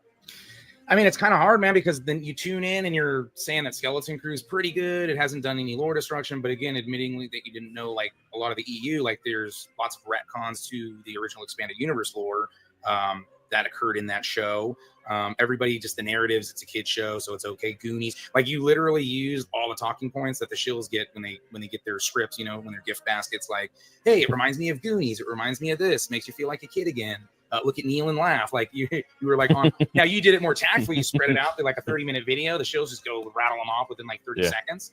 Yeah. But it was like, oh man, you're doing. Trust me, I'm ripping everyone on the Marvel side right now because everyone's like, oh, Daredevil's so good. Like, name one aspect of Daredevil Born Again that's better than the original Daredevil Netflix series. There is none. The fighting scenes are subpar. The writing subpar. The dialogue subpar. Like, there's not one thing. They got rid of the old characters, wrote them out of the story, and now they're using other characters. So it's the same thing. Like, I'm not discriminating. Like, I'm just gonna go after theory. I've gone after Echo-based Network with some of their disingenuous stuff and all that. And it's like, sure, they're a bigger channel or whatever, but I mean, like I said, Grizzy, Melvin, they get more views than they do. So it's not like I'm grifting. I'm already streaming with people that are more popular. So it's not a click grifting. It's just, again, they rub me the wrong way because you had Coach over there agreeing with John Huey or whatever is a big fucking acolyte Disney shill to try to own on the EU not being canon or some shit like that. So it's like, oh, so you're willing to down. I just want to respond to this. How do you feel about Valkorion? I've got to admit that I know, like, we're going back Old Republic, right? I just don't know.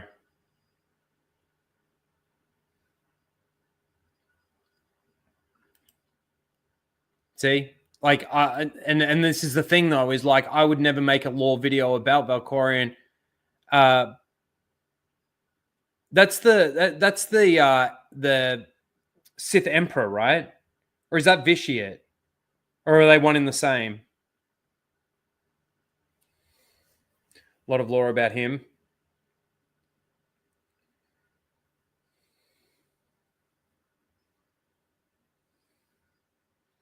Hey, we got a shout out. Sorry, I was actually typing. I kind of missed everything that was said in there. Let me, hold on. Or whatever, but I mean, like I said, Grizzy, Melvin, they get more views than they do, so it's not like I'm grifting. I'm already a character. Netflix series, there is none. The fighting scenes are subpar, the writing subpar, the dialogue subpar. Like, there's not one thing. They got rid of the old characters, wrote them out. Both are the same. Yeah. Okay. Yeah. Like, I do. Obviously, I know of him more as Vitiate. And from again, I gotta play the games. I gotta read up. But he does seem pretty fucking awesome. That's all I can really say or comment on that right now. Out of the story, and now they're using other characters, so it's the same thing. Like, I'm not discriminating. Like, I'm just gonna go after theory. I've gone after Echo-based network with some of their disingenuous stuff and all that, and it's like, sure, they're a bigger channel or whatever, but I mean, like I said, Grizzy, Melvin, they get more views than they do, so it's not like I'm grifting. I'm already streaming with people that are more popular, so it's not a click grift thing. It's just, again, they rub me the wrong way because you had Coach over there agreeing with John Huey or whatever is a big fucking acolyte Disney shill to try to own on the EU not being canon or some shit like that. So it's like, oh, so you're willing to denigrate yourself and like be all buddy with a shill just to give you a gotcha to the EU fans? Like, to me, that's disingenuous and shit. Like, most Disney shills, I don't associate with any of them, to be honest with you. I mean, if someone's in my audience, they want to watch Disney Star Wars, whatever. I'm not telling people to unsubscribe or not do this or do that. But it's I know Nick from Echo Base Network is obviously in the chat. How you doing, Nick? Good to see you. He look, those guys were a part of. I reached out to them. I reached out to everybody. They were a part of the video that I put together for the There Is Way More of Us, the parody of their video. I've had my issues with Echo Base Network in the past. We've had many back and forwards on Twitter, and we can still seem to be okay with each other. I had an issue with the way that a lot of people were talking about Skeleton Crew. I really did, including the Echo Base Network guys, including Mauler and those guys over there, the EFAP guys, and I does that, like, I don't know. I'd still want to have conversations with these people about that. What are you doing? I can hear what you're doing.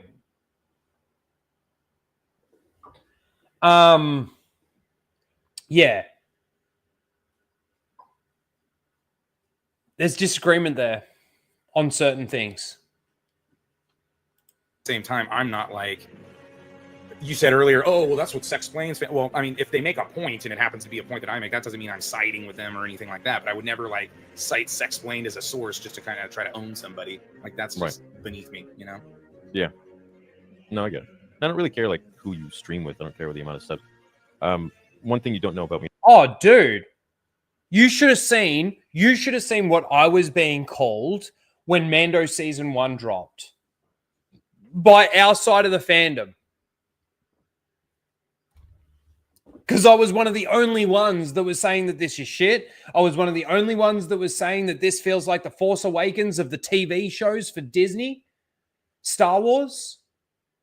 And everybody else was like jumping on the Civil War bandwagon and the fact that John and Dave are turning it around and gonna save Star Wars.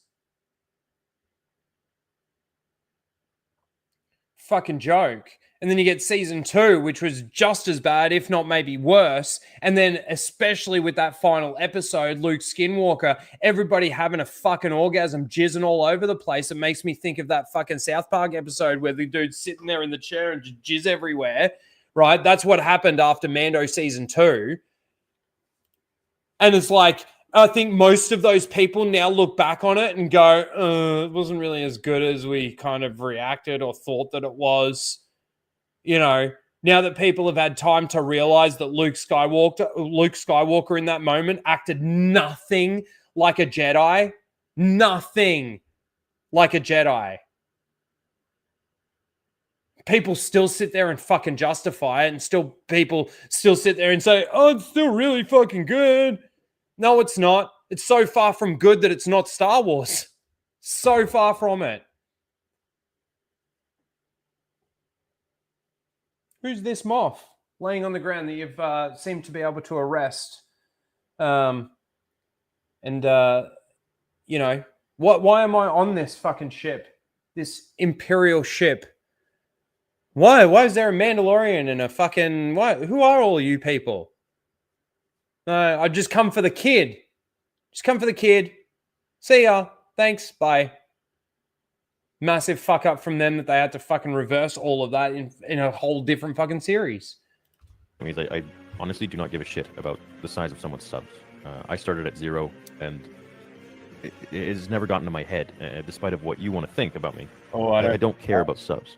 It doesn't mean anything. There are people with, tens of millions of subscribers out there, and they're still pieces of shit people. Then there's people who have, 1,000 subs, and they're the kind of people I would hang out with all day. So subs mean nothing. It doesn't mean shit. At the end of the day, it's who you are as a person. Agreed. We can agree on that. Okay. So your Saber company and the fan film. Yeah, let's get to it. I mean, obviously it's a fan film because it's being made by somebody that doesn't own the IP. So technically, in definition, it's a fan film. It is, yeah. But, and this isn't out of context. You're priding hit me with it, dude. Go for it.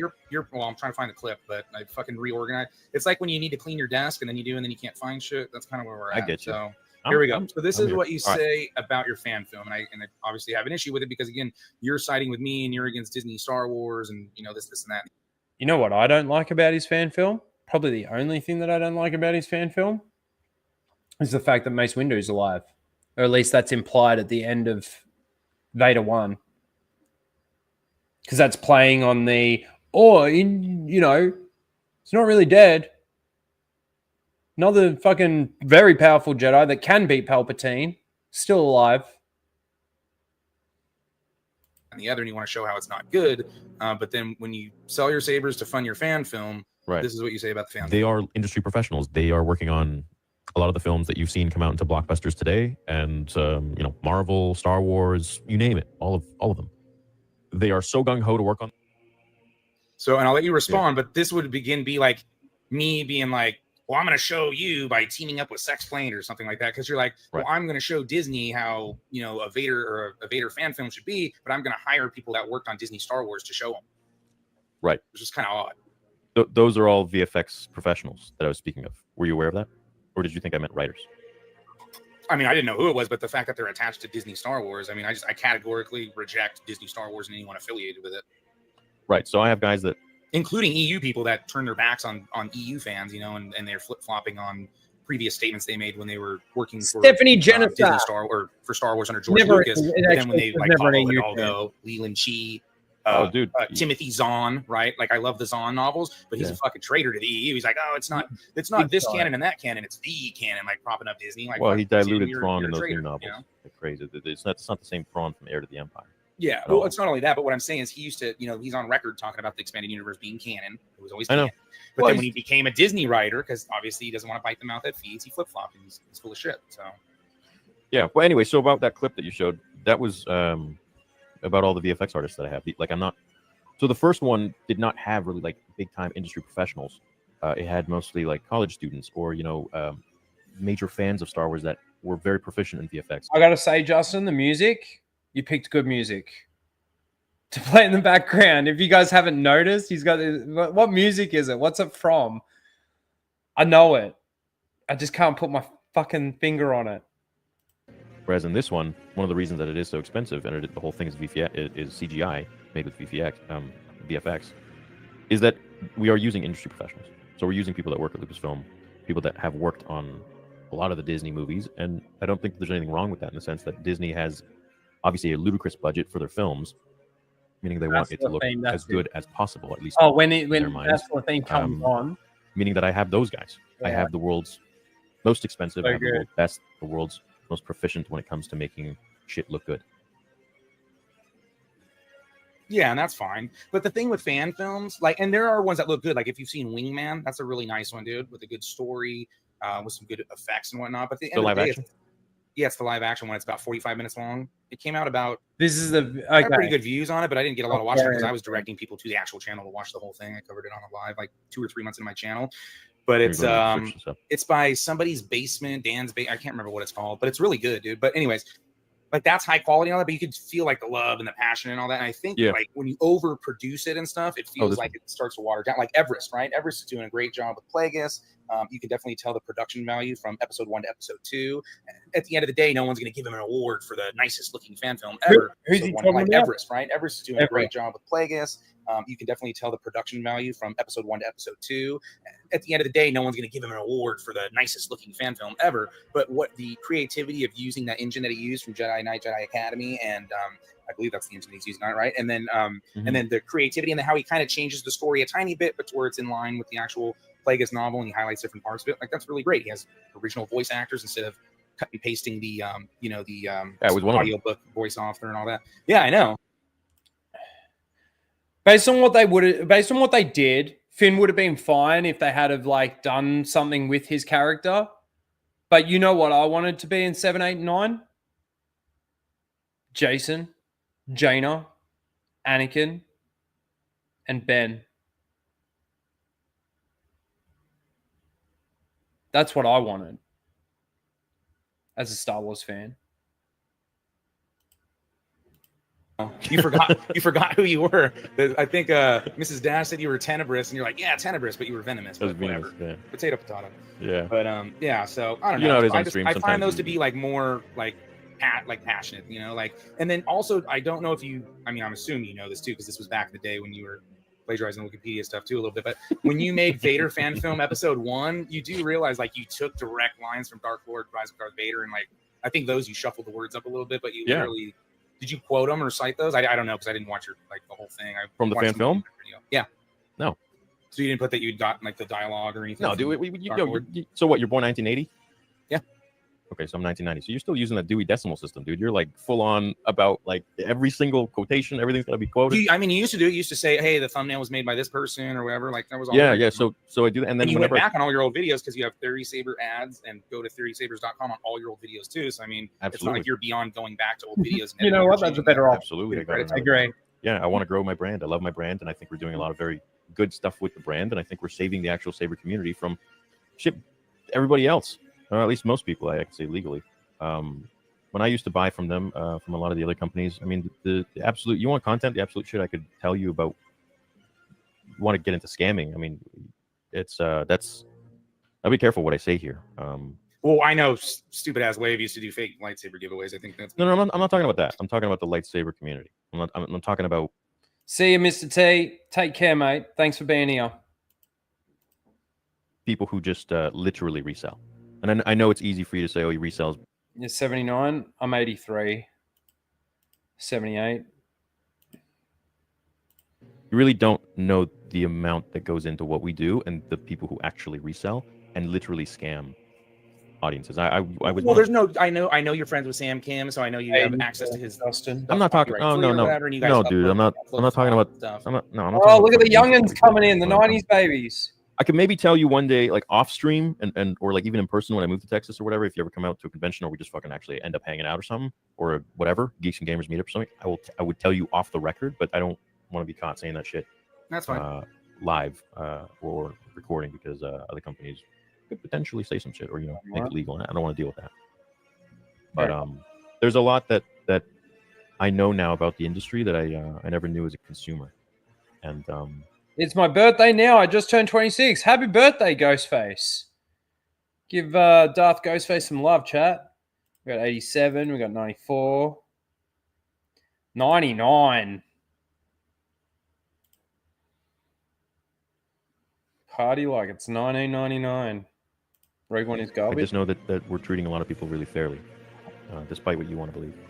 Happy birthday, Ghostface. Well, I mean, again, I think you guys kind of promoted it as like Theory Sabers is making their own 93. sabers and stuff like that. And I know originally Oi, you would cite rip. like on some of your sabers, and a lot of this was brought to me. Like again, I know you think I'm like in there with a fine tooth 71. on your channel, but obviously I have an audience too. Oh, so it's okay I'm if you sure are. your audience is like, look at what Purist said today about you on Twitter, right? Like, No, they actually don't, man. No, I just sometimes go through my notifications and I see a Purist sometimes like saying stuff, and I'm just like, what? Why? So, anyways, but no, dude, like I'm here for you to literally anything that you like want to say or have doubts about or fucking accuse me of or think I'm this and that. Yeah, hit me with it. I'm here for it, man. Well, that's what I'm saying. So the TXQ sabers, like originally you didn't really announce that they were TXQ, and it would be like on 1 or 2 of them. And then it seems like after that kind of got out, then you started saying, oh, and we're teamed up with TXQ and da da da. And I realize now, obviously, if you made a Roger Christian lightsaber and obviously they don't have access to him and you do, then that may be something that's actually something that's created. Everybody just started saying their birth year because Theory was asking if they were close in age, and it just sort of turned into everybody going, yeah, I was born in 99. I was born in 83. Justin was born in 80. Yeah.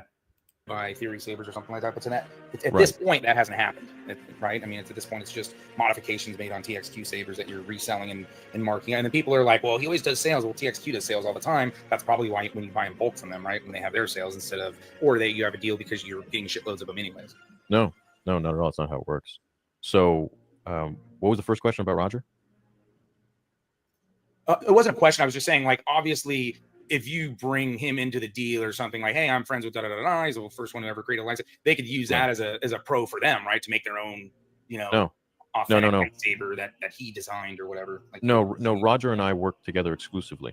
So TXQ is the manufacturer, and that's what took me so many years to actually find a relationship with. Because look, obviously having the following I have, you know how many lightsaber companies have hit me up over the years to work with them, and even have signing bonuses to I mean, that's like a manufacturer's dream, right? The biggest Star Wars channel in the world to be pushing their lightsabers.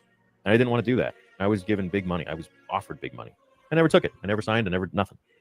Because it's just not what I want my brand name to represent. And also at the end of the day, I'm a Star Wars fan, and I've always been a Star Wars fan. And I don't want to be able to fucking scam people. It's just not what I'm about. First of all, even if that's what I was all about money, I'm not stupid enough to forget the fact that if you do, there will never be a repeating customer. Your shit has to be very good for people to come back or to talk about it. Word of mouth. I mean, you think you're the only guy that can say shit about me? There can if my shit was that horrible, there would be people with big ass accounts being like, this guy's scamming his audience. I mean, look what happens to Logan Paul with all of his whatever Bitcoin or whatever the shit he does with his what's that? I don't know. And I don't know when it comes to the sabers, but when it comes to like his channel and stuff, I don't think that it's necessarily scamming his audience. I see it as just sort of being maybe a little bit more disingenuous to his audience, especially when he gave things like his. I know they're talking about the sabers and stuff, but the scaling, like that 1 to 10, 0 to 10 scaling and stuff like that he does. That's fence riding mentality because you don't want to go so hard or as hard as you think that maybe you should. And because that's the thought process, that's disingenuous. It is. Crypto shit. I'm not sure which one he's affiliated. Meme coins or whatever. Whatever. That stuff. What'd you do? I just changed the background because I've had that one up all night. Oh, okay. Yeah, anyways, I'm getting derailed here. But yeah, no, me and Roger worked together, and then I was looking for a manufacturer that made shit the way that I would want, and someone that would work with me, not just have me slap my brand on it and like promote their sabers. Essentially, as if it's my brand, kind of like what Logan does with Prime. If you didn't know, that's not his actual fucking brand. He's just an ambassador, essentially. He just puts his whole brand on it as if it's him. But it's not. Somebody else basically is... Anyways. Yeah, and so I wanted a company a manufacturer that I would work with that literally would take as much care as I would without having to fork up all of the massive fees of having my own manufacturing plant and factory in either Canada or America. But that is the goal, and that is what we're scaling up to. But obviously that takes time and money. And I mean, I'm not Mr. Beast. I don't have PewDiePie numbers. Mud crab. I'm doing all of this to not only grow the brand, but also to pay for the fan film. So all of that takes time. And having been here for 9 years, I know that shit doesn't happen in a day. So where I see Theory Sabers, 2-3 years from now, which we're moving very quickly on, is not out of the scope of possibility, but it's not something that could happen right away. As for your claims about me saying I never talked about TXQ, in the beginning, I was only making exclusive one-off sabers that I would modify.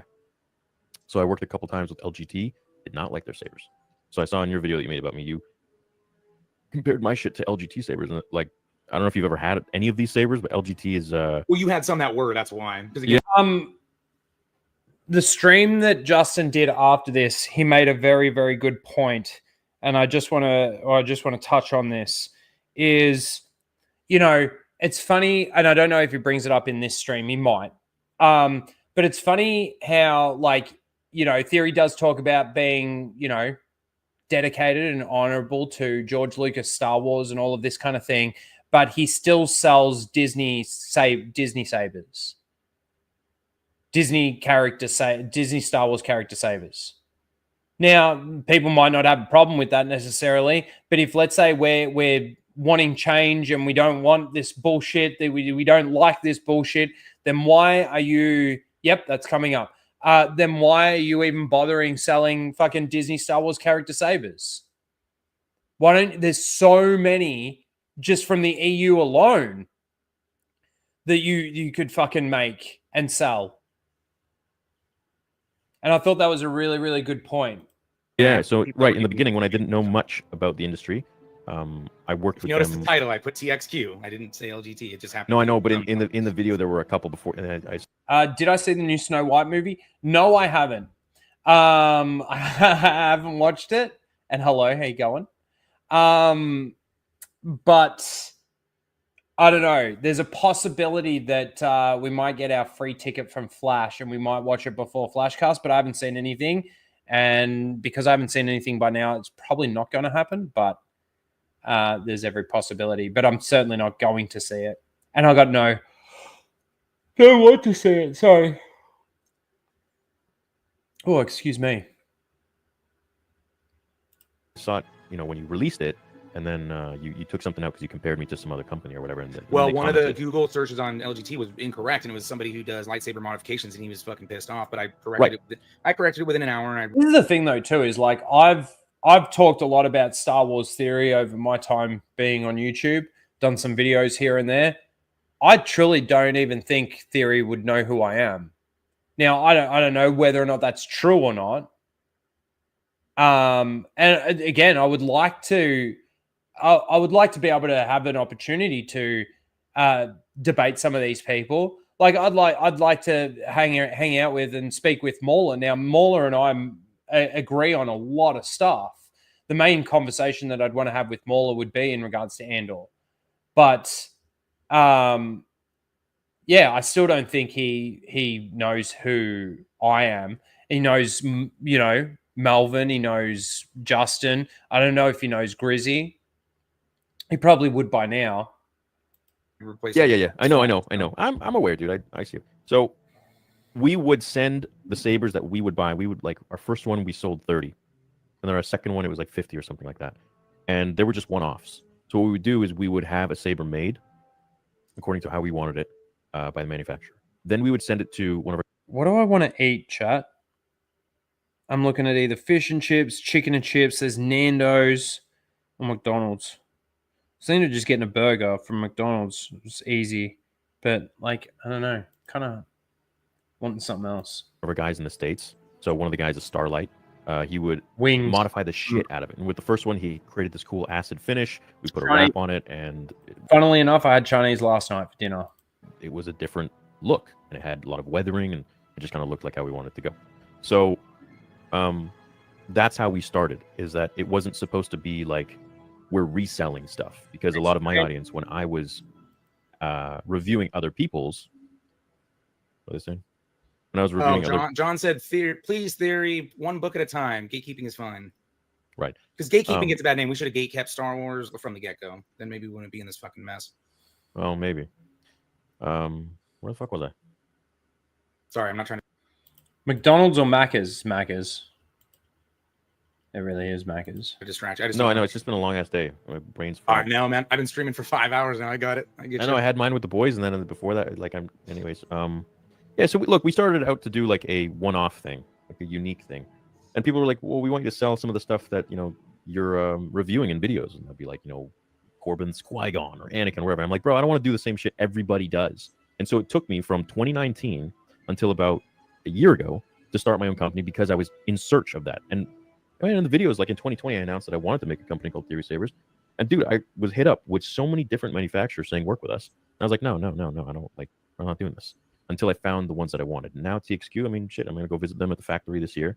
I know everything that goes on over there with our products. I have guys that inspect like, I didn't want to just be another dude that slaps on his logo on a saber company and sells it. There's no quality control. I don't know what's going on over there if that's the case. And the product won't be up to my standards, which means we won't get returning customers. So it's like that business will fucking die. You'll make a few sales in the beginning and that's it. You'll never live to see year 1 or 2 or 3 or whatever. And I want to live to see year 10 or 20. And I want to be the number one. I want to offer the most and the best. And we're on our way to do that. But it's not making any money though. You know, it takes time to scale a business. And it takes time to make things as the way you want them. KFC, people mentioning KFC. KFC, I agree with Darth Ghostface, especially the KFC near me. It's so bad. Their rating out of 5 stars is like 2.5 or something. It's so bad. Pizza rules. I was thinking about pizza, but I am getting Macca's. Doesn't happen right off the bat. Does that answer your question about the Sabers or? Yeah, I mean, what constitutes like the price gouging? Because again, I don't have a problem with you making money, right? I believe in capitalism. Well, someone's got to pay for that $1 million film, but the price gouging. I know, but that's something I also. But so they're buying sabers, and you're profiting enough to be able to make $1 million fan film out of the profit of that. So you are like, you can charge whatever you want to charge, capitalist, all of that sort of shit. But you seem to be charging inflated prices so that you can cover other projects. Sorry, go ahead. I said at your audience's expense. Because like some of them are like mechanicals, right? I mean, obviously we know about sound fonts and stuff like that, but a lot of people can program their own sound fonts after they buy the Saber, right? Like I'd be surprised. A lot of people don't know how to do that. But yeah, well, that's true. That's fair. So I'm saying if they wanted to, they can avoid that cost. And if it was cheaper, then obviously. And again, I don't have a problem with you making money per se, but it's like, a lot of people in my comments have been like, hey, I actually went to TXQ directly, got pretty much the same Saber, and was able to add my sound fonts and all that. And I saved myself fucking $150 or something like that. So, I mean, that's kind of why I made the video. Yeah, so that's not to really hurt your business, but it's to let other people know that. No, it doesn't hurt the business, man. There's an actual... man, just in regards to sabers, like I've been wanting to start getting into fully collecting sabers in a long time. Now, obviously, I've got my Revan saber, right? Got that. I've got Maul's saber, which is just a Black Series edition saber. It's just all plastic. But I've been looking at different sabers and stuff like that for a long time. What saber theories are $1,000 and 2 for 1,500? Is that real? Is that legit? That's a lot. But yeah, I've always looked at, and obviously in Justin's last stream again, he mentioned some of the different brands to go and have a look at.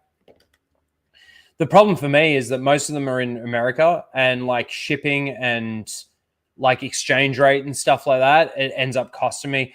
For me to buy, let's say, $1,000 saber off Theory and probably get it shipped here would cost me, with exchange rates and everything, would probably cost me about $1,500 just for one saber.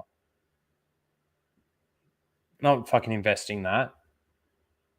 Actual manufacturer that you can get it from directly. Absolutely, but I mean that's like saying you could go to Nike's manufacturer who also makes Reebok and New Balance and buy directly from them, but you're not going to get the brand. You're not going to. It's all right, Justin. You might actually end up getting a free one. Everybody that ends up going on stream with Theory seems to get a free saber. Mrs. Dash got one. Put a video out there with it. I get all of the exclusives that Nike's comes with. You're not going to get any of the customer service. Some shit goes wrong with your shoes, let's say. You take it back to a Nike, they're going to refund you. If some shit goes wrong with anywhere else you buy it from, I've had my experience with that, and it's been shit. That's why I pay my guys very well, and they were full-time supporting their families, and they're all in the saber industry. It's not just random dudes I've found off the street or illegals. These are guys that have been in the saber industry for years and years. They know what they're talking about. So with our stuff, not only do they get the best price on the market, they get the most installed in the saber. And in terms of, you want to talk about sound fonts that they can install themselves, each sound font is $10 on Kyberphonics' website.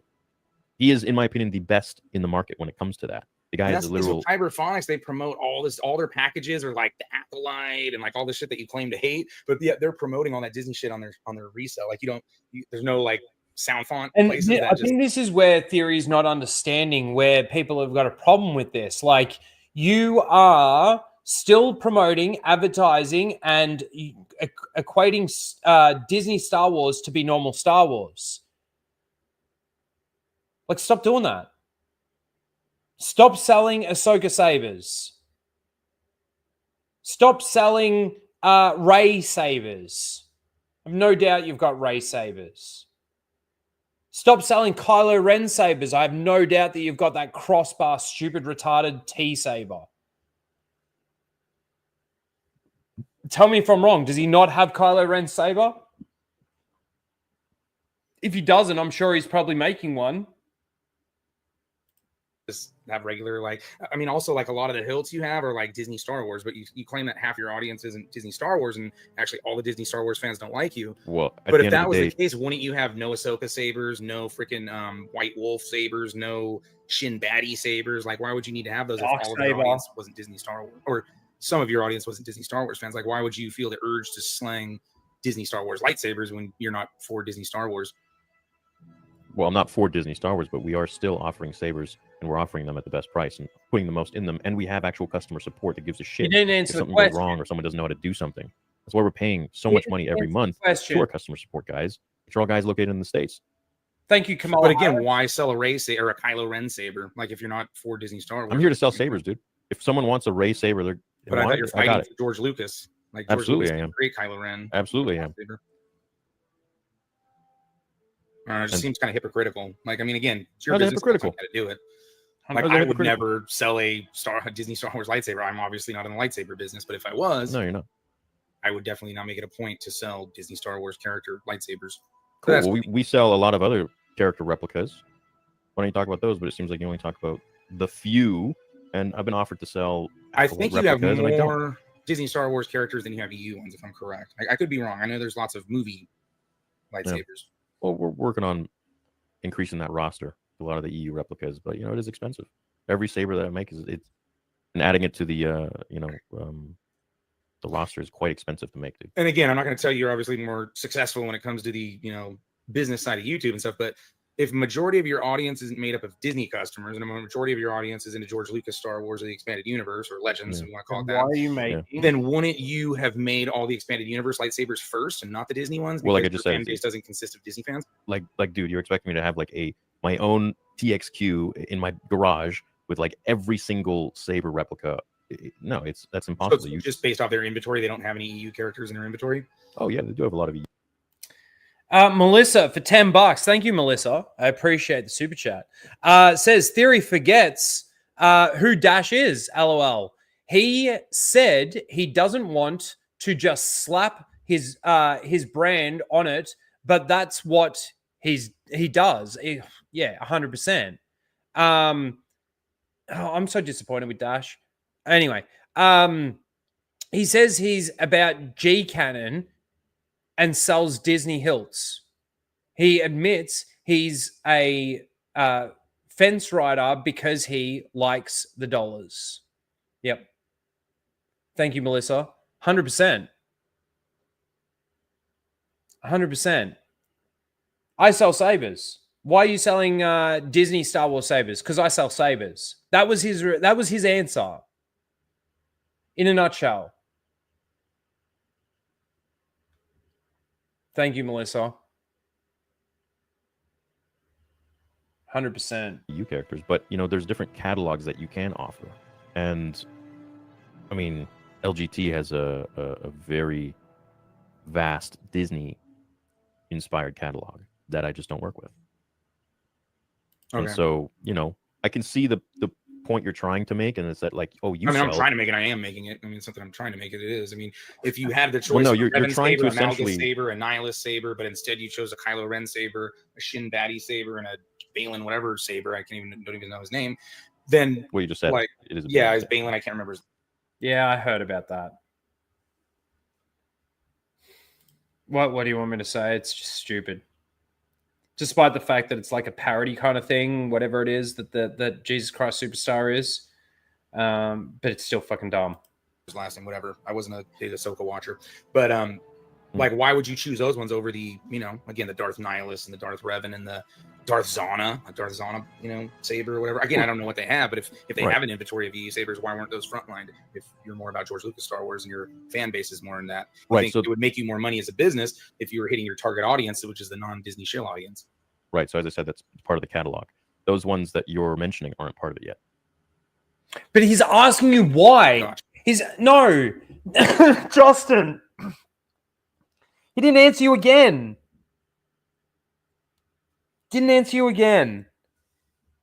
The question is, why is that the case? Yeah, okay, you've said that you're going to bring them to the catalog. I don't believe that you ever even thought that you would bring them to the catalog. I think that you're saying that because Justin's questioning you about it. But the question is, if you're telling us, based on what you're telling us, you don't have any Disney Star Wars fans or Disney Star Wars shills or Disney Star Wars sills in your audience, in your chat, those fans don't like you, then why are you producing Disney Star Wars sabers first before the EU ones? Because we produce sabers and we sell sabers. That's not an answer. What did he just say then? If you were hitting your target audience, which is the non-Disney shill audience. Right. So as I said, it's part of the catalog. Those ones that you're mentioning aren't part of it yet. Why? Gotcha. Okay. Like so they're part of the package, TXQ. You have to buy it in bulk in a group package from them. Well, no, it's way more than that. You got to pay the designer, you got to pay the engineer, you got to pay the mold, you got to pay. Like, there's a lot of cost that goes into making like a Roger Christian, for example. There's a shit ton of cost, for tens and tens and tens of thousands of dollars to make just the mold, just one. And then you want to make a bunch more of those, obviously, for customers to buy. To do that is very expensive, and with making a fan film that's $1 million, So you spent tens and tens of thousands of dollars making Disney Star Wars hilt molds instead of EU molds. Why? When your target audience is EU fans, apparently, George Lucas dedicated fans. Or is it because they're not? Because you keep riding the fence, you keep playing on that, and you keep basically saying that Disney Star Wars is okay based on your numbers.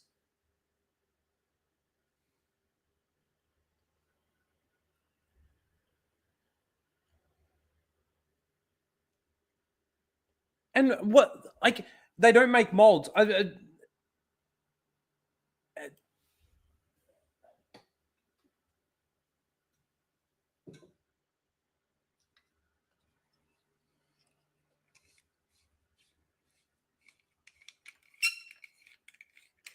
Oh, he didn't like that.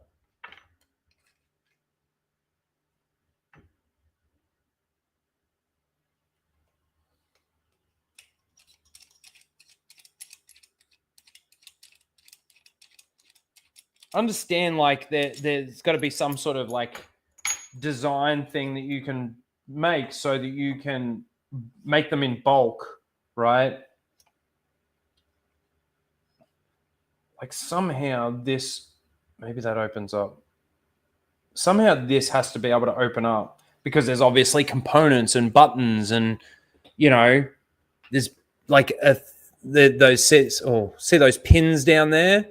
It's what the battery's attached to. So there's stuff inside it. There's got to be a way to open it. I swear it's got to be through one of these. One of these things open up. And I can't figure it out. I don't know.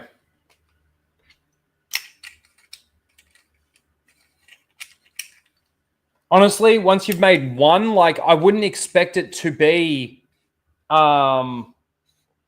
like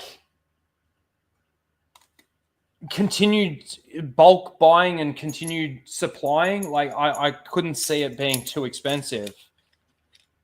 Tens of thousands of dollars to make a mold. I mean, like, honestly, how many people are buying Rey's Skywalker's lightsaber? You've got that. You don't have Revan, but you've got Rey.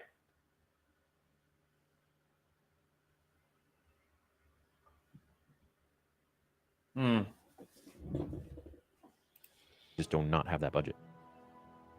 So I can't be making, like, I'd love to, and that's the goal, but it takes time, man. So, you and I have this chat 5 years from now. You'll be like, oh shit, okay. He doesn't make anything, Rhino. He resells. Yeah, okay. All of them. But that's not the case at the moment.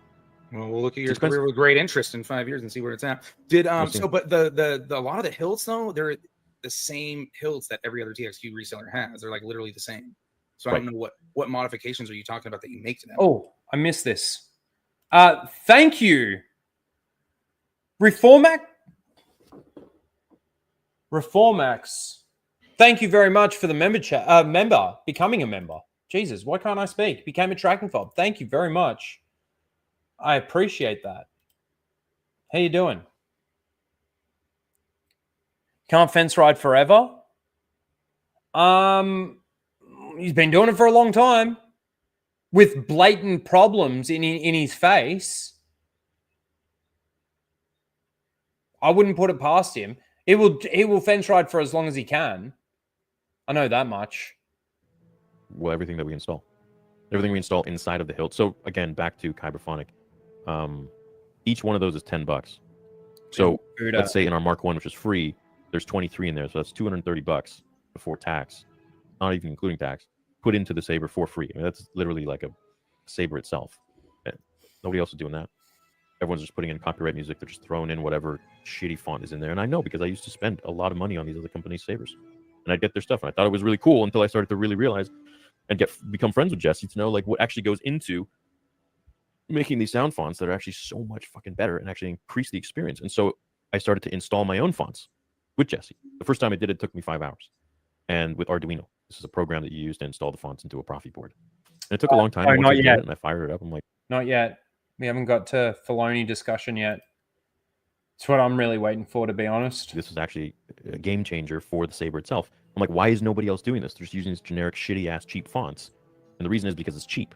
And then they mark up the Saber so much higher, they're making much more of a profit. Our profit is the lowest compared to any other company out there because we put so much in there. But yeah, you can still fund a $1 million fan film out of it. Yet you want to say that we make the most and we jack up the prices. I don't make shit. We make enough of a profit to pay for the team, to pay for all the stuff that we put in there, and to pay for the fan film. No, I mean, that means you have a profit then, because how else are you paying for an expensive fan film with Disney and Marvel creator effects people? I mean, obviously that probably costs a penny. So you can't say that you're not making shit. You're just redirecting your profits towards what you want to redirect it to. So I'm not making shit myself. I'm not making shit myself. But you're making a lot of money. Like I said, you're able to pay for the whole operation and fund what is it, $1 million fan film? $1 million fan film. Yeah, that's right. That's correct. That's how business works. You make a product that people find value in, and you make it good, and that's it. You just keep building on that, and you make better products. Yeah, no, he's selling the staff Saber thing, I believe. Oh, there. Yeah, no. So they do have, I believe they obviously do have Anakin or Vader's Saber, but the one that he's got for Rey is the Rey Saber, the one that we see at the end of the trilogy. The one that never gets actually used. Just ignited for no reason. Like every lightsaber ever getting ignited in all of Disney Star Wars for no fucking reason. But again, the only difference is you're reselling them, but you're putting more in on the sound fonts, and whatever you're getting charged on the sound fonts. But a lot of people could... But also, too, if he wasn't making enough profit to be able to put back into the business, then where's he taking the money to stock up and everything? So if all profits are going to the fan film, then how does he keep running the Saber Theories business? It's bullshit. Unless all he's doing is robbing Peter to pay Paul constantly. He takes money from his YouTube channel to buy sabers. He then sells sabers to make a fan film that makes no money. That makes sense.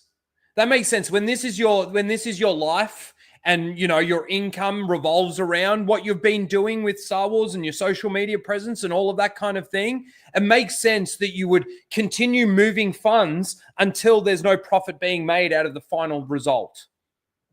Yep. Yep, I think you're smarter than that theory, and I think you're full of shit too. What a joke. Yeah, we're not making any money. We sell sabers for $900. We sell sabers for $1,000. Oh, and we give you $300 worth of gear inside it for free. Make it make sense. Modify those sound fonts on their own if they wanted to, and that's why I think sure, each one's going to cost them $10 at least, and then they're going to have to sit there. It's like when I sell a car to someone, right? They say, "Oh, does it come with mats?" No, but I throw mats in the car for every single customer. You know where that comes from? It comes out of my profit margin. That means my comms are affected because I had to give a customer a $150 set of mats. I do it for every customer because I would expect at least a set of mats to be in the car. But then when a customer then comes and says to me, "Oh, I want weather shields and mud flaps and a tow bar, and I want all of it thrown in," well, look, I can't maybe throw all of it in, but I might be able to split the cost with you or something. Where's the half of that cost coming from? Profit. My profit margin's being reduced. My comm is being reduced. Your profit margin seems so fucking high, especially if these sabers are being built in China. Do we know where these sabers are being built? Fuck, my food's here. Chat, get back to me. I'll be right back. Going to get my food.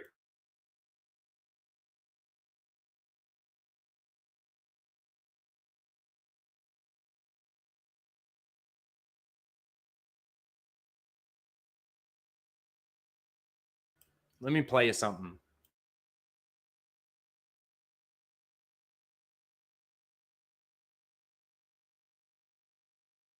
I'll fix it. A little bit more. Turn a little bit more to the.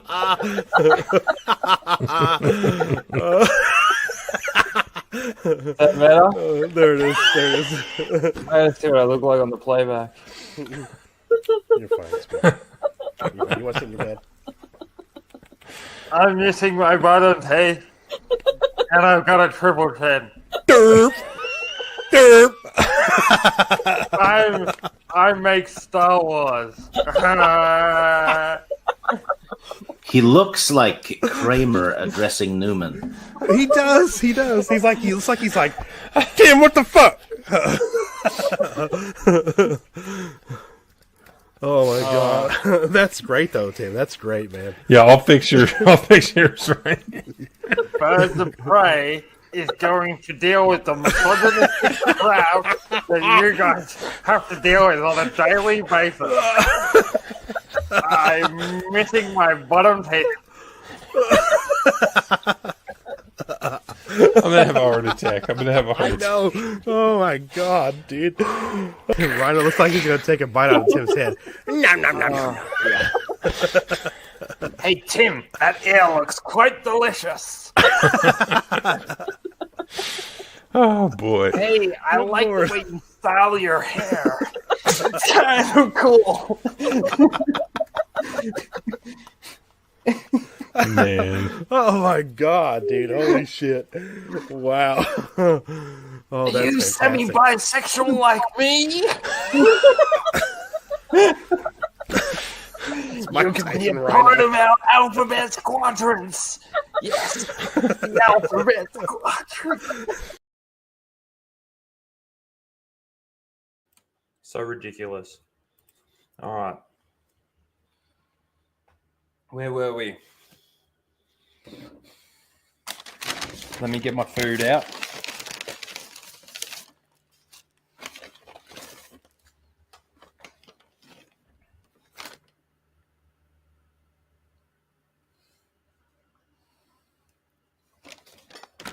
I've still got time to do that. Give me a second.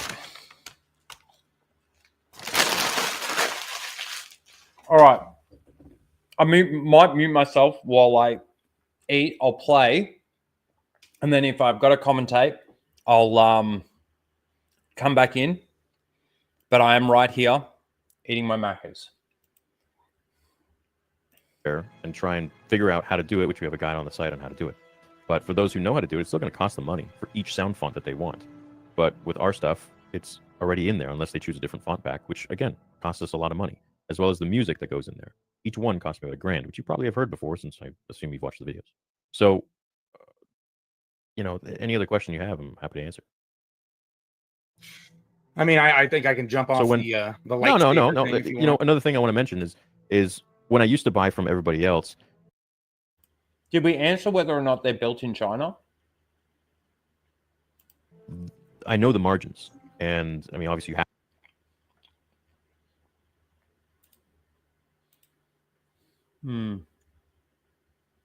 to in order to run a business, so you don't go belly up.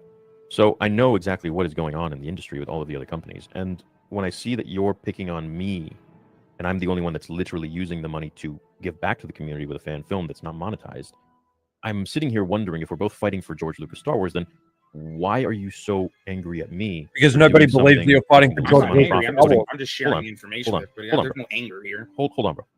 For making the least amount of profit, putting the most into a product for the customer, for the fan, which I never fucking got from any other company, and nobody else gets from other companies. I know the shit that they put in there.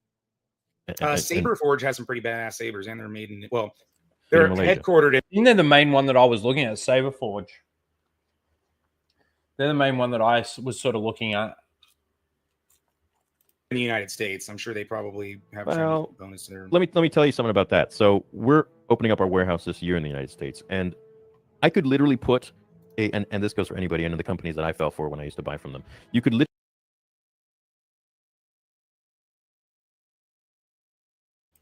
Sorry, I was muted. How long was the previous clip? Man, that's from 4 or 5 years ago. A long time ago now. Or maybe actually a little bit less because Tim. I can't remember. When did Tim start? It's about that, though. Literally put a stamp or a sticker on your old fucking website or your box or whatever saying, made in the United States, manufactured in the United States. And all I would have to do is throw a screw that was literally made in the United States into the box. And this whole thing can come from China. And that's how every other company can put that label on the box, manufactured in the United States. You think it's actually manufactured in the United States? It might be, some of them. But if you actually look, they could... Well, that's why I haven't gone out, not to cut you off, but that's why I haven't gone out on a limb and said, hey, go to Saber for it, because I know that. I can't say that they're doing that, but I know that that's a possibility. I don't know. I don't know what they do. Here's your Made in America alternative, because I don't know whether they do that or not. So I don't know. I'm not going to give misinformation. See, I'm very about being correct on all my stuff. So again, when I make videos, I make sure I have the evidence or the receipts to back it up. And again, you could think it's. So his argument is that the reason why they can say that it's built in America or made in America is because they put one screw that is made in America in it, but everything else isn't. Well, it's a big statement. It's an attack or I'm angry or all that, but it's just that I'm very fact-based. And again, I'm on the Dewey Decimal System, right? So I actually check, I cross the T's, dot the I's, and make sure before I drop something it's correct, And if, everybody fucks up here and there, but not on something like that, right? So I'll definitely correct if I get something wrong on a lower video or something like that. I have no problem correcting and say, hey, I fucked up on that. So, we're all human, dude. I mean, everybody fucks up. Of course. I think it's more the honesty thing and all that stuff. So that's why, again, I would be go get your Saber here instead without actually knowing. That's actually no, dude. And the point of this conversation isn't to get you to stop making videos, isn't to get you to stop, saying, go buy elsewhere. I don't as you said, I have the biggest following for Star Wars. I can promote my own shit. That's not my reason. My reason is because, I don't know, I find some sort of commonality here with you. And I want to explore that. And I'm not here to... Really? Because when you get, yeah, sure, we've got commonality. First of all, you've already made the distinction that you're fighting for the same thing, which I know that you're not. I know, Justin. And I know that you're not fighting for the same thing. You came in hot, heavy, arrogant, and basically a piece of shit. And the way that you came in the chat was basically a shit fucking act. What are you talking about? What are you talking about? Seriously, dude. Where is it? You can play this clip so many fucking times today. If I can find it. What are you talking about? Big sub channel comes in and tries to I'm not, like you said in the beginning, I'm not Levi. I don't think of you as fucking Levi. You did come in though. You did come in and you were like arrogant and thinking that Justin's all fucking full of shit and he's wrong and blah, blah, blah. And that's the way that you acted when you came in. So don't say that you don't see people like that. Bullshit. Bullshit.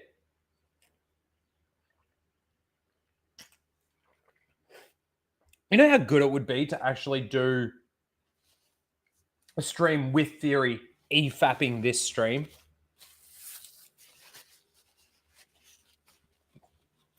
I think of you as another dude that clearly likes the same kind of shit I like. Bullshit. There's some things here that probably need to be cleared up, and the only way to do that is to talk, person to person. So that's why what I'm chilling you, man. That's why I'm here. I'm always happy to talk to. Is that like number 6?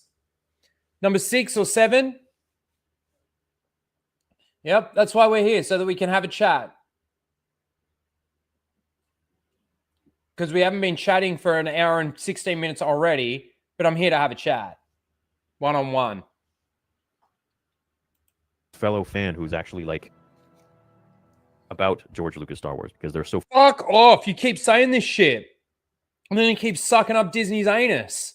Fucking Dave Filoni's fucking balls are in your ass. That's how deep he's inside you. Few of us as content creators left. You know, after hearing this hour and 17 minute, I always thought Theory was a bit of a fucking tool and everything.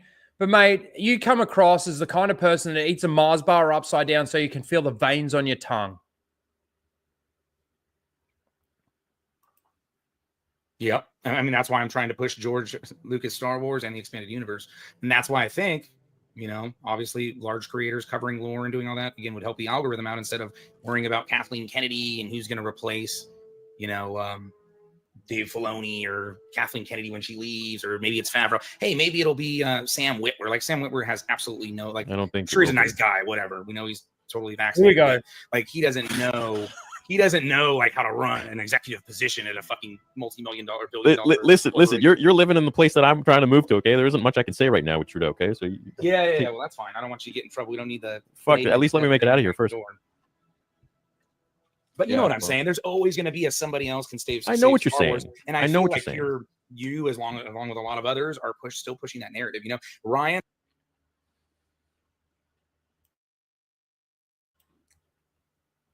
Sorry, I had a mouthful of food,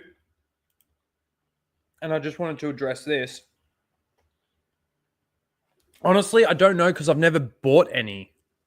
They've always been too expensive, and I've never actually bought one from any of the companies that do the, you know, the good lightsabers and stuff. So I couldn't tell you really. I'm sorry.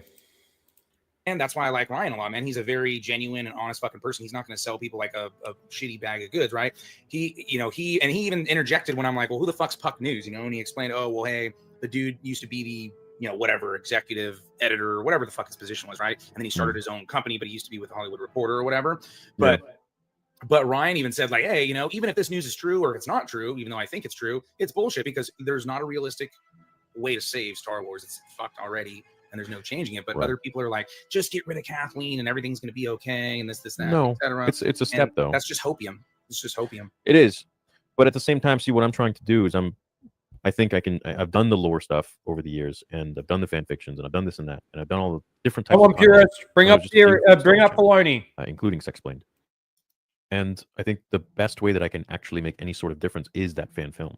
That's why I'm literally killing myself to make it happen. Because I truly believe not only will it bring back the magic, at least for George Lucas fans of Star Wars, the old guys, the guys who at least still connect with the original trilogy and prequel trilogy, but it'll also show the world and Lucasfilm that look at the fans loving this. Look at the amount of views. Because that's clearly all they care about. That's clearly all they see.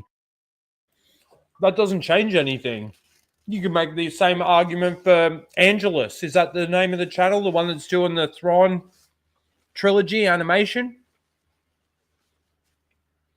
People think, even though the animation's like, you know, nothing special, people think that that's better than anything Disney Star Wars. There's been other fan films that have come out.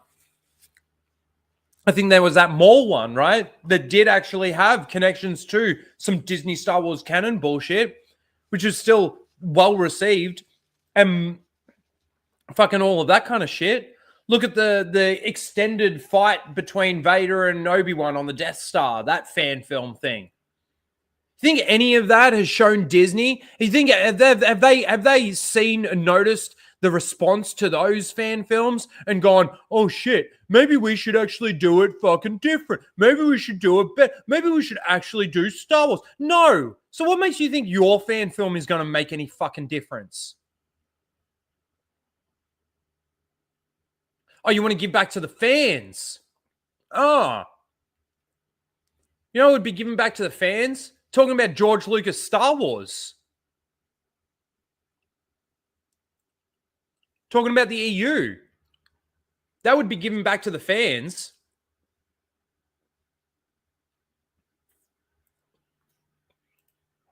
Look at what the interest is. Maybe they'll start to take notice and be like, you know what? Fuck, let's make something that's actually like a little bit cool. I spoke to Stuart Beattie, and I know you know that I spoke to him. And I saw his entire treatment for the project. And dude, there are guys out there that know their shit. There are guys out there that can write really well and know Star Wars very well. They can hire them. They just need to point that person, whoever's hiring, which is why I want Kathleen out of there, in the direction of these people and actually keep them. And I think that, yeah, you know, I don't think Kathleen's going to be replaced by anybody that's different, to be honest. It's probably another clone. But your Lord and Savior, Dave Filoni, got promoted to a position that's supposed to cover all bases when it comes to the writing factor. So it doesn't really matter who's coming in and who's going out when Dave Filoni's got the last say, right? But maybe there's a better chance that she's actually, or whoever it is, he or she is going to hire someone that will know what the fuck they're talking about and actually stick with it. Because it seems like she's hiring all the right people, like BD and this and that, but then she lets them go and then hires a bunch of cronies to make like a watered down script of whatever he wrote. So if we can just cut out that. This comment, it kind of makes me think of like when Kathleen Kennedy was talking about George Lucas, but the way that she was talking about him like he was already dead. You know, oh, it would be good to get inside the head of George Lucas. You know, you can call him.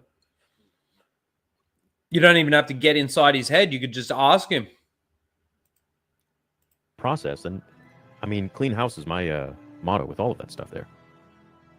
Yeah, I mean, I feel we should just burn it to I would have said, even Dave?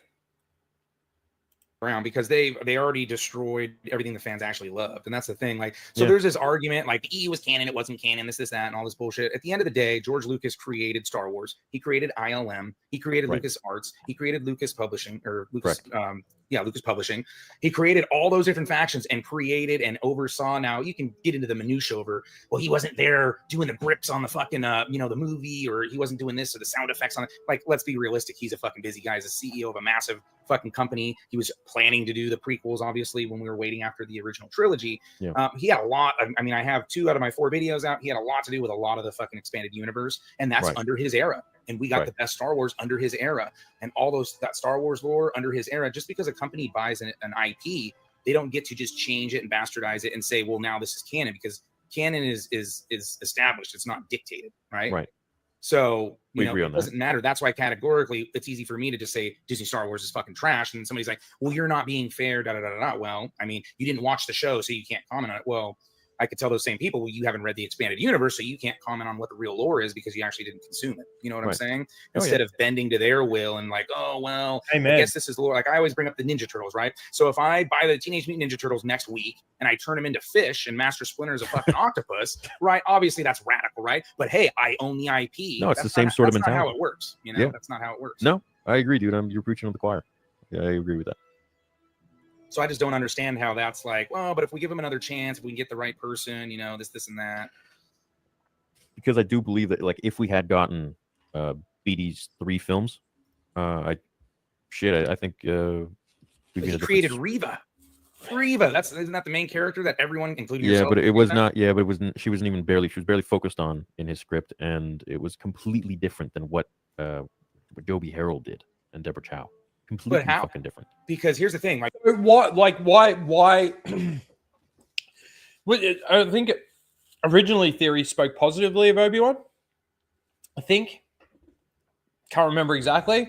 All I know is that if he did speak negatively of it, he still gave it a 7 out of 10. What was I going to say? Fuck. Hold on. Now I need to go back. Created Reva. Isn't that the main character that everyone, including Yeah, yourself, but it was not. Yeah, but it wasn't. She wasn't even barely. She was barely focused on in his script, and it was completely different than what Joby Harold did. Oh, that's what I was going to say. So when they plan out these shows, they're not storyboarding this. They're not making sure that what they're doing is making sense. Like, what happened to the? Now, I'm not saying that I'm fucking certainly no professional and all of that sort of shit. But like, isn't that the structure of making movies or making shows? You've got character. You know where the character's going. Some people even write backwards. They know where they want to end up, and they then go back and get them to that point. I mean,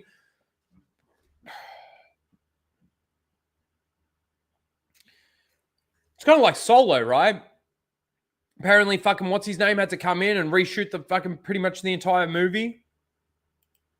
And Deborah Chow, completely fucking different. Because here's the thing, like, okay, so I'll be fair. I'll play the game, right? So I'm going to stick with Disney lore, right? Well, why are you wasting the time redeveloping a new Inquisitor when you already had a show called Rebels where you develop? Yeah, no, I'm pretty sure. I'm pretty sure it was very back and forward. Very back and forward on it. He did. That's right. He did cry over fucking Force Ghost Qui-Gon.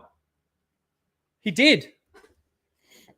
And 100% law breaking. And you know the justification from the Disney shills in regards to how he's able to actually make himself appear, which is the law breaking part of the whole thing, is because he completed the training after the fact. After he died, he completed the training. While he was still able to keep his consciousness as a part of the cosmic force, he completed the training so that he could actually make an image of himself. How retarded is that? 9.7. Is that the rating he gave it? A 9.7. And I believe that he, I'm sorry, but Justin would have those receipts. He'd have them. Now, maybe over time he's gone back and said, like, it's not good, blah, blah, blah, blah, blah. But yeah. He doesn't talk highly of it. I don't think he talks highly of Ahsoka, but I'm sure if you go back to episode 5 of Ahsoka,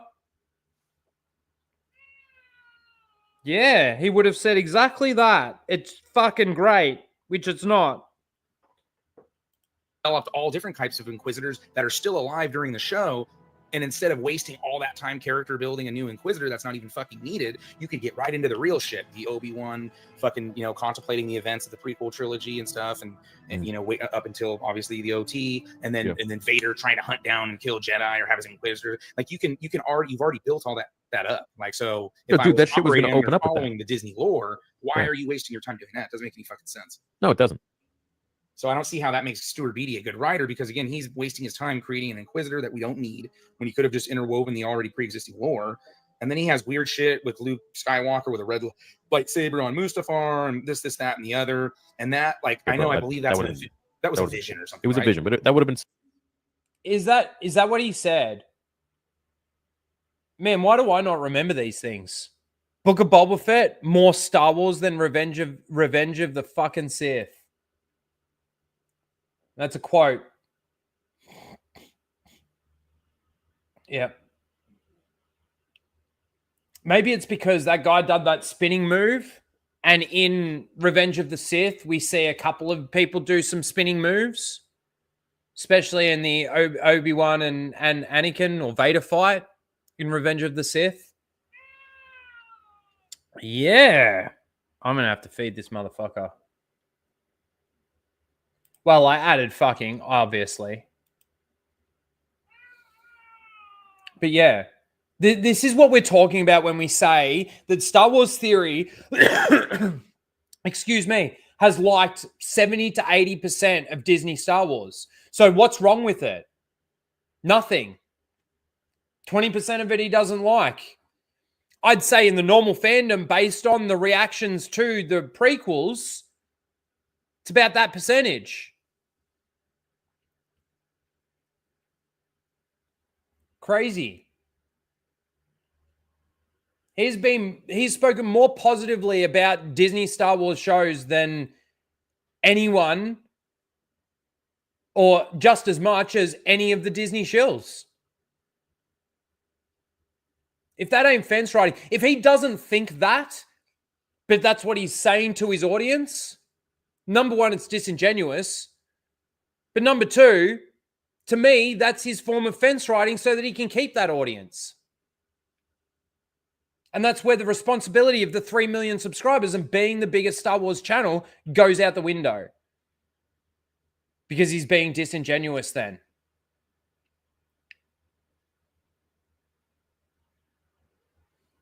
You know, and it's one thing to see something and say that it's good or whatever, and then, you know, watch it again, and you're like, oh, shit, it's not as good as I thought it was. There is elements of that. But I'm telling you now, like, fuck, when you're surrounded by absolute constant garbage coming out and you're constantly rating these things between 7 and 9s out of 10s, but still saying that it's shit, but it's still a 7, or saying something like that, it's exactly the same as when fucking Doomcock said, lore and continuity doesn't matter as long as you get an emotional payoff. That was after the season finale of Mando. That's what he said. That was his justification for why it was okay for Luke to be Luke Skywalker. And why it was okay for all these fucking retards out there to be crying and clapping and, oh my God, they did what we wanted them to do with Luke the whole time in the sequels. They never did it and they finally gave it to us. No, that's not the Luke I wanted to see either. What a joke.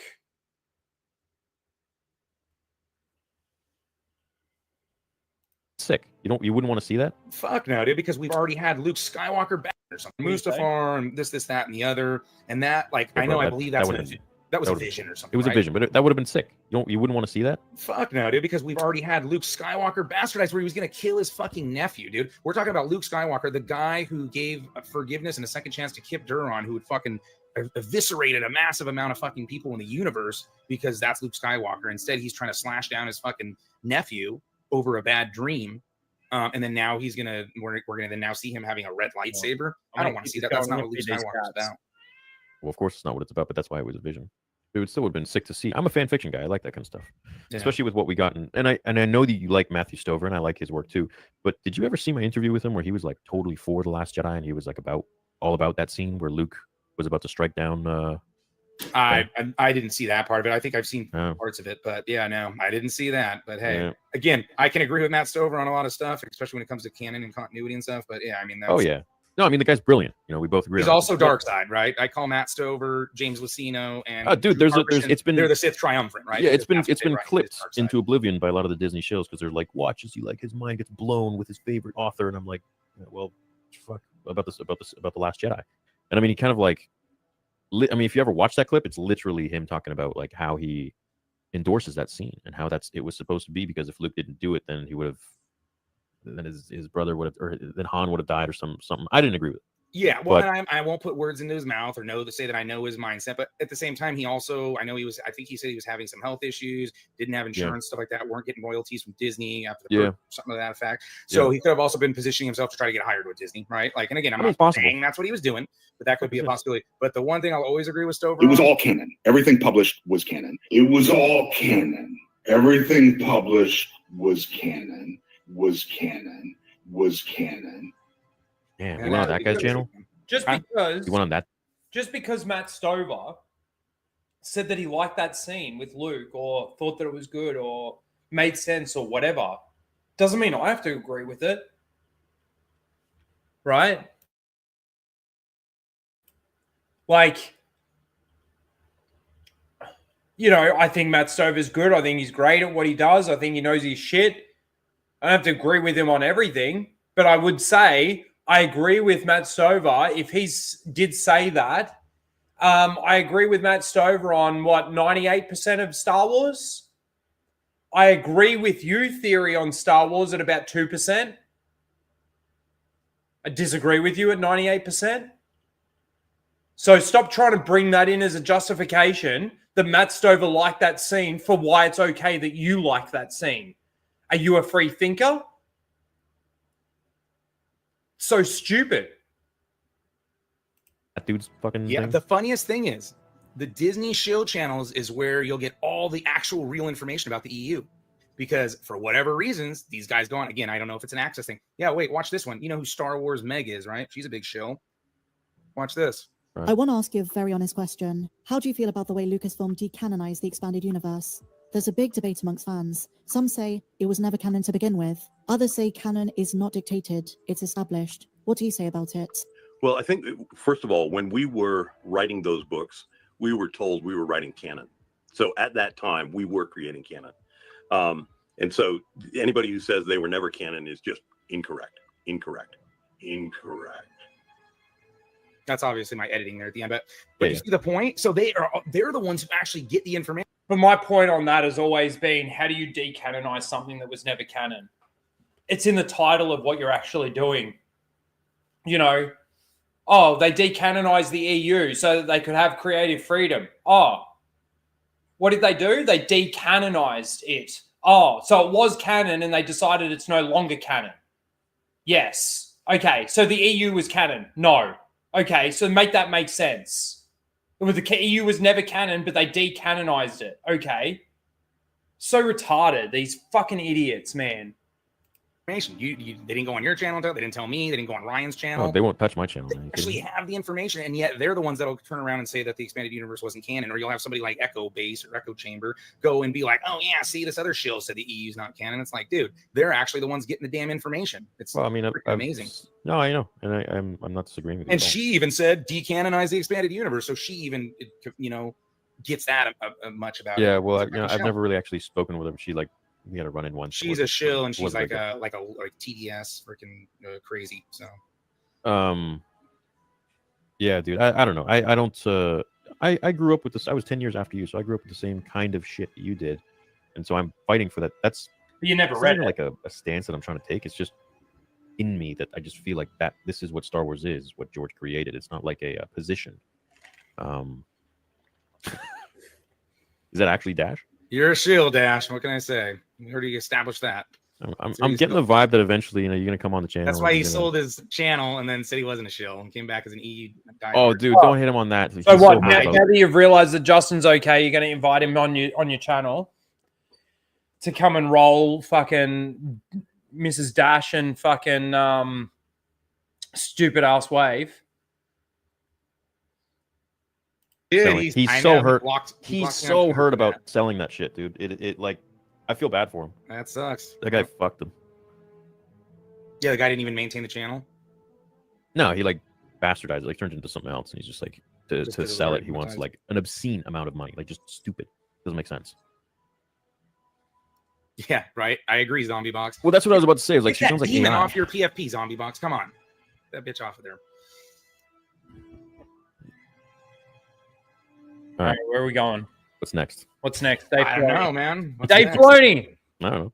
Whatever you want to chat about. Will you try to make more lore videos? Are you guys doing your book reviews or what? Are you firing Mrs. Dash and Stupenda's Wave? Like, is Joshy Boy coming in and taking up their spot? No, Josh and I will have another. Talk about 2 different days, but you talk about a lot of stuff. No follow through. That's what I'm wondering. I follow through on a lot of the main stuff, but I mean, the main stuff is the lore and doing the book reviews, because I'm doing them. But if you notice, I don't have as many people watching, so I want more people to know about Darth Plagueis. I want more people to know about Vector Prime. Well, why don't you come on the channel one day and then because you guys laughed me off and called me a #1 fanboy, even though it was your chat asking you to let me on. Remember, you guys were like laughing, "Oh, fanboy, da da da." That's not how. Well, you're if you approached it like how Mahler did, I mean, then him and I became friends. It was your approach. If you were just like, "Hey, man, look, I want to talk to you about." Can't be fake. Well, that's not being fake. But that's just the approach. It's like let's say you're offering me a meal. It's like a 5-star meal, but you throw it at me instead of just handing it to me, right? The food is going to be the same, but it's your presentation. So if you were just like, hey, like, look, like, I think I could add some more value. I think that would probably be one of my biggest problems. Is like, I do rage and I do get very emotionally invested in the conversation, and I go like, I go nuts sometimes. Valued your stream. I'm a Legends fanatic. I read all these books. Dude, I would have been totally down. He's not a Legends fanatic. He's an EU fanatic. Stop calling it. Stop dead naming it. Is that right? I don't even know if I'm using that right. Like, yeah, okay, cool, I'm down. But if you come at me and try to like, then you get my back up and be like, well, who the fuck is this guy? Because I have that coming at me left, right, and center for the last 9 years. So how am I supposed to differentiate you after talking to you now for over an hour? Yeah, but see, even in this conversation, Justin, you say that you like that too.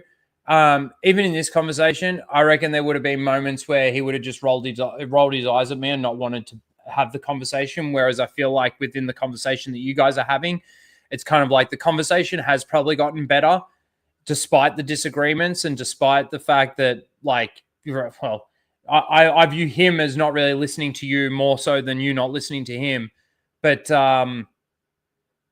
I don't know. I'd have to see how it goes, and I would love to see how it goes, given the opportunity to. I can see that. All right, I can see where you're coming from with certain things, but at the same time, you have to understand that I've been doing this for a long fucking time, and I've had so many people trying to vilify me and shills and this and that, and it's kind of hard to know who's who when you're approaching me with the same sort of bark. Well, you knew I was cool with Melvin. You could hit Melvin up. Well, that's what I did know. Oh, okay. Well, Yeah. that's where we're at then. So Yeah, I'm cool. I was cool, never dude. trying to get on your stream or anything. I was actually waiting for Raging Rhino's stream to start, and he had like some shit going on, so he had to delay his stream. And I just happened to go on your stream to kill some time, and then you guys were talking about fucking the new Jedi Order after we had been saying, "Hey, when are you gonna cover the new Jedi Order?" He dropped my name. Nothing. I didn't. I wouldn't have thought so. About it. And then you guys did that, so that's why I said my comments. You addressed the comment, and then your mod. I don't think it was Rossi. It was the other guy. Wait, what was his name? Pickles, Cheddar. I can't remember the guy's name, dude. Whatever his name is. You know your mod's better than I do. But he was the one telling me, "Oh, you should go on, bro, for real." And I don't know if he thought like, "Oh, the little channel guy is gonna be intimidated." I'm like, "All right, fucking let me on." And then that's when stupid ass is doing his little laugh because that's about all he does when he's on. Don't put so much emphasis on like little channel, big channel. Like I still. Well, that's what you guys did. You guys were like literally laughing about it. That's why you don't grow. Yeah, you're literally saying don't do exactly what you guys did. What do you mean? And then you guys were talking about little channels never collaborate, and they're always shitting all over each other. That's like all I do is collaborate, right? I had 3 people on tonight. I've probably had like 15 different guests when it comes to like Star Wars and Marvel, and I've only been around for about a year. I have like real Star Wars fans come on to Justin's channel to talk about actual Star Wars and books and fucking stories and things that we love about Star Wars and all the good shit. And then you get on fucking Disney shills that will talk about how this isn't too bad. This could be okay. They could turn the corner. Oh, Dave Filoni might save it. Oh, Dave Filoni will save it. Kathleen Kennedy's going. Hopefully Kathleen Kennedy's going. Well, when Kathleen Kennedy goes, hopefully Dave Filoni does take over and Jon Favreau, and it's going to be great. Why? Because everything that they've done with Star Wars since they've been there, you are actually a fan of. Despite the fact that you sit here sometimes and then say, "Oh, no, I don't like it. It's not good." Everest wants to come on for a stream. Bunce Books. A lot of big EU fans. Scyther Inc. on the Marvel side, he does a lot of X-Men audio dramas and stuff like calling that. it EU. So like, yeah, I'm like all about collab because to me, I'm talking about what I love, and I want people to come on that love with it. So I try to match up, certain, hey, what's your favorite book? I wouldn't even say necessarily that the smaller channels support each other. There is a lot of that because even when I was sort of starting off and new and everything, I loved it when I got a shout out on maybe a bigger channel and all of that sort of thing. After a while, it just becomes like there's not really like big and small. It's just the content that's out there. I know that sounds a little bit vague, but yeah, look, there's big channels that get big views and there's small channels that get smaller views. And obviously the smaller channels would like to build up and get more people seeing their stuff. There's been times where I've been disheartened, especially in my edited videos and my scripted videos, my video essays, if you want to call them that. The amount of time and effort that I had to put into creating those videos, it wasn't a small amount of time. Like if I'm talking just in hours being put into like creating one of those videos, man, for like a 20 to maybe a 30-minute video, which I don't even think I've got one that goes for 30 minutes, would be anywhere from 30 to 50 hours of time.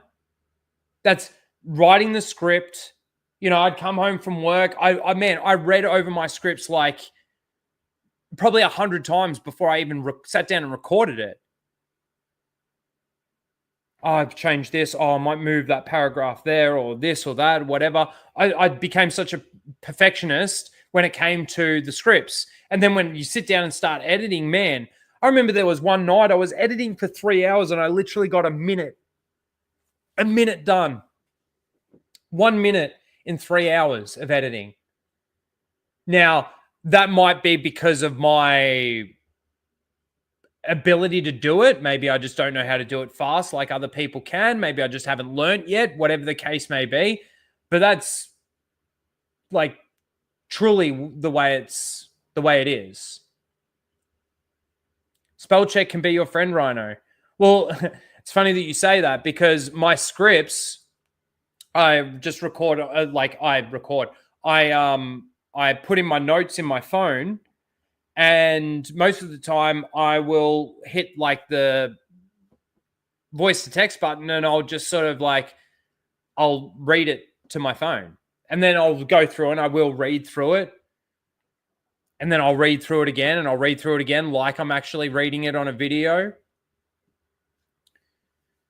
But it's time, and it's a lot of time and effort that goes into those scripted videos. It's so easy to sit down and just hit record and just...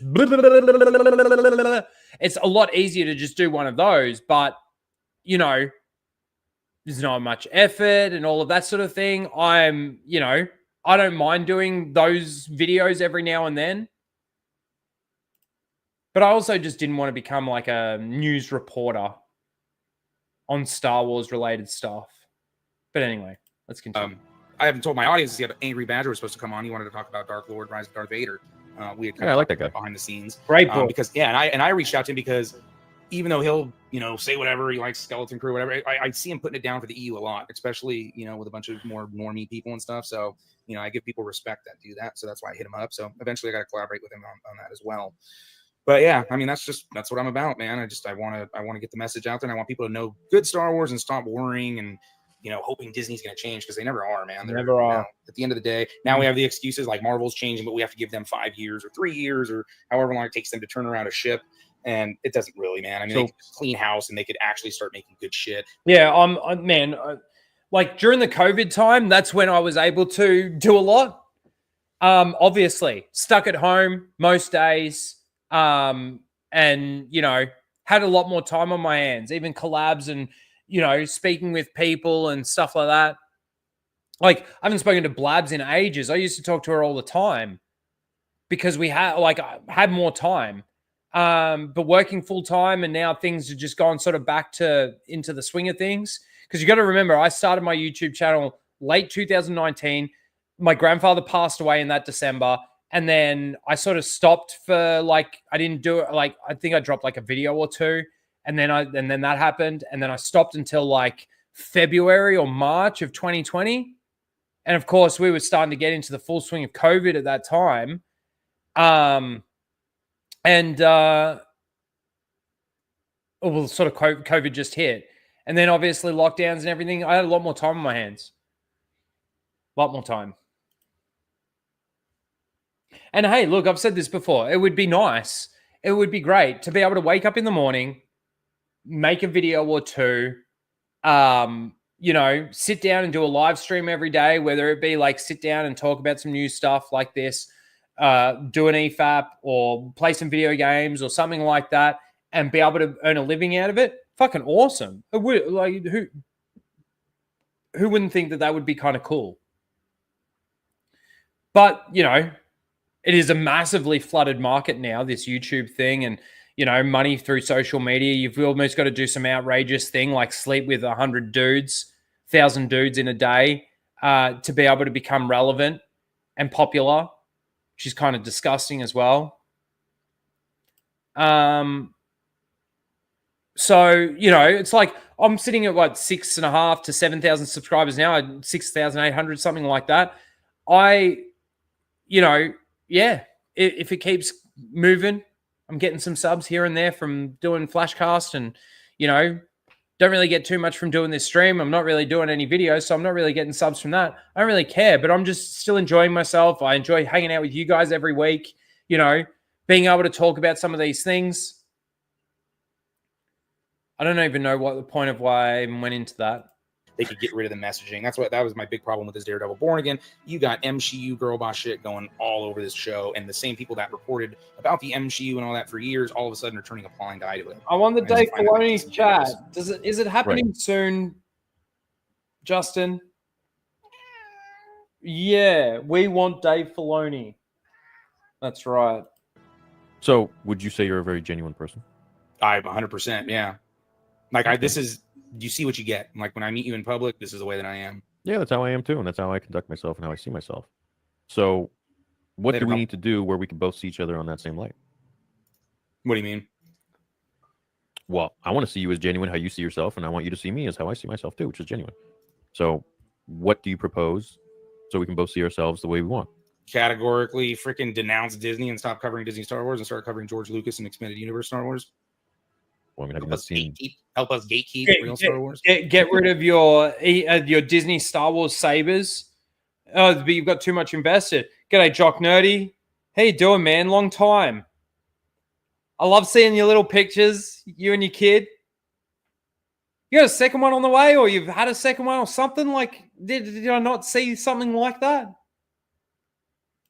Good to see you, Jock Nerdy. I feel like I do a pretty good job gatekeeping. Completely.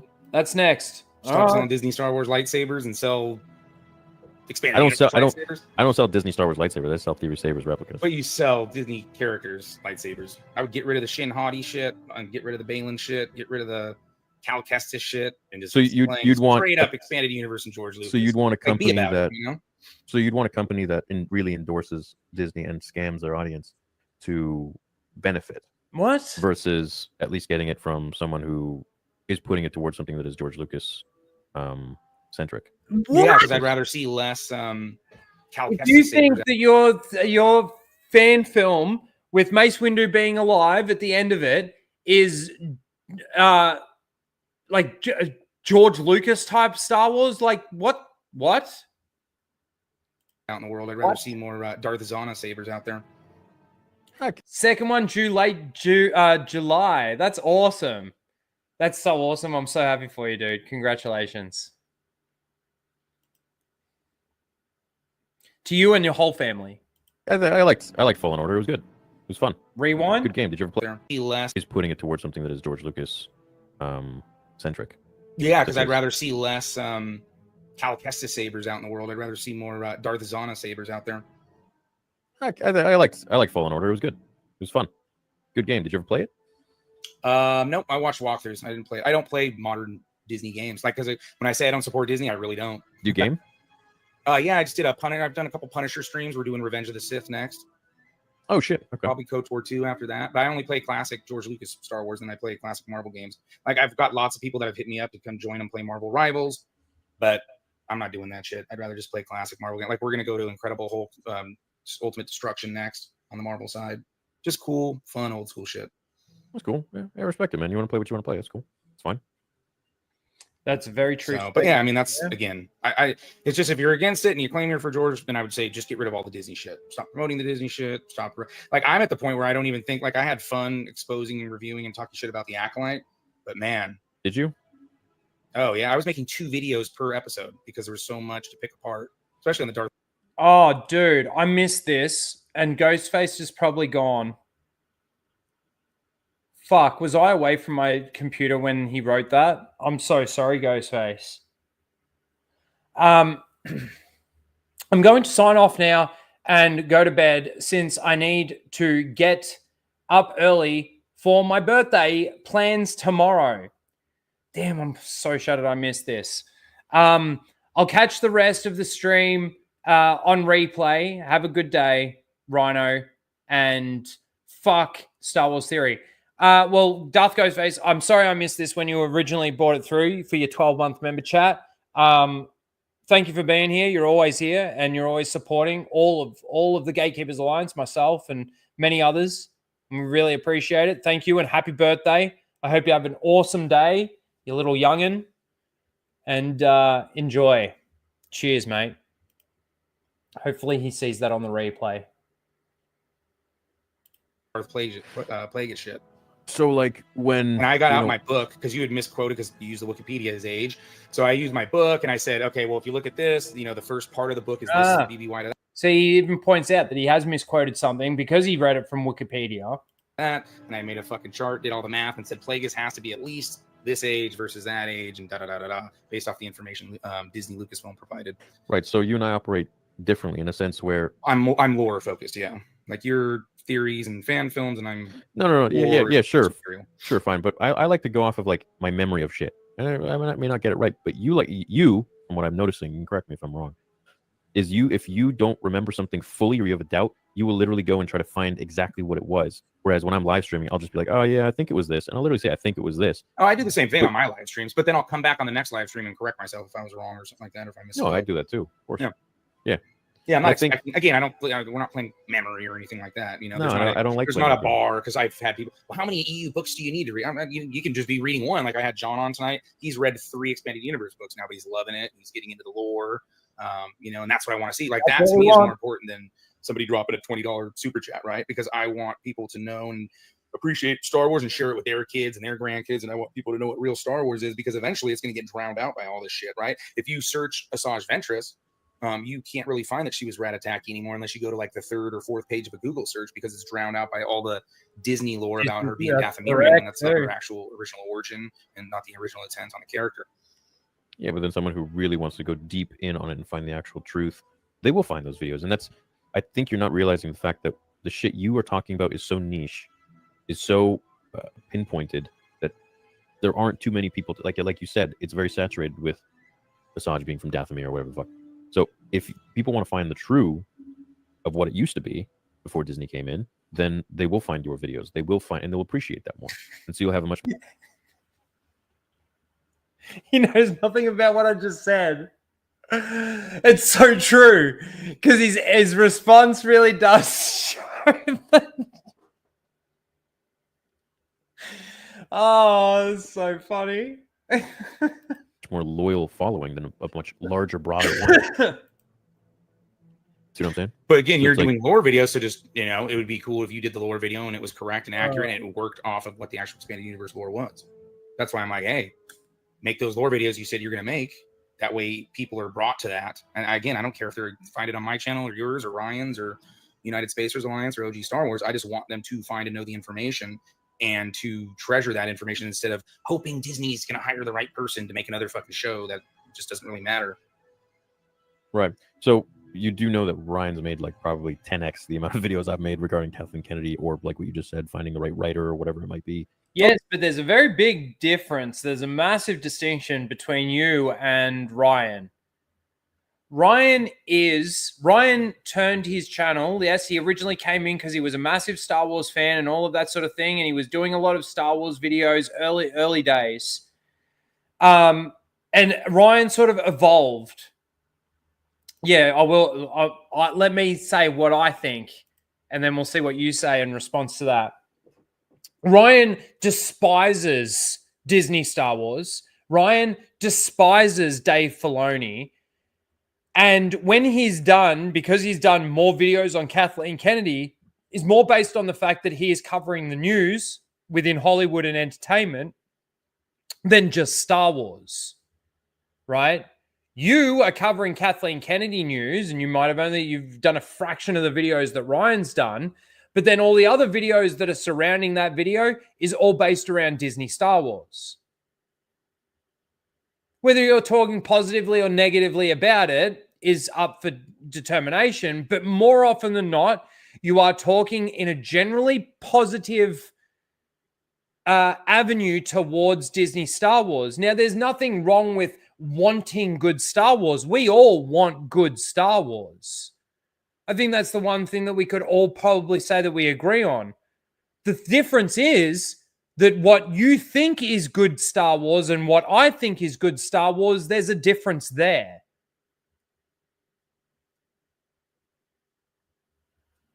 There's a massive difference between you and Ryan Kennel.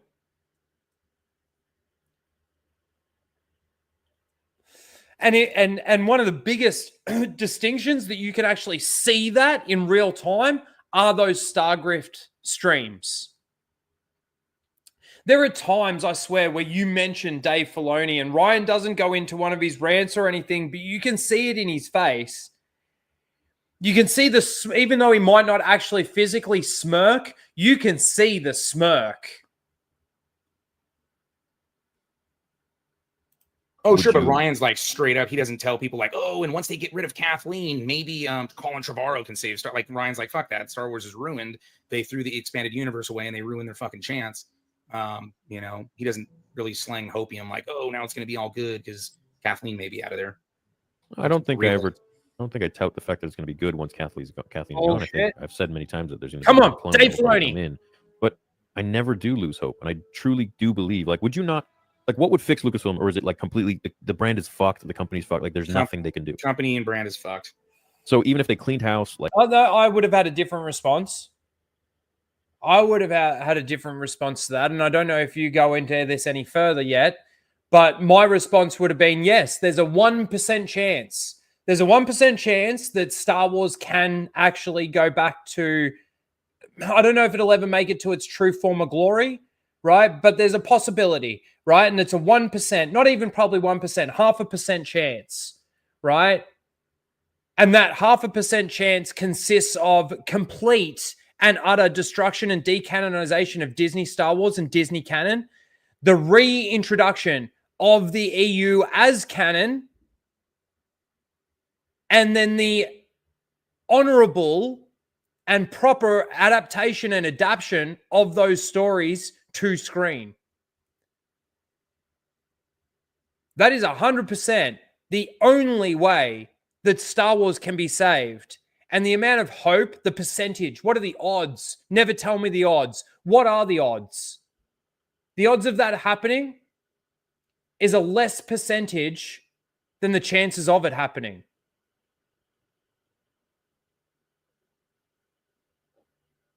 That doesn't make any sense. You know what I'm saying? Like George fucking came back. But they're not. Like, that's the thing. Like at the end of the day, there's no hope. Like, I love the, hey, what if Ryan Kennel fucking ran fucking Star Wars, right? That sounds great. It's fun to play that game, but that's not going to happen. They're not going to clean house. They're going to go fire every single creative and everybody on the story group. That's never going to happen. They're not going to do that. And George is too old. That's why George, like, so another misconception, like George is, you know, he's going to do the sequels. That those story treatments were added to like sweeten the deal for the Disney purchase, right? He never, when he was creating the prequels, that's when Del Rey took over the Bantam licensing. And he instructed them to create the new Jedi Order as a continuation and the sequels of the grandchildren. That's why he says it's even in the novels. It's about the father, the son, and the grandchildren. He knew based off what was happening was he was creating the prequels that it was going to take too much time out of his life. He had a family that he was starting again with his new marriage, and he knew he was never going to actually do sequels. Like that was never real. Now, sure, some idiot can go cherry pick what he said in 1981, but we're talking when he made the prequels. Like George already knew, like that's an evolved position, right? I could talk about I'm making 20 Star Wars films in 1979. That doesn't supersede what I said in 2000, right? Because now I'm older, I see how everything's played out, and I realize, hey, I'm never going to get around to that, and that's why they were done in the expanded universe. So when so I interviewed Paul Hirsch, who worked with, and also the Star Wars Archives, I follow him on Twitter. Yeah, and Paul Hirsch, not Paul Duncan, Paul Hirsch. Oh yeah, okay, sorry. Yeah. Both of them have. Paul Hirsch worked with George on episode 4, and in an interview with him that I had, he even said that even back then, George was talking about doing a sequel to this whole thing. He originally wanted to do 9 films. That was the whole idea. And so when he finished the prequel trilogy, which is what he wanted to start with, which, as you know, he couldn't because the technology didn't exist, he was already producing, actually in pre-production, for episode 7. So he took everyone behind a tent. And as you know, the whole thing with, what is it? You just did a post about this, didn't you? With Rogers. Oh, with the Greedy Ranch stuff. Yeah, the people who didn't, they like vetoed him. They vetoed him out on his decision for the land, and so that's why he couldn't do the sequel trilogy. And so he's like, all right, fuck it, I'll just sell it. Well, that wasn't for the sequel trilogy. That was for Underworld. So Roger told me, which nobody knew, is that was actually for the sequels. But how? I mean, Roger created the first lightsaber, right? I mean, I don't think he was. He did, but he was also on episode 1. He was also on episode 1 as a second director. Okay, but I don't see how that equates to him knowing George is doing sequels, because again, George made it clear. There's New York Times, I believe, LA Times articles that George knew that he was not doing sequel trilogies. That was back when he was creating the PT. Yeah, forget all that. But back when he was doing the prequels, he also knew that he was going to do episode 7, 8, 9. Even back when he was doing episode 4. But that's what sequels are. So he said he wasn't doing them, but then he said that he was. That doesn't make any sense. Yeah, that's right. I know it doesn't make sense, but these are the sources I have. I mean, you can believe the New York Times or whatever the fuck. But no, they're direct quotes of George Lucas in the New York Times. I don't. Sure, and maybe publicly he didn't want it to get out there, but he told his guys on the inside that, yeah, we're totally going to do this. And I also have that confirmation from Paul Bateman as well, who did all of the took care of all the art for Ralph McQuarrie. Is that episode 7 was literally in pre-production, and he couldn't get the people to vote for that thing, and he was like, "Fuck it, I'll just sell it." Yeah, the Grady Ranch stuff, like that's all tied to Underworld. I don't know of any connection to that had to the sequels, but whatever. Yeah, I mean, you can even go back in that interview I had with Paul Hirsch. The guy is literally sitting there, and I said, "Wait, so 9?" He's like, "Yeah." Like, so he was supposed to literally cut the dude off. Like, so George wanted to do 1 to 9. He said, "Yeah." They also, George wanted to do 12 at one point too, but it was still the same story arc that he told in 6 movies. Well, the thing that changed was his idea of the sequels, right? With the whole like symbiotes, and then it was like Darth Maul, and then it was, at that time Darth Maul didn't even exist. But he wanted to have Luke be an old Obi-Wan and all this and that. That was the original plan. Yeah, but that's all old stuff. That's before the prequel production. I know. And so that doesn't equate to, because again, when he went to make the prequels, he realized this shit's going to take me too long, because the prequels are going to take me a decade, and I'm starting a family, and I know that I can't, dedicate it to 10 years and wait for technology advancement, right? Because that's what they did with prequels. That's what the expanded universe did carry on Star Wars, because he was waiting for the technology to be there. And then when Jurassic Park happened, that was one of the big indicators that we had gotten to a point where they were blending the CG and the tech and the practical effects to be able to create the prequel trilogy. Yeah. And this is all stuff that we've read online. But what I'm telling you is stuff literally from Paul Hirsch and Roger Christian and Paul Bateman. But they're just saying, just because they work with George Lucas doesn't make them credible sources, right? Have you seen the Vice video about Marsha Lucas and she saved everything in editing? Those are a bunch of people that all work with George Lucas, and they're all a bunch of disgruntled ex-Lucasfilm employees that are mad that they didn't get to continue on.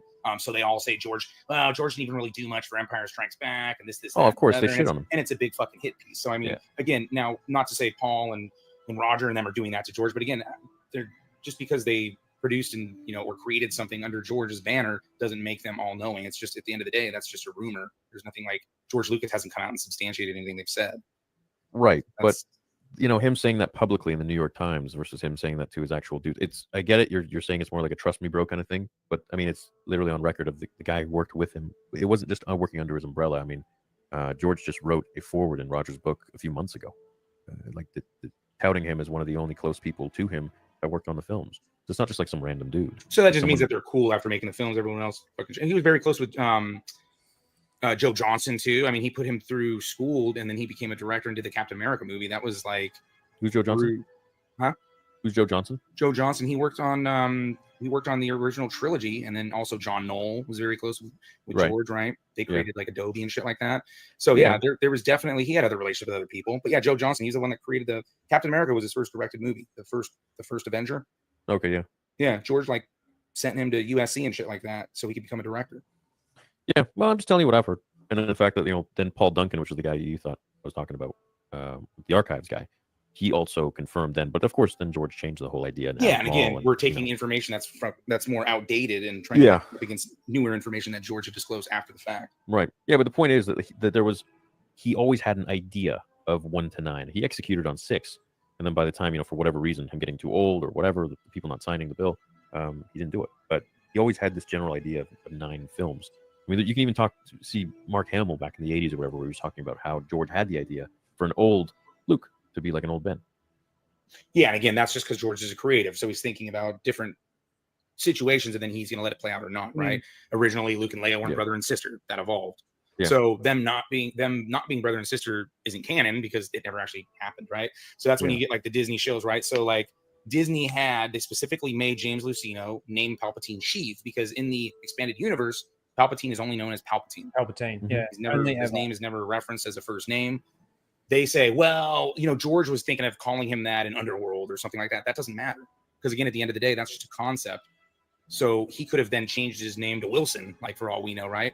So it's unless it actually happened and played out in the canon, you know, Bob, whatever you want to call him. But until it actually plays out and becomes the canon, then it's not official. So again, it's just spitballing an idea. So we it's had kind 20 movies, but he only made 6, and he never planned when he started the prequels, which was the newest, you know, news of what George wanted to do. He never intended on doing sequels. Then he sold his company to sweeten the deal. He wrote story treatments. He probably hoped they'd follow the story treatments. He probably maybe knew they were going to decanonize the Eve. I don't know. He talked about them using the books and all that. And Kathleen's dumbass was sitting right next to him when he said, we have hundreds of comics and books, and I'm moving this over to Kathleen, and I'm hoping she's going to adapt some great stories. Yeah, she fucking... Pretty sure the intention was for them to carry on the expanded universe that people say that he didn't care about. And, here's some story treatments as well, just in case you guys don't know what the fuck you're doing, which they obviously don't. Well, they didn't, and then they just bought them and then locked them away so no one would ever touch them. But that was his original intent. Like, that's what they told him. I don't know if you ever read Bob Iger's biography or whatever. Oh, yeah, we've covered it. OG Star Wars has covered it. Yeah, dude, it like that shit fucking broke my heart reading that. How he just like so evilly and so just fucking takes him to downtown Disney. He's like, so you have no heirs. What are you gonna do when Lucasfilm, you know, when you're gone? I was reading that and I'm just like, that's real Palpatine right there. Bro literally wrote himself as Anakin and then got seduced. Yeah, I think Kathleen Kennedy's more a Palpatine. She manipulated the shit out of George so that she could get that position and then completely fuck it up. She's the true Palpatine as far as I'm concerned. I haven't read his biography, though. It's crazy. Yeah, well, I mean, he played off words of friends, too, like the Apple guy. Michael Eisner? No, what the fuck's the dude's name? The Apple guy? Oh, Jobs, dude. Yeah. Yeah. Oh, he should sell to Disney. I know. I was happy with Jar Jar. Yeah, dude, don't disappear. Let me. I'm happy to talk. That's why I'm here, bro. You're happy with Jar Jar Abrams' first movie? I was not. I was not happy with episode 7. With episode 8, I was delusional. I thought that they had some sort of a plan, and I just couldn't see it. Couldn't see into what their whole fucking idea was going to be with it. And I was holding out hope. Yeah, it was pretty. I mean, they systematically destroyed multiple characters in each movie. Yeah, each movie, literally. Luke, then Han, then Luke, and then Palpatine and Anakin. Yeah, and if you may have changed your mind now on them, but originally you were like, yeah, Last Jedi's a great movie, and then you were, oh no, it's not so good, and then Rise of Skywalker was coming up, and if they changed the fact that, Anakin's no longer the chosen one and he's not in this movie, it's going to be a shit movie, and then comes out of the theater going, yeah, it was fucking great, it was a great movie, and I think he's gone back and flipped on that now. It's okay. Yeah, pretty much.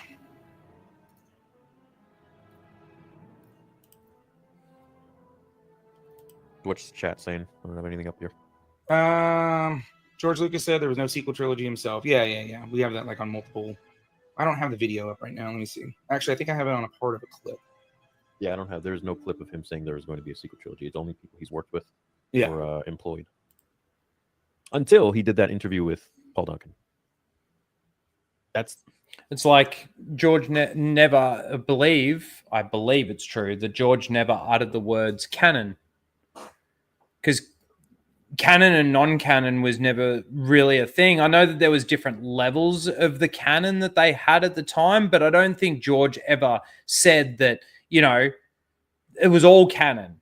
And that's when, we've heard Matt Stover or whoever, the clip that fucking Justin's got. It's all fucking canon. The only time I can think of on record where he's literally said any sort of details about the sequel trilogy that he had in mind.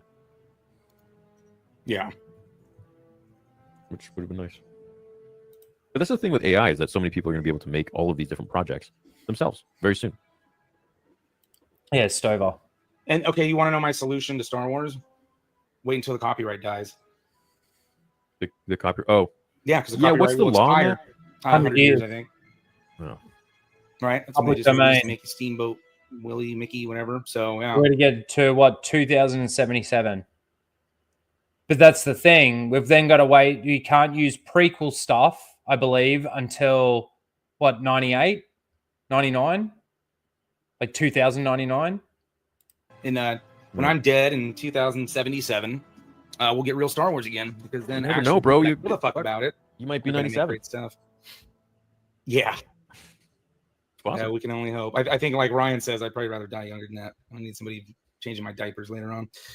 100 years. Yep, that's right, Soul. Yo, what up, Scran? That's fucking Theory knows you, Scran. Doesn't know me. There you go. another, like, he just started. He used to kind of follow Disney Star Wars, and boom, we got him out of the Disney Matrix. Really? Pulled him out. Yep, now he's all about the expanded universe. He's learning, sharing what he's learning with everybody. It's good stuff. See, that's great. That's great. I didn't know that about you, Scran. That you were like sort of positive towards. Is that true? That you were sort of positive towards Disney Star Wars, and then you sort of started watching and you started hearing more and more about it, and it's kind of turned you away from that and towards the real Star Wars, towards the EU.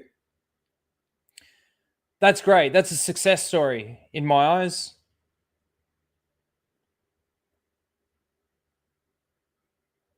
Yeah, okay. What's this guy doing? Where have you been, dude? My streaming buddy.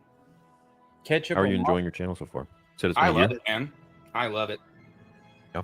I tried to get monetized. I told my wife it would take me a year to get monetized. I mean, technically, I got partial monetization in 7 months, right? So what's partial monetization? There's so many it's new different from rules, when you bro. start. I still haven't heard any conversation about Dave Filoni yet. There's what, 20 minutes left? Not even. Right, so partial is Yeah. 500 subs and 3,000 hours, and then full, and so that's everything but ad revenue, and then ad revenues And so many times throughout this, I would have bought Dave Filoni up. at 1,000 plus 4,000 hours. So I had Okay, yeah. hours. I had 4,000 hours at the same time that I had the partial, but I just didn't have the subs because I get purge subs all the freaking time. I know you had talked about how it happens to you, but it happens to all the smaller creators too. What is so are you fully monetized now? Yeah, Oh, I've been. cool. Yeah, it took a little longer than I wanted it to, but whatever, you know. It takes time. I don't mind. Again, that's not the main reason I'm doing it. I mean, I have a really good job. I've been at the same company since my other company shut down. I've been in the same industry for like 24 years. So like, this What is do you is do? all just hobby stuff for me, you know. So, What do you do? Yeah, I don't need to talk about it. Oh, I guess you're more of a, so you'll never show your face. You're just more of like a private. Yeah, I don't know. Maybe one day. I mean, we're doing an EU meetup because of this canceled convention. So yeah, my face will be out there, but I'm not gonna. I'll Is the probably remain convention actually faceless for a canceled? while. Yeah, it got canceled. Yeah, they couldn't sell enough. Couldn't sell enough tickets. Couldn't sell enough tickets, and Because the Disney Star Wars fans that call themselves Star Wars fans knew nothing about it and didn't promote it. Didn't promote real Star Wars. too prideful to reach out to people that could have gotten in touch with Ryan and, you know, maybe some other people. Well, ICC Con is gonna. What do you think about that convention? I've never been, but looks fun.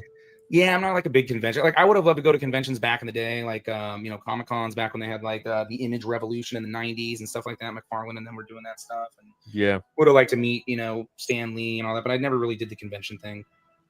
No, I didn't either until just recently, really. And it's actually, I mean, I don't know. I don't really like walk around. I don't have time to walk around, but just meeting people and fellow Star Wars fans, it's nice. And the only experience I had with Star Wars Celebration was 2018 or 19 in Chicago. Damn you, Justin. That was before. Yeah, that was back during your Disney days. that was when Disney was sending me stuff, man. Yeah, I remember. I covered it. That's on the Gatekeepers Alliance channel, like a 30-minute video. Oh, fuck, 30 minutes? Jesus Christ, dude. Mm-hmm. Well, there's enough. It's kind of a content combo there. with me and Melvin, actually. Well, it's my video, but I use a bunch of Melvin clips because Melvin had all your old stuff and I had all your new stuff. Oh, I mean, yeah, that's easy to find then. Your stuff is all up there. Yeah, I used to watch those. Those were funny back in the day. It won me eternal glory. Melvin's it was Melvin's $1,000 giveaway, and it was a What 3-round was this? competition. Okay. Won. And I had just barely been starting my channel, so you know, some people threw shade because he makes videos and stuff, because some people weren't obviously content creators. But it's Tell me like, about this. dude. What is this? Is a competition that Melvin put together? Oh yeah. Oh, you never heard about it, dude? Here, let me fucking find No, this I've watched some of his videos, but I mean, there's a bunch I obviously miss. Knights of Melvin. Let's share this shit.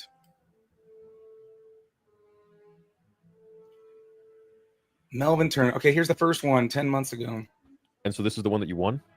Well, we did three rounds, right? So I did Are you familiar with Tupac? What? Yeah, obviously. What do you mean? Okay, so I did a whole fucking Star Wars song about Disney shills, fucking with hit 'em up, and I made my own lyrics. Okay, got it. And then that one round one. Okay. And then round two, I can't remember the specifics on round two. Oh, why do you want to avenge Star Wars? Okay. And then round three was roast a Disney shill, and Melvin was kind of worried because I chose to roast you, and everyone else was going after Sexplained or a cardboard cutout fucker, Tony, whatever his name is.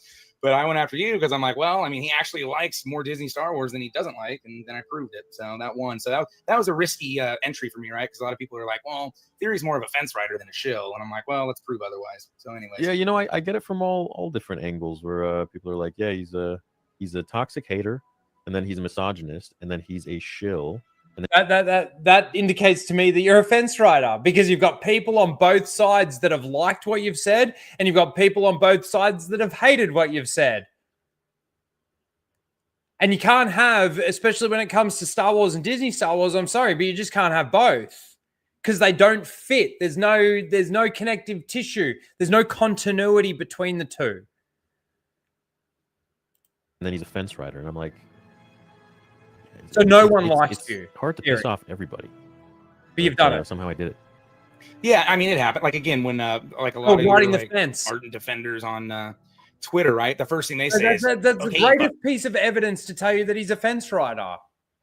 He's just proven himself to be a fence rider in that statement. Because if he was genuinely like, I hate Disney Star Wars, this is all fucking crap, right?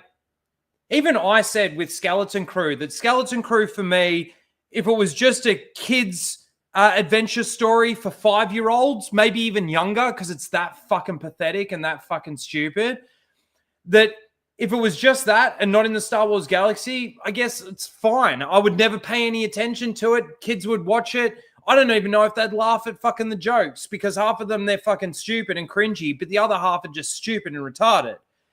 But you've got to, as soon as you put that into Star Wars and it doesn't fit, and there's things that you've got now questions, like, how does this work? What is this plan? Like, and not even about the characters necessarily, because the characters are just stupid. Like I said, going on this childish adventure, right? It's more about the canon that they established in this show that actually goes against canon. Fucking acolyte lover. It's like, oh yeah, motherfucker, I got like 16, 18 videos tearing the acolyte apart. So then, are you saying that if something comes out as bad as the acolyte, you just ignore it? You're not going to make videos about it? Why is this shit up? You know, like how me and Ryan make videos. I'm like, this is bullshit. This is ass. Oh yeah, no, I'm still gonna roast it. Like a lot of it. Like for instance, I didn't watch Skeleton Crew. Like I watched reviews. That's kind of what I did before I even started a channel, right? Like Andor, I watched the 3 free episodes, and then after that, I watched Raging Rhino, Melvin, and Salty Inferno. Back in the day was a channel, so I would watch their reviews because I don't really need to watch it because I already know it's trash, like in the first place. So there's no need for me to actually fucking watch it.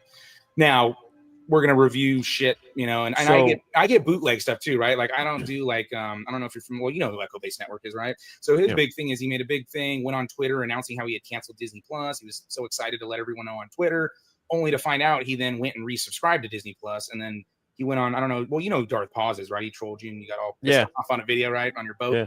So so like he went on. He was making fun of Darth Paz, calling him a 12-year-old. He went on his fucking stream and got roasted basically because Darth Paz. And he ended up sharing a link without his permission and let 3 of his buddies on the stream.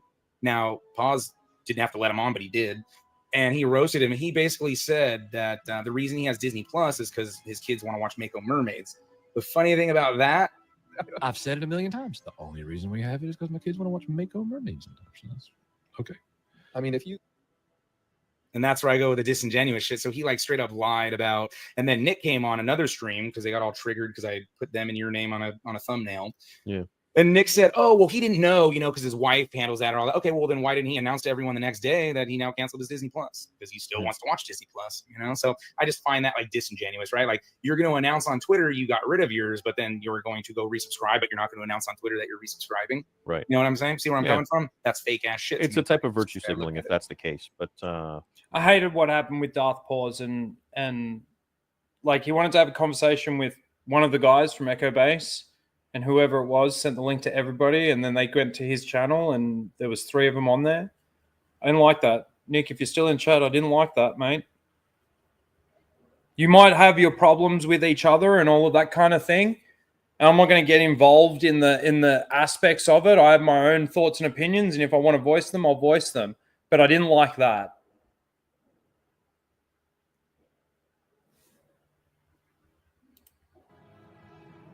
Yeah, I don't follow that kind of stuff. Especially if you didn't ask.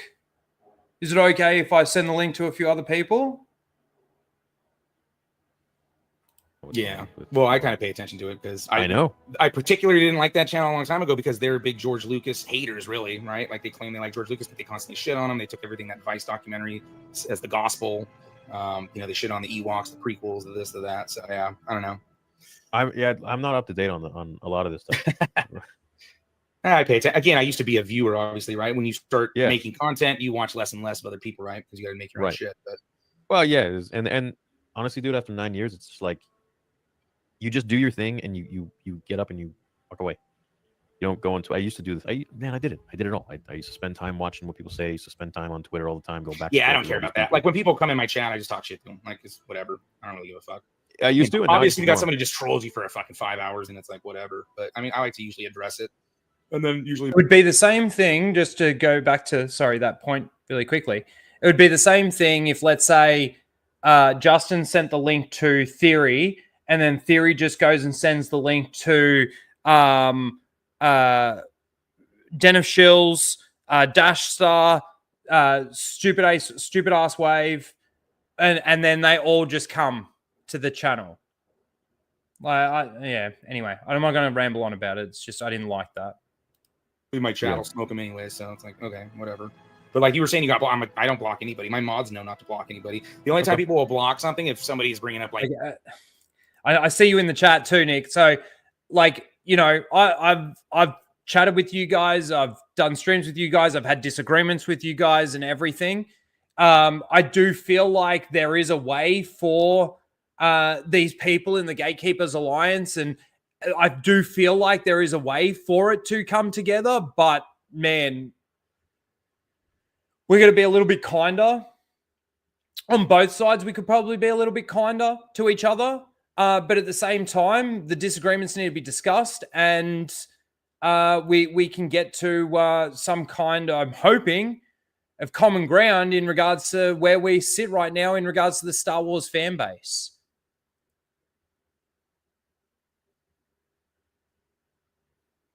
Like PDF or some like shit that's against YouTube terms. Well, some weird stuff, yeah. Yeah, shit that's gonna get your channel in trouble. Then obviously my mods. Yeah, no, fuck that shit. No, so fuck that shit. That's not okay. And also, like 4:20 a.m. Okay. I'm not going to go into it anymore. And I'm glad you're here, Nick, too. Like, yeah. Thanks, buddy. Thanks for being a clock. Yeah, you're 3 hours ahead. Yep.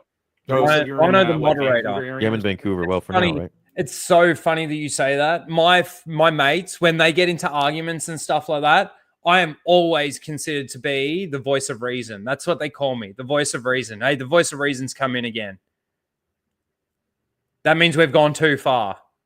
I remember there was one time, two of my really good mates, Matt and James, they went out to one of their mates' parties. I didn't know the guy that I think was turning 21. And they went out and they called me and asked me to come and pick them up because they were both plastered.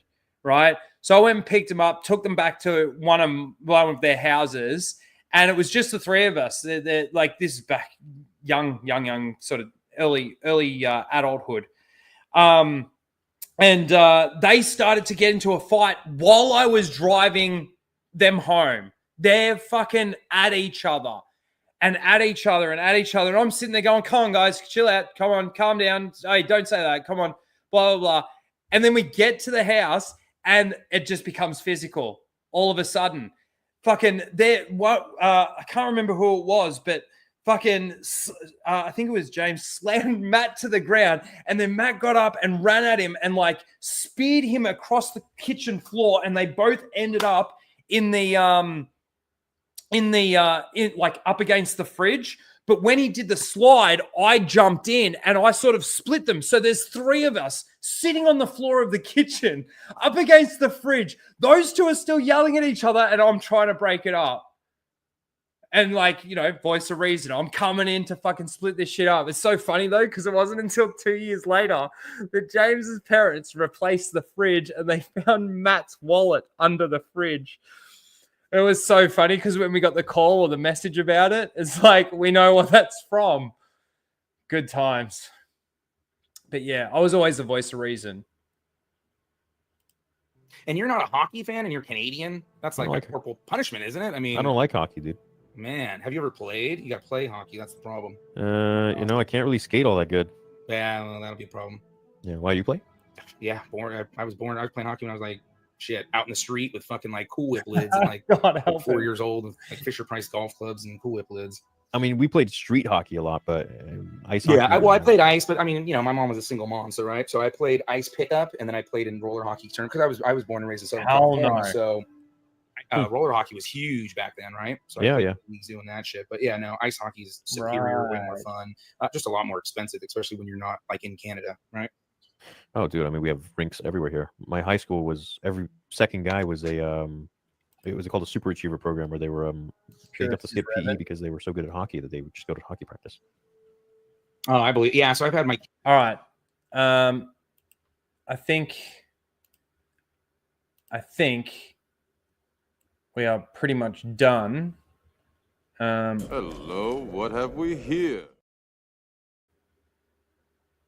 What? See? My friend. What's up? Hey, how you going? I'm all right. I don't have my mic, but my laptop mic's really good. And then my dog has radars. Right when it's about to jump on, he starts acting like a bitch. So it's kind of like really? He fucks with your stream. So yeah, that's right. They know. The pets know. What's going on, dude? Yeah, not much. Yeah, I know. Like everyone's been Monday morning quarterbacking this shit. I think I give myself a 8.5 out of 10. Like again, my thing was educating him on the EU and what the fucking shit's really about. You know what I'm saying? Like he's seen. You don't think he's seen the Anakin's gay video? He keeps bringing up being corporate because my first video about his ghostwriters was corporate YouTuber fucking doesn't care that his favorite character is, if his favorite character was gay, and uses ghostwriters for his videos. So he knows all the fucking lore. So I didn't want to scare him off first because obviously it seemed like he was going to jump off the stream like after the first 20, 30 minutes. Yeah, it so did. I wanted to kind of get somewhere, and then I wanted to kind of hit some of the more current shit, right? Like that, because that Grady Ranch shit, because I hit him up on it, because his title was a straight lie. Yeah. First time in 10 years, you know, and it's just recycled news. And that's what I said. Like, it's a lie to do that. Like, I don't clickbait my audience. Like, I say, there will be a Rey movie. You're smoking the High Republic. If you don't think there's going to be a fucking Rey movie, I don't lie to my audience. Like, that whole news was, oh, the movie's delayed, so that means it's canceled. No, you dumb motherfuckers. They had just hired a new writer. Of course, the movie's going to be delayed. They got to rewrite a whole fucking script, you know? So they're being disingenuous and misleading their audience and shit. So that's it. Well, I guess I could have hit him on the Filoni shit. Again, he wants to have me on. Now, I don't know if that's actually going to happen or not, but I want to go talk to him, stupid ass Wave, and Mrs. Dash, you know? Now, I want to make a couple of points here. I think that you did really well. And you did really well to keep him there for, I reckon, as long as you did, based on the fact of how it started, as you sort of mentioned. There was still things, obviously, as you've probably been hearing as I've been commentating this whole thing. Would have been a couple of things that I specifically would have brought up. But I feel like for what you've been criticizing him on, you touched every base there. Whereas when what I criticize him on is slightly different to some of the things that you criticize him about, and I would probably then talk to him more about those things. Does that make sense? Yeah.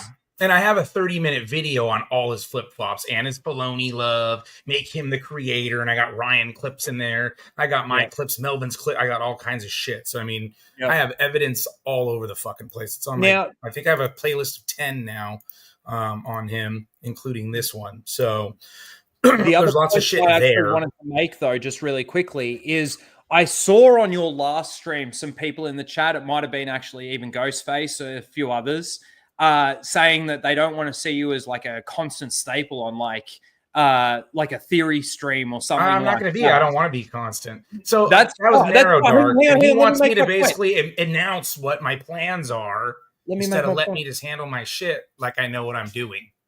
So people want to, like jump on the bandwagon, try to out, hardcore everybody else and shit. I know if anyone just watched that and doesn't think I don't know what the fuck I'm doing, I think you have a room temperature fucking IQ.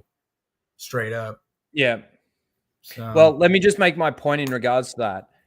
I wouldn't have a problem personally if you were a constant staple on a theory stream. It's just like I didn't have a problem if Ryan and Mauler, they made an entire stream revolving around those three being on it, right? And the reason why I don't necessarily have a problem with that is because you are not going to fold. That is the reason why it's good, because you've got a dissenting voice against what those other people that are on there keep peddling to actually put them right, put them in their place, essentially gatekeep it. And that's why Melvin theory never happened, because that will never fucking happen. It's kind of like Ryan running Disney. This is why I don't think it would ever really happen, is because that's why Stargrift sort of doesn't happen anymore. I have a feeling that, yes, there were the scheduling things and they're obviously still all mates and stuff like this. Theory goes over there and sometimes they go over there and it's still all cordial and it's still all fine and everything. But I do truly believe the streams that don't survive on Theory's channel are the ones that do have the opposing voice. Yeah, of course. That's why I just want to go. And that's the thing. Like, even with him admitting at the end there that he's fence rider, right? You've got people on both sides that hate you. You got people on both sides that love you. Where does that put you? On the fence. Well, that's why I was making a point with the lightsaber. See, that's the thing. So the lightsaber is what he wants to talk about because he gets free advertising on the shit, whatever. And that's what obviously is irritating him, right? Because I'm the one that attacked the fucking lightsabers. King Chris was in the chat the whole time. So King Chris and Kramer know a lot about the lightsabers. I've credited them on my video like I do when people help me with shit. And they've been credited on that video from the day it dropped and shit. And I asked them first, do you want me to credit you or not? Because if you don't want your names mentioned, then I won't put your name on there. But they know the ins and outs of how the lightsaber shit works, And so I kind of worked with them behind the scenes to make sure I had accurate information, because I'm not just going to throw some shit out there. It's not that I just hate Star. No, it's because he's literally price gouging people. When one saber is 180 more and another one's 150 more, maybe some are 80 or 90 more, and then another one's 200 more, or you get Roger Christian to sign one so you can jack it up another $600 or something like that. Like, you're ripping your fucking audience off based off your good name. So no, 100%. And it's the sound fonts. He kept when I brought the hilt back up, he kept going back in circle. Oh, but it's the sound font. But when I said it was a sound font, no, it's different though. We do other stuff, but he never mentioned. Yeah, and then he tried to put it. Because there is no other stuff. The molds and the tens of thousands of dollars that the molds cost. Yeah, but they don't pay for the mold. That's all bullshit. It all comes from TXQ and it gets drop shipped, and that's why he's talking about moving to Texas and all that. He's getting a warehouse in Texas. And I'm sure they're going to ship fucking shitloads of them to store. That way they can avoid any future tariffs and shit like that and get them over, and to be able to store them and shit. So I can't 100% say that's true, but that's what I would think with a lot of logic. That is what he would be doing. Yep. But yeah, like if you remember, like even when Stargrift was happening, his chat were like, you can't have these people on, sort of thing. There was a lot of them. Oh, I was in there talking shit to all his chat. Yeah, I remember. Yeah, talking about how great it was to have Ryan on there. That's the only reason I tuned in. Yeah, Now and that's where the Desert Wanderer came from. Yeah, that's the Dave Filoni Desert Wanderer. Like, that's why it's like, did I need to bring up Filoni? Like, I mean, he sees me play the Desert Wanderer clip all the fucking time, dude. Just like the Ghost Rider shit, he knows about it all. So I hit him on. I wasn't going to be disrespectful and put the Desert Wanderer clip on while he's sitting there, right? I mean, I could have, but... Is there anything that we missed here at the end? I mean, at the end, he invites me to come on a couple more times or something. You can do fast forward it if you want. No, if it's just sort of that sort of stuff, I don't think we really need to watch anymore. Yeah, I did find it funny, though, that like the amount of times that he did say, like, I'm just here to have a chat. Like, you obviously, I Yeah, was that meant- changed because his tactic changed because I wouldn't fucking be like a coward little bitch. Yeah. Yeah. But no, I think that you did really well. And again, just because of the way or the things that I sort of criticize him about when it does come to Star Wars, that's why I wanted to see you ask those questions, which unfortunately you didn't ask. But again, that's because you've got other issues with him that you wanted to obviously talk about there. Which is and like when I told my chat on the next stream is that I want to go on there because I want to have more outreach for the EU and the channel, what we're fucking doing, right? So some people are they're under the impression that every single person that ever tunes into his shit, they're all fucking retarded and stupid, and none of them like the EU, and they're all fake. Mm-hmm. None of them are gonna. I think that's bullshit. You know what I'm saying? That's not true. There's no way that's true. I know people when I made the TXQ video that are like, hey, I still watch him, but I appreciate you dropping this video. I'm not going to unsubscribe, but I'm going to sub you. And I'm like, well, look, I'm not asking anyone to unsubscribe from anybody. I'm giving you what I know is real, and I'm presenting it to you, and you can listen to me and listen to him and listen to fucking Echo Base, and you can listen to anyone you fucking want, and then make your own mind up with the information. So, but I want the EU information out there for fucking everybody. And like I said, I'd prefer bigger channels cover it too. So more people can learn. I think maybe a little later, or maybe it got skipped over or something. I told him, I think it maybe is at the end here. I would rather have 50 people watch a full fucking video about Asajj Ventress than have 10,000 people watch it for a minute. Like, what's the fucking point? Right? Yeah, that's right. I want people to actually learn about the fucking EU and how cool it is and shit. So I'm gonna run and grab a water real fast, man, because my fucking voice is all raspy. We do have to wrap up. I do have to wrap up soon. I've been going over 5 hours, but go get your water. All right, cool. So yeah. Well, that was interesting. How do you think he went, chat? Justin, I'm saying. Because even still, like in this world of YouTube and everything, you get a channel that's got 3 million subscribers, you could, get a little bit, a little bit of a shock streaming with somebody that's got that many, that many subscribers. I remember the first time I think I streamed with Trunk 3PO. It was like I went quiet because I was a little starstruck in a way. And it's so funny. I look back on that now and think to myself, Jay's cool and he's awesome. And I've met him now since I've been over to America and stuff. I've actually hung out with him for a day or two. And it's so funny looking back on it now. And I think how stupid I was to sort of be like that because he's just a normal dude. But I know how it can be with a situation like this. Yeah, I mean, I'm not going to get starstruck about shit. I've had Ryan on my channel, dude. I've met Ryan in person, Yeah. And Nick, I can appreciate you don't know the EU to cover it. That's fine. You know what I'm saying? That's my whole point with him too, is don't cover it if you don't fucking know it. Yeah. And he even said, oh yeah, that's robotic. Well, that's exactly what you are though, because everybody knows you didn't fucking read the shit. When you talk to Ryan, Ryan's read the fucking stories. He gets into it. He gets excited about it. This is any Star Wars fans calling right now to get into the EU. You always knew it existed. You always knew it was there. And you would have been just like me. When they got the announcement that Disney's taking over, you got excited because you thought you were going to see the EU adapted to the screen. And then they disappointed you. And then they destroyed the canon. And then they destroyed the lore and they destroyed the continuity and they destroyed Star Wars and turned it into something completely different and completely what it's not. Yeah, this is the time to strike. Now is when everybody's sick of Disney Star Wars and they hate it. Yep.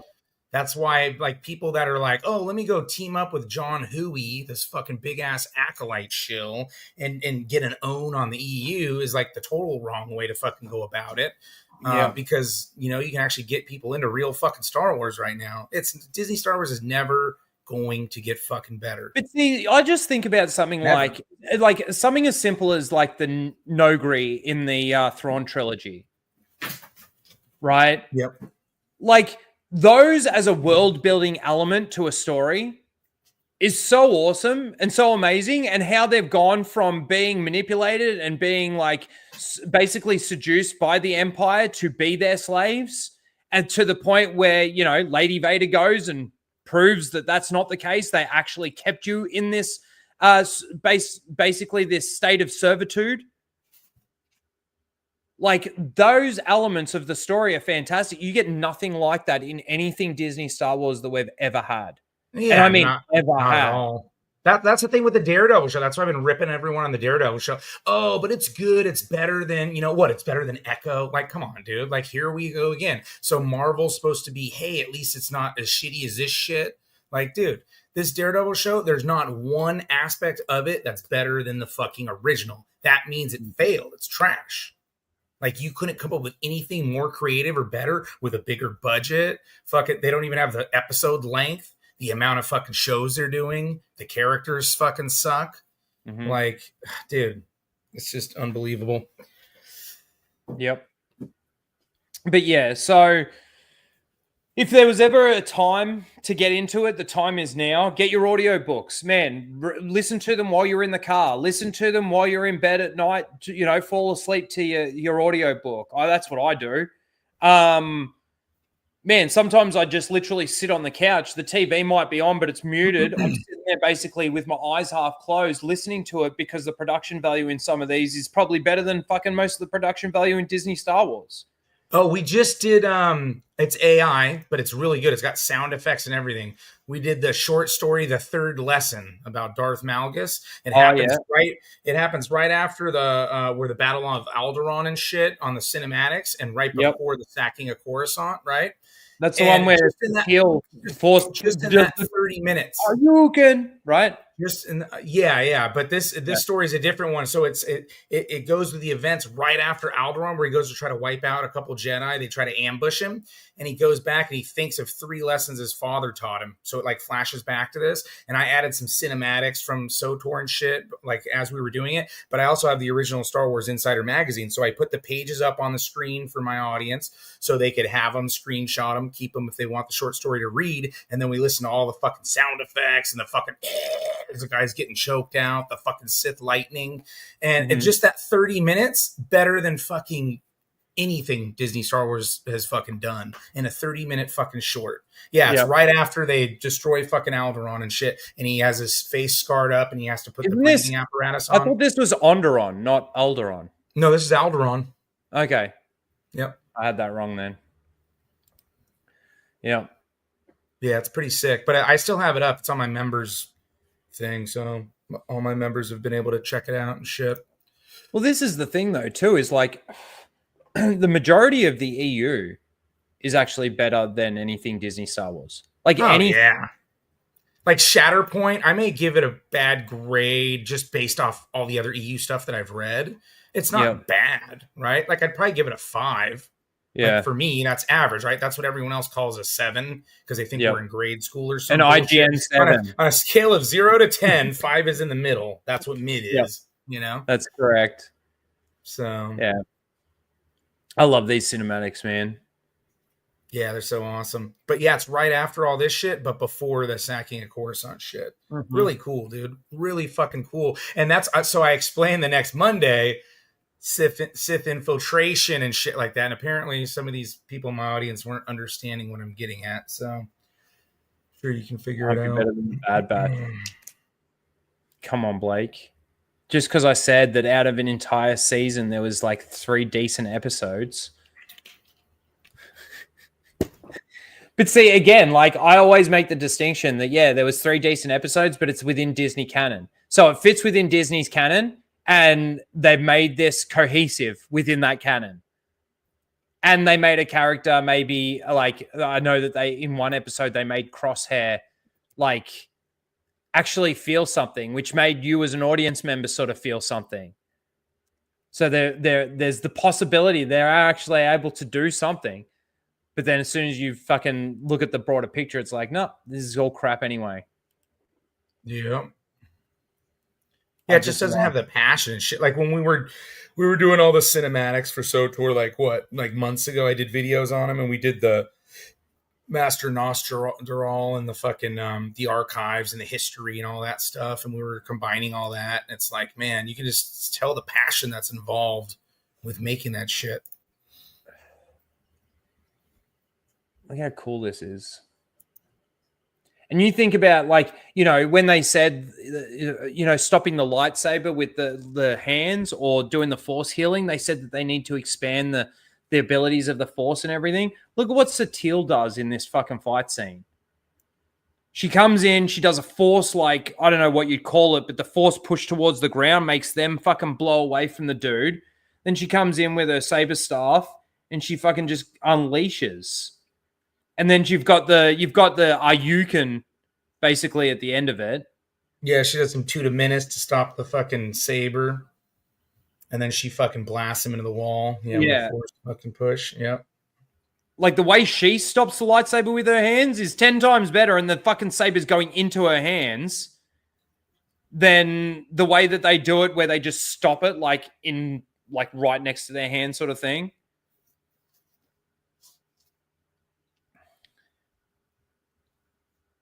Yeah, it's sick.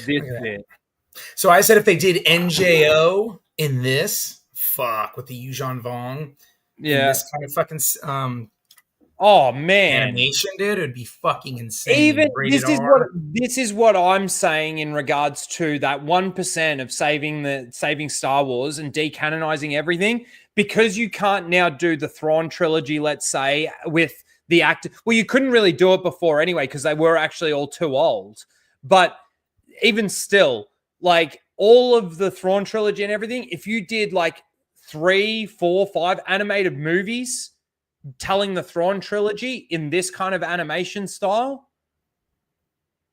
yep, fucking unreal. Nick has a question for you. Nick from Echo Base Network for $20. Thank you, Nick. He says, great stream. Thank you. Justin, what did you think about X-Men 97?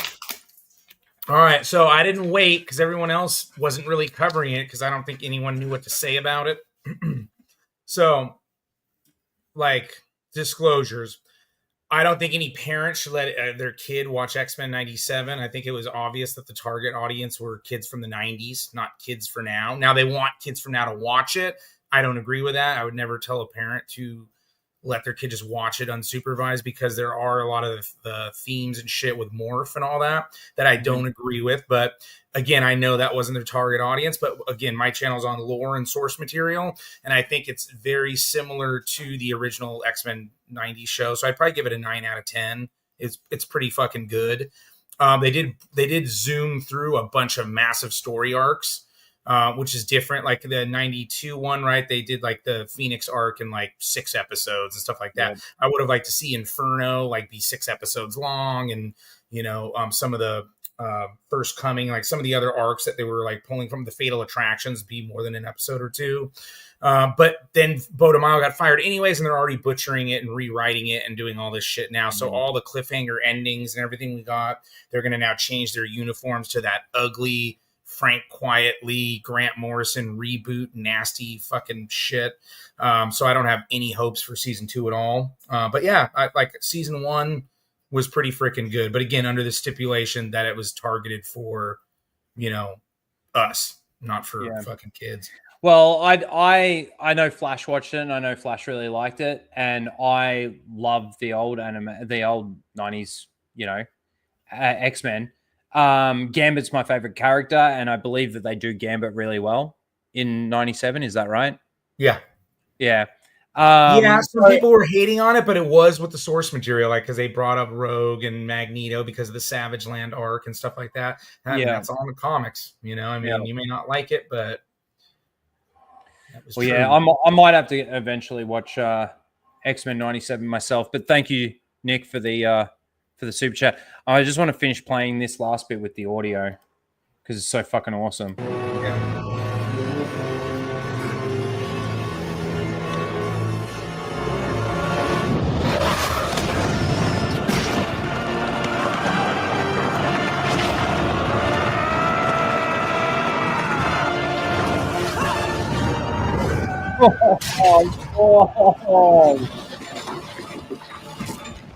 So cool. What do you know? My intro music playing, huh? Yeah. That's it, really. I just wanted to see Satil kick some ass. That one's great, dude. Yeah, I think I still like Deceived the most, right? The sacking of Coruscant, that shit's dope. Yeah. with the fucking the Mandalorian with them and all that shit, man, that shit's Yeah. great. Like, look at that. Like, that's what they should have had Sabine doing, right? As a Mandalorian, like real Mandalorian shit. Are you talking about this bit? Yeah. No, that's Return. This one's really good too. No, the one where he walks up to Coruscant, that's like straight out of the Deceived book. Yeah. Oh, this one. This is straight out of the book. This one. So now, obviously, in the book, it's more detailed. But like when I get to this part in the book, I'll play the cinematic over and over while I'm reading shit. Just be in it. Just be in it. That's the thing that I do love about the audio books and like the production value that goes into them is like, you know, the fights, there's always the sound effects there and stuff like that, and it really does get you into it. But yeah, I love this part of this fight. I'm sorry. Yep. So I played a bunch of these when we were doing that short story because the Archivist does the audio book version because it's short, but he adds like an intro and stuff like that. So the intro parts, I put this kind of shit in there, and then when it gets to the actual story, I have the pages on screen so people can screenshot them, read them. Whatever. Deflecting the lightning. This battle's going on outside. It's all so intense. This is Star Wars, man. You don't get. And I can never remember his name, but he's a Grand Master at this point, right? So he's like, he can take on 2 Sith. It's realistic, and he beats one. Yep. He beats the Master too. Yep. Vindican. Yep. And that's why Malgus beheads him, because he's weak. Yep. Why wouldn't he? Yep.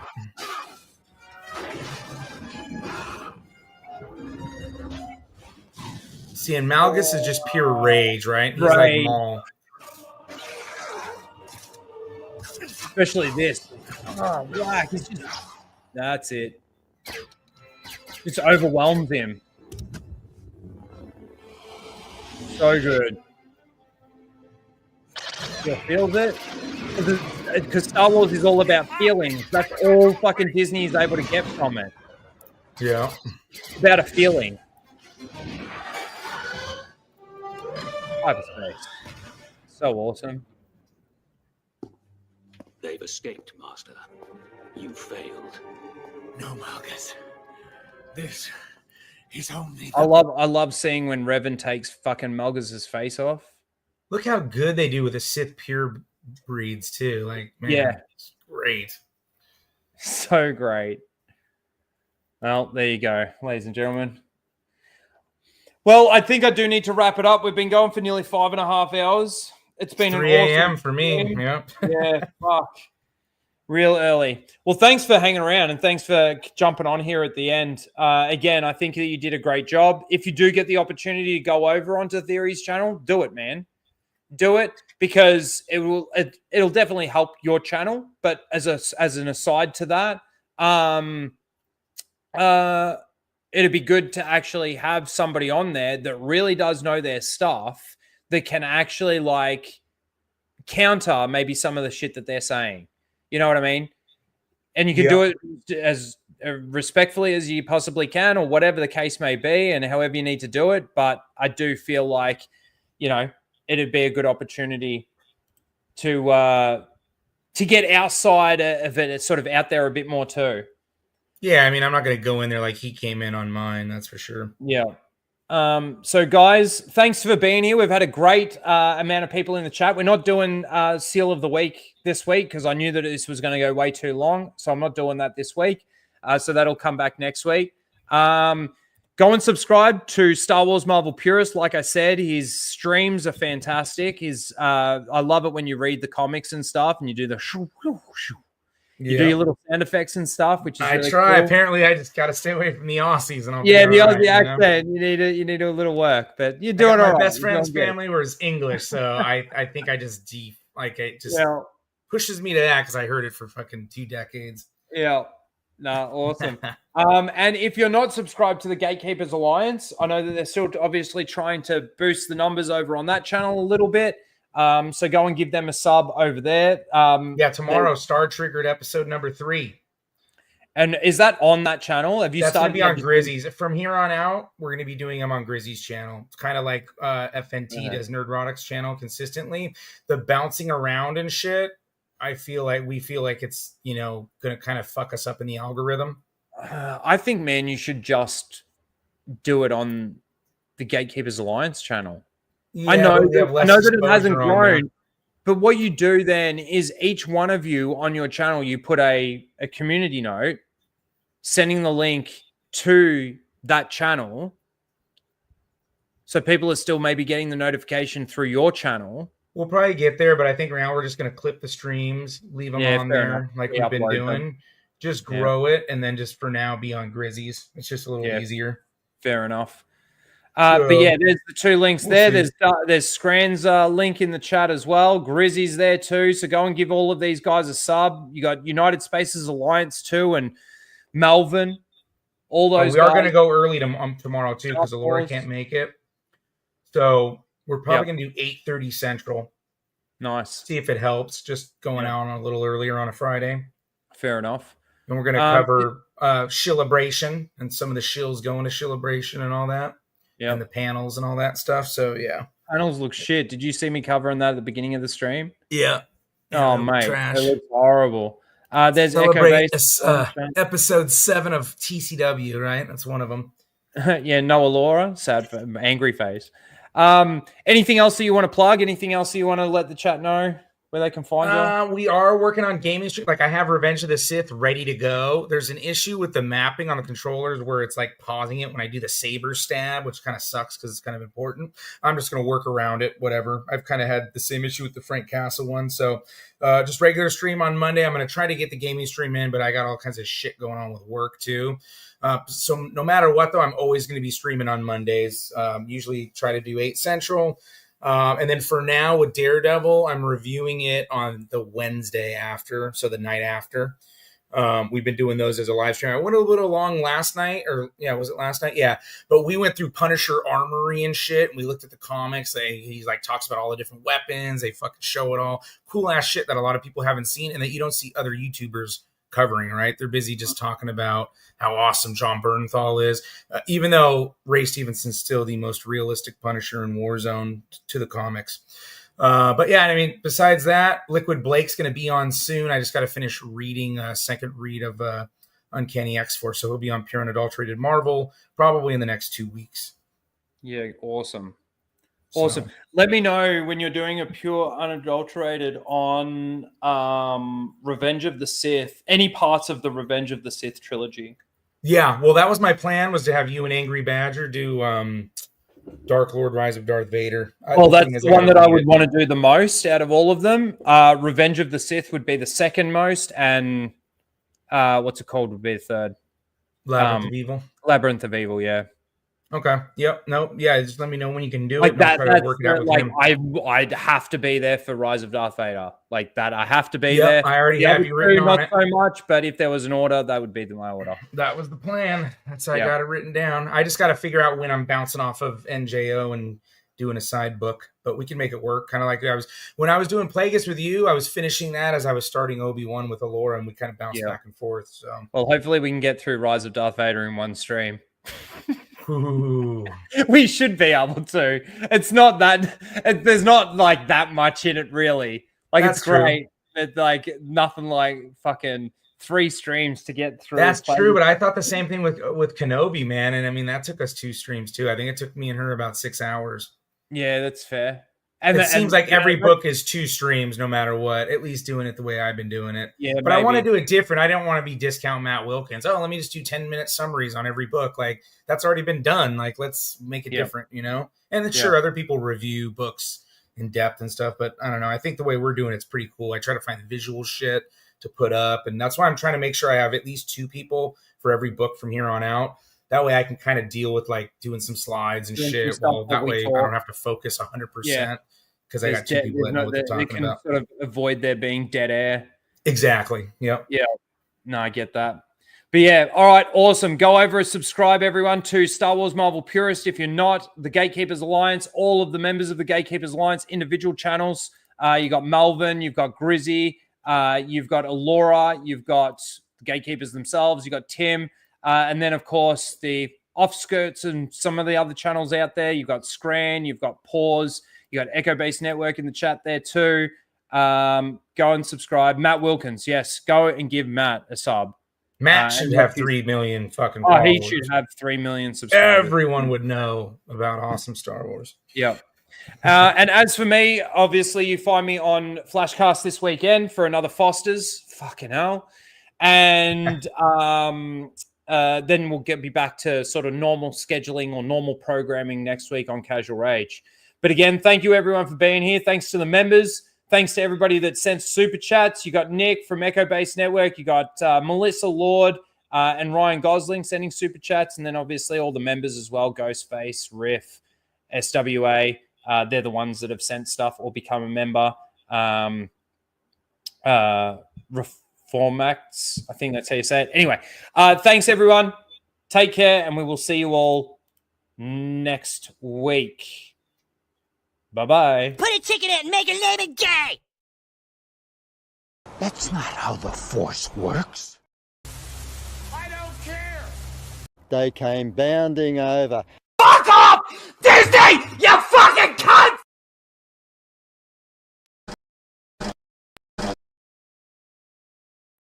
Oh my God, why won't that work? They came. A few minutes? Are you kidding? At the rate they're gaining? No, what is it? You have to shoot this. Traveling through hyperspace is like dusting crops, kid. Without precise calculations, we fly too close to a store. Or bounce into a supermarket and then... Yeah. Be a hell of a mess. What's that? Watch. You're losing your deflector shields. Go strap yourselves in. Be careful on the way out. Yeah, sure. I'm taking very caution. You... Go away! Bounce too near a supermarket?